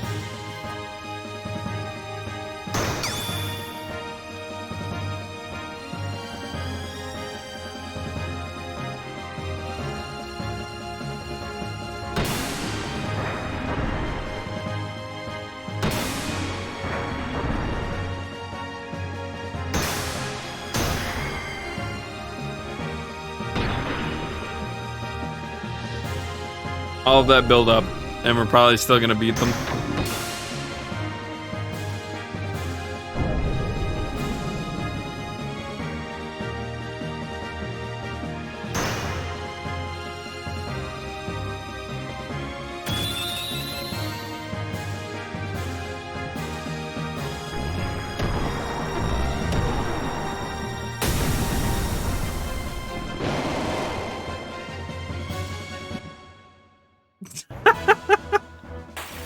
All right. Perfect.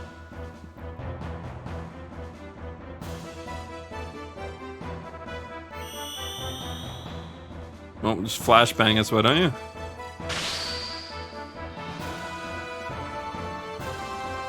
All right. Don't know what we have access to yet.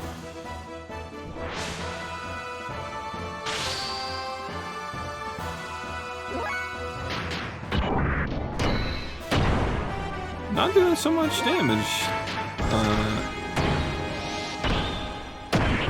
It's fine.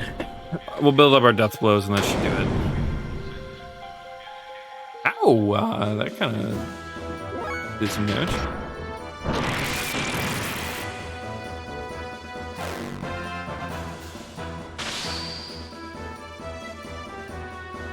Are they swapping their elements?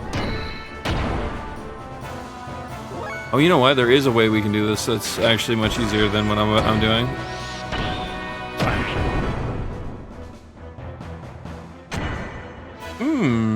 That felt great.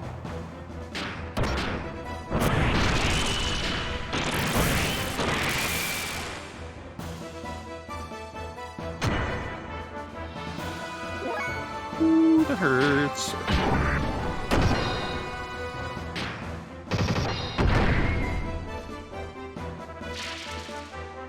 Okay, so now it's water.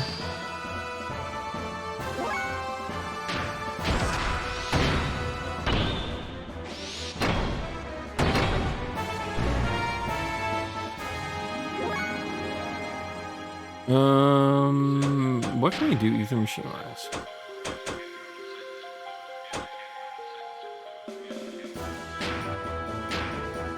Let's do it.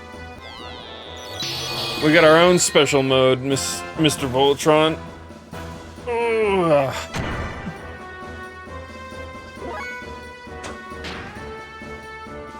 Yeah, how do I do it again? Is it...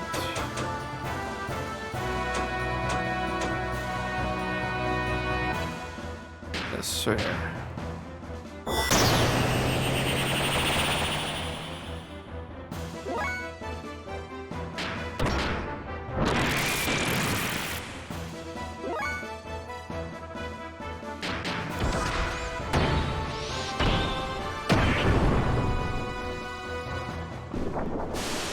Oh, AoE.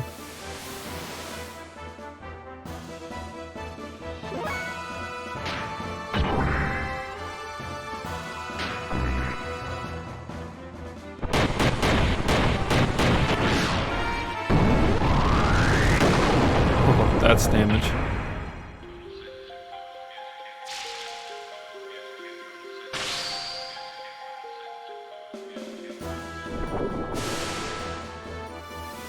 Alright, this AoE situation's a bit cheating.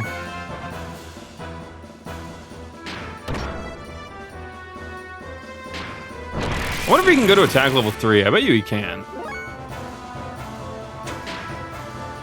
Alright, they're in water mode right now. So what happens if I were to do this?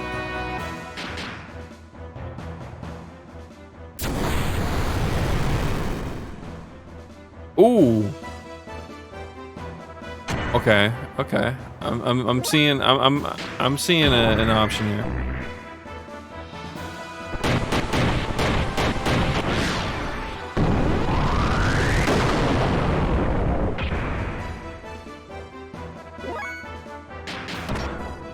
Moment of truth.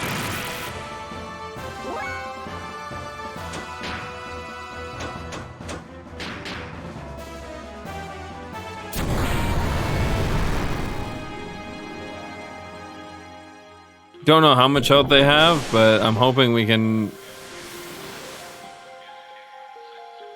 beat them before they beat us, basically.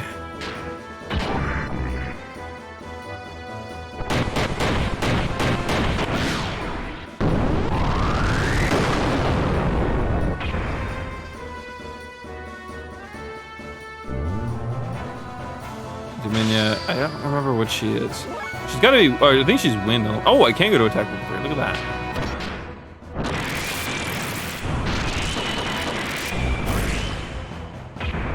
Lots of damage. Well, kind of. Not really. So wind. I don't know what beats wind. I'm assuming earth?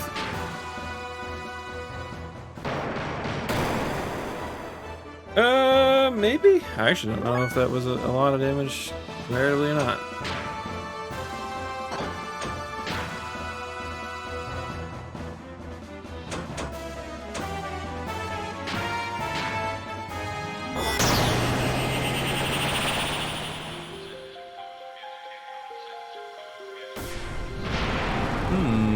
Oh no, that's a lot of damage.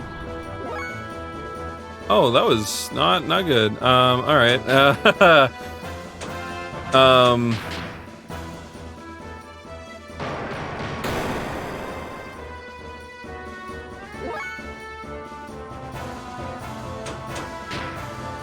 do not have any special options. Oh wait, that means we don't have him equipped with the ability to do anything about that, huh? Not good.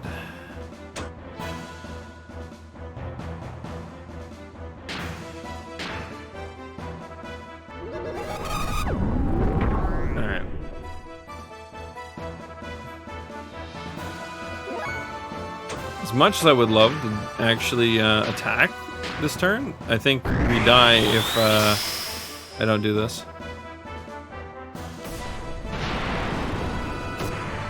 Oh boy!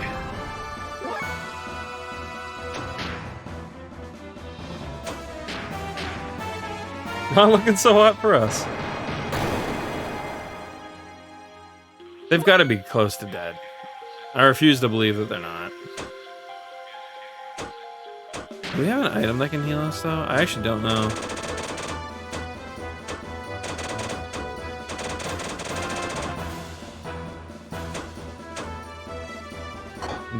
Don't think so. Alright, cool.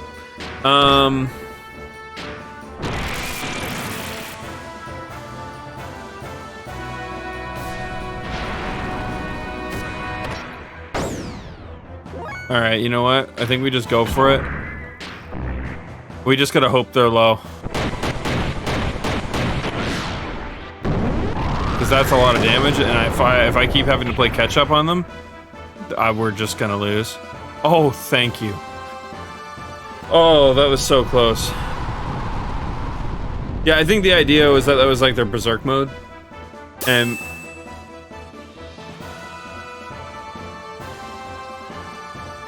is that them giving us a new sword? Attack? Okay, that's good. Ether is okay, but and that's a lot of health. That's actually kind of a shit level up. But he got something out of it. And that's a good level up. Yeah, we got the Kishin sword. Cool. Let's just make Shatan even more strong. Why not? No big deal.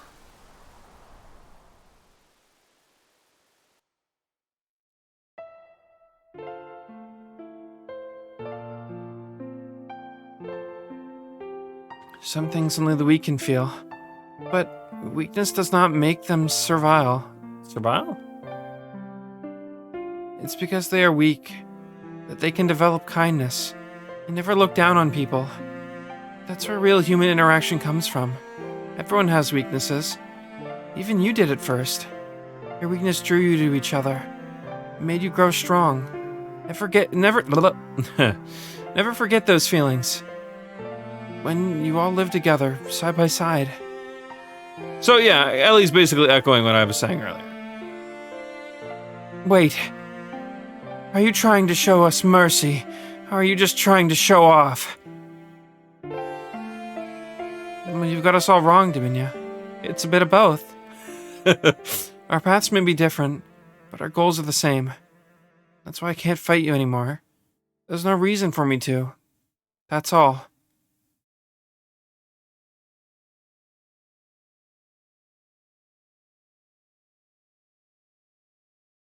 Well, it looks like they sure showed us a thing or two. I show him a thing or three. Fuck. Damn it. Huh. Every time I hear that phrase, it just snaps into my head. I hear Rex. I hear Rex's voice in the back of my head. Having fled from the elements, who tried to take the relic to be used as a power to fulfill Ramses' desires, we once again initiated our search for information on the whereabouts of the last known relic.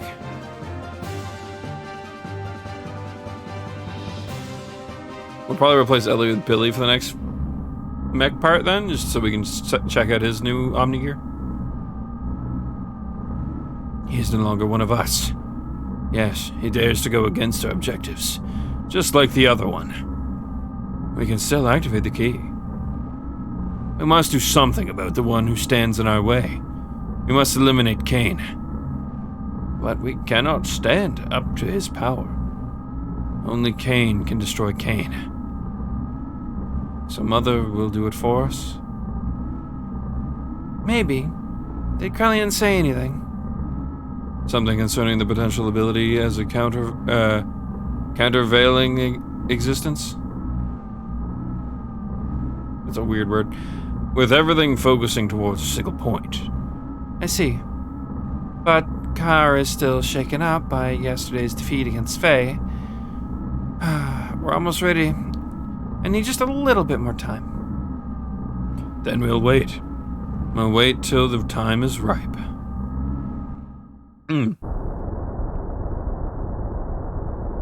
Carlian, a countervailing existence? That Myung. What's she up to? I'd better warn the commander.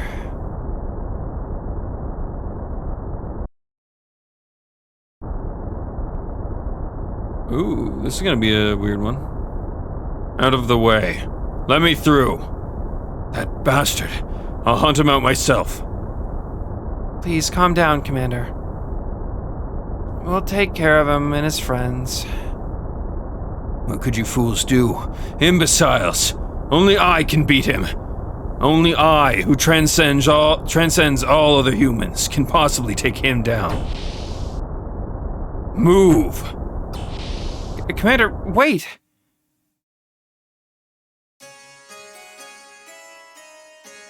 While Faye and the others searched for the resting place of the last known anima relic, temporarily returned to Nissan. I don't know why I went back, just I had this stirring within my heart that some danger was awaiting people there. Awaiting the people then.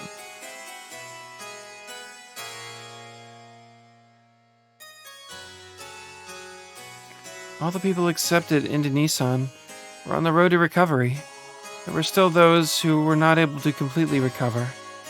But Taura's nanomachines, son, continued to evolve from day to day. Thanks to the nanomachines, the treatments were becoming more and more successful. And the day when everyone would regain their original bodily form was approaching.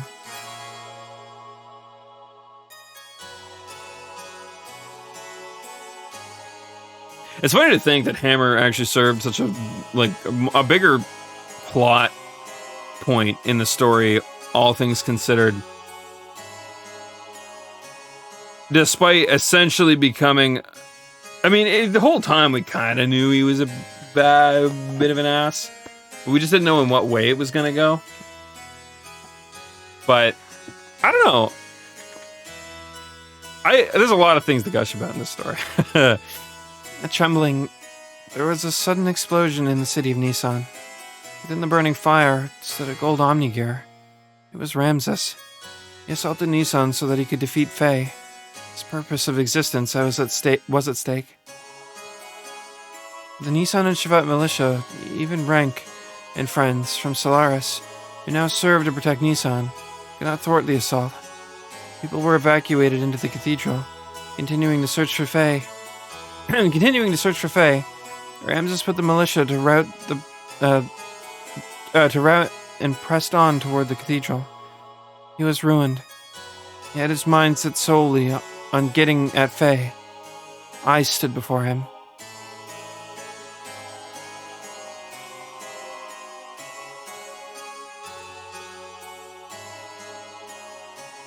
Where is he? I know it, he's here. Why does he not come out?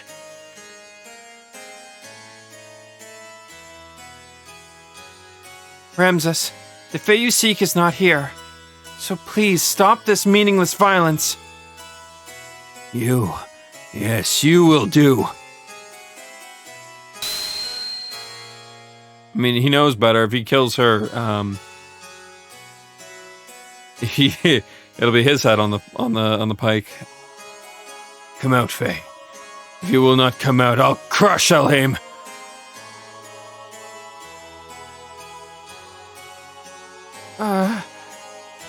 Ellie, Boss. keep back. Not coming out, eh? Have it your way. Then from tonight on, you'll be crying with this woman's dead body in your arms. I don't quite think that's... How the... What happened? Oh, why can't I move? Ellie, Are you okay? Actually, what were we given rank as a voice? I think it was like something else, actually. It's been a while since I've had to voice them, so I kind of forgot. How could I? To the likes of you! Not only to him, but I am also inferior to you. Me! what happened to you, Ramses? Why are you caught up with Fae so much? Why are you so bothered by who is more superior? I was originally created to be the integration of all human abilities, to be able to align with all of the anima relics. I was created to have the powers equivalent to those of Emperor Cain. You could say I was to be the ideal form which all people strive to become. However, once he was born, I was rejected. I was given life in a pile of trash, born in the dark, cold abyss of worthlessness. I kind of like his character. He went from being like really cool and calm and collected and like really like the ideal commander. I can't remember. I think I likened him to something like Suzaku, but honestly, he's more of a what's a good example? He's one of those characters that he's calm, cool, collected, strong until he realized that, and basically until he got knocked down a peg, and then he went insane. Or well, knocked down a peg a couple of times. I mean, it was a slow progression, but point. When I was able to crawl out of there, I was able to strive on my own strength in order to get back at all those who forsaken me. Despite all of that, I was able to get this far. I was able to provide myself with the warmth that I required to continue living. Code Geass. At first, I thought he was kind of like going to be like the rival character in that form. But he really, honestly, they surprised me with him essentially not being that at all. But he had to come and intervene in my life one more time. He tried to take that very warmth away from me again. As long as he exists, I don't belong anywhere. I think I know now why you're so fixated with Faye. You do not really know what you should be doing with your life right now. You're simply trying to protect yourself by attacking Faye. By attacking others, you're confirming your own existence. I mean, yeah, we already kind of knew that about him too. Like, with him essentially serving, I forget what the fuck they're called, the council of big-headed people. Or the robot collection, conscious collection people, I don't know what the fuck they're called. But when they basically started insinuating that they wanted to dispose of him, and people were still vouching for him at that point, he kind of probably saw his mortality flash before his eyes. He went from being the strongest to being literally Team B, you know? He's like on the side. It's kind of interesting. I'm also a little surprised we haven't just killed him yet. I'm surprised what they plan to do with him in the story.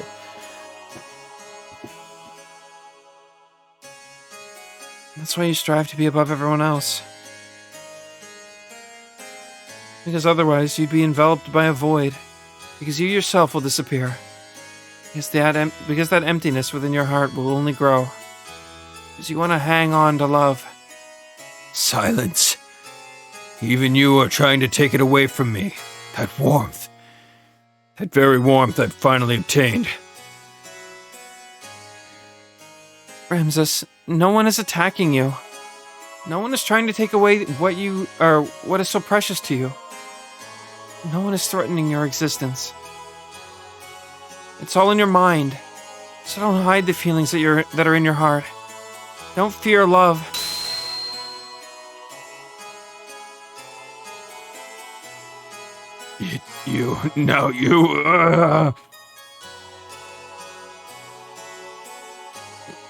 I keep wanting to like get really loud and like excited with his character because I feel like it would be like the proper way of representing him.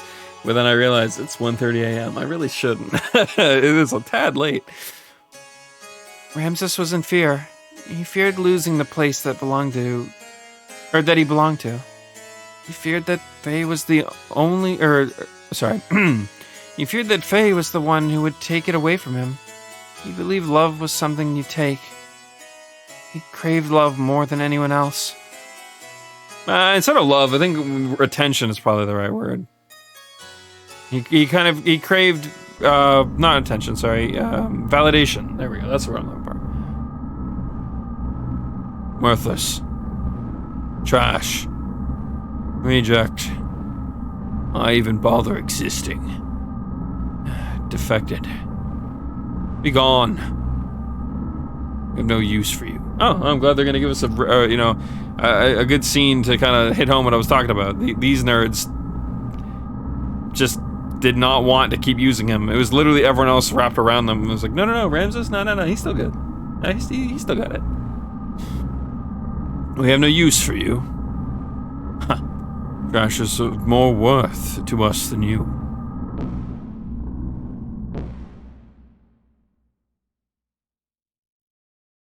Car, don't worry. I'll always be by your side. No one knows you better than I do, so don't. Myung, is this all I can do? Is this the extent of my strength and abilities? I couldn't beat him. And in front of that woman, I couldn't even do a thing. Is this the limit of my existence? My abilities? You're the same as Cain. An archetype that surpasses all humans. I made you in the same way. But he is the one who is preventing you from fully realizing your powers. Oh, I get it now. That makes so much more sense. Okay, now I know exactly what their plan is with him.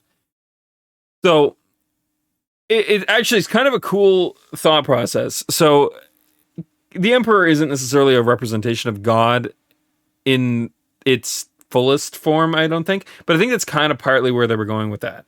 So, if we're to like draw the religious kind of like, I guess, I don't know if tenet is the word I'm looking for here, but the idea that like if Ramsus was created in the image of the Emperor, and the Emperor doesn't want to destroy humanity, it's essentially insinuating that Ramsus truly doesn't want to do the things he's doing. So he has a mental block that's stopping him that he can't explain. Or you could argue that it's fate and the way it's supposed to be, if you really want to get very fantastical. But I don't know. I like the way I'm describing it better.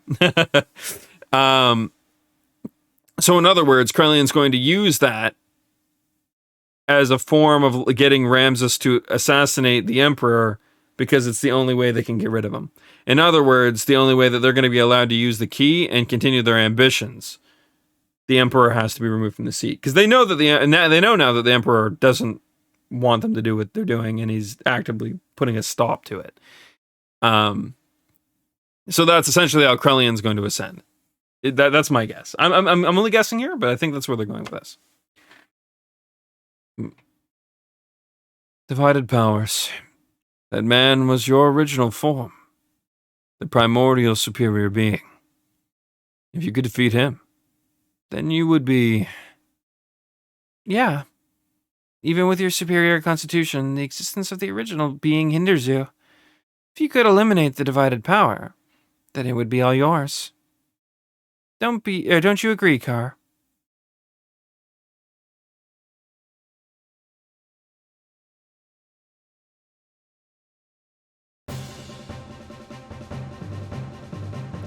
Having completed the alignment of the first anima relic with Billy, there was a remarkable change in the appearance and structure of Billy's gear.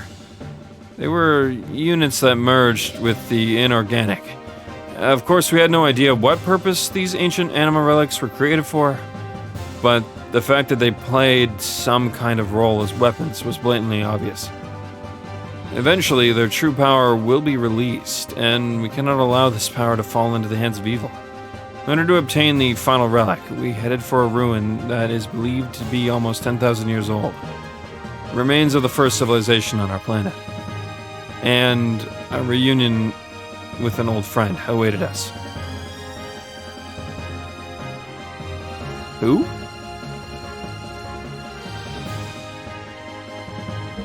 Let's put Billy on the team, just so we can check out his new stuff.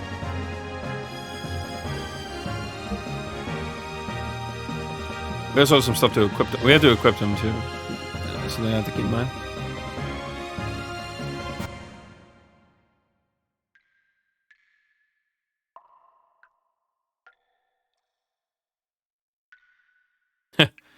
So shopkeeper Johnny just, if you say dungeons, say traveling merchants. You say traveling merchants, and I say shopkeep Johnny. Perfect. All right.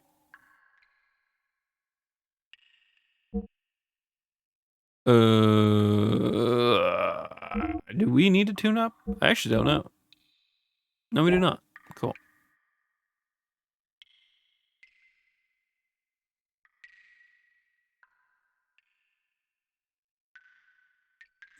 Yeah, so Steer is the only one that hasn't had its upgrade yet. I feel like Rico is honestly the weirdest character in the game. I mean, like, he has, I would say he has probably one of the better motivations to come along. The fact that he's a mutant from before everything happened means that he was essentially, wronged by, the powers that be. So it makes sense as to why he would tag along and help them out. But why would he get an anima relic? Honestly, he hasn't had much story presence as of late either, so it's like, I'm curious. I don't know who else is gonna get it, but I don't know. I'm curious about it. There's room for that to be a thing. I just don't know how it will be a thing. Oh, okay. So they didn't give me a new engine, but they did give me a new, like, everything else.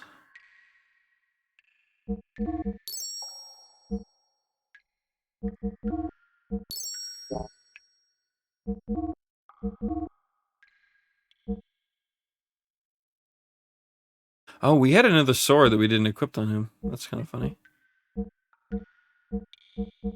I think we've already bought everything we need, though, so...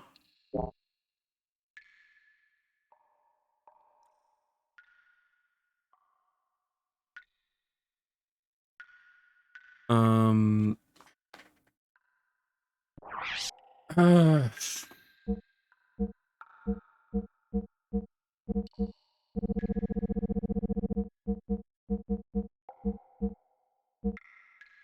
I think we actually have some for him. Yeah, we do. I think we're good then.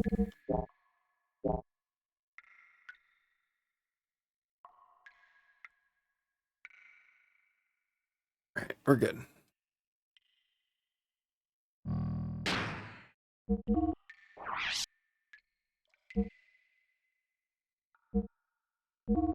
We still don't have a new gun for him.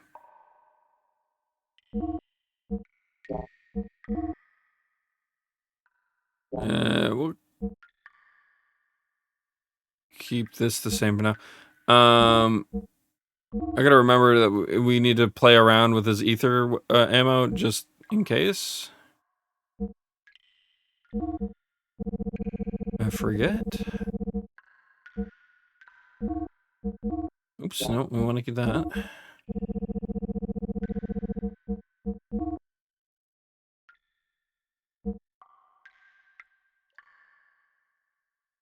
I think everything else is fine.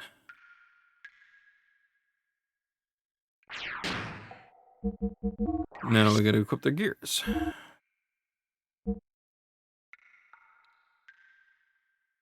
Oh God. Why is everything super low?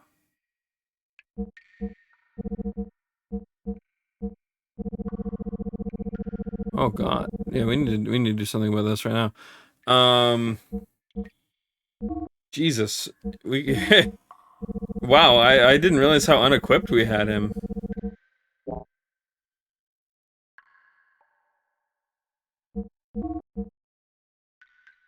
Well, response is nice to have, but do we not have anything better?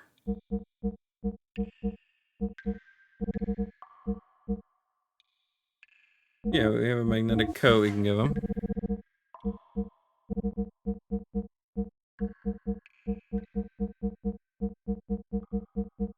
Um,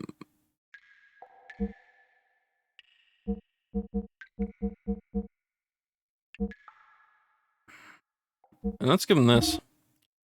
That should be interesting enough. For now. Oops. I'm gonna do equipped. Okay.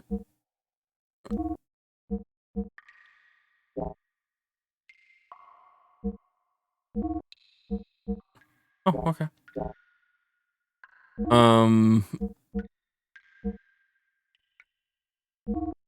Do I have a better ether air?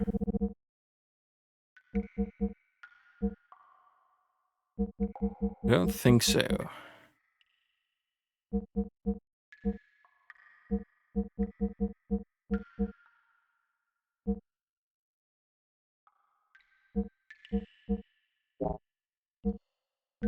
We don't need the insulated air on, so let's go down here and give him this.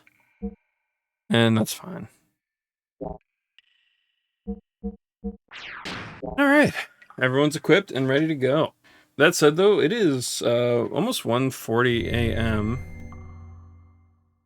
And I kind of want to get up and move around.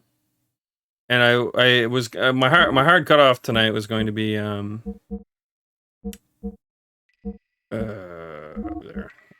It was going to be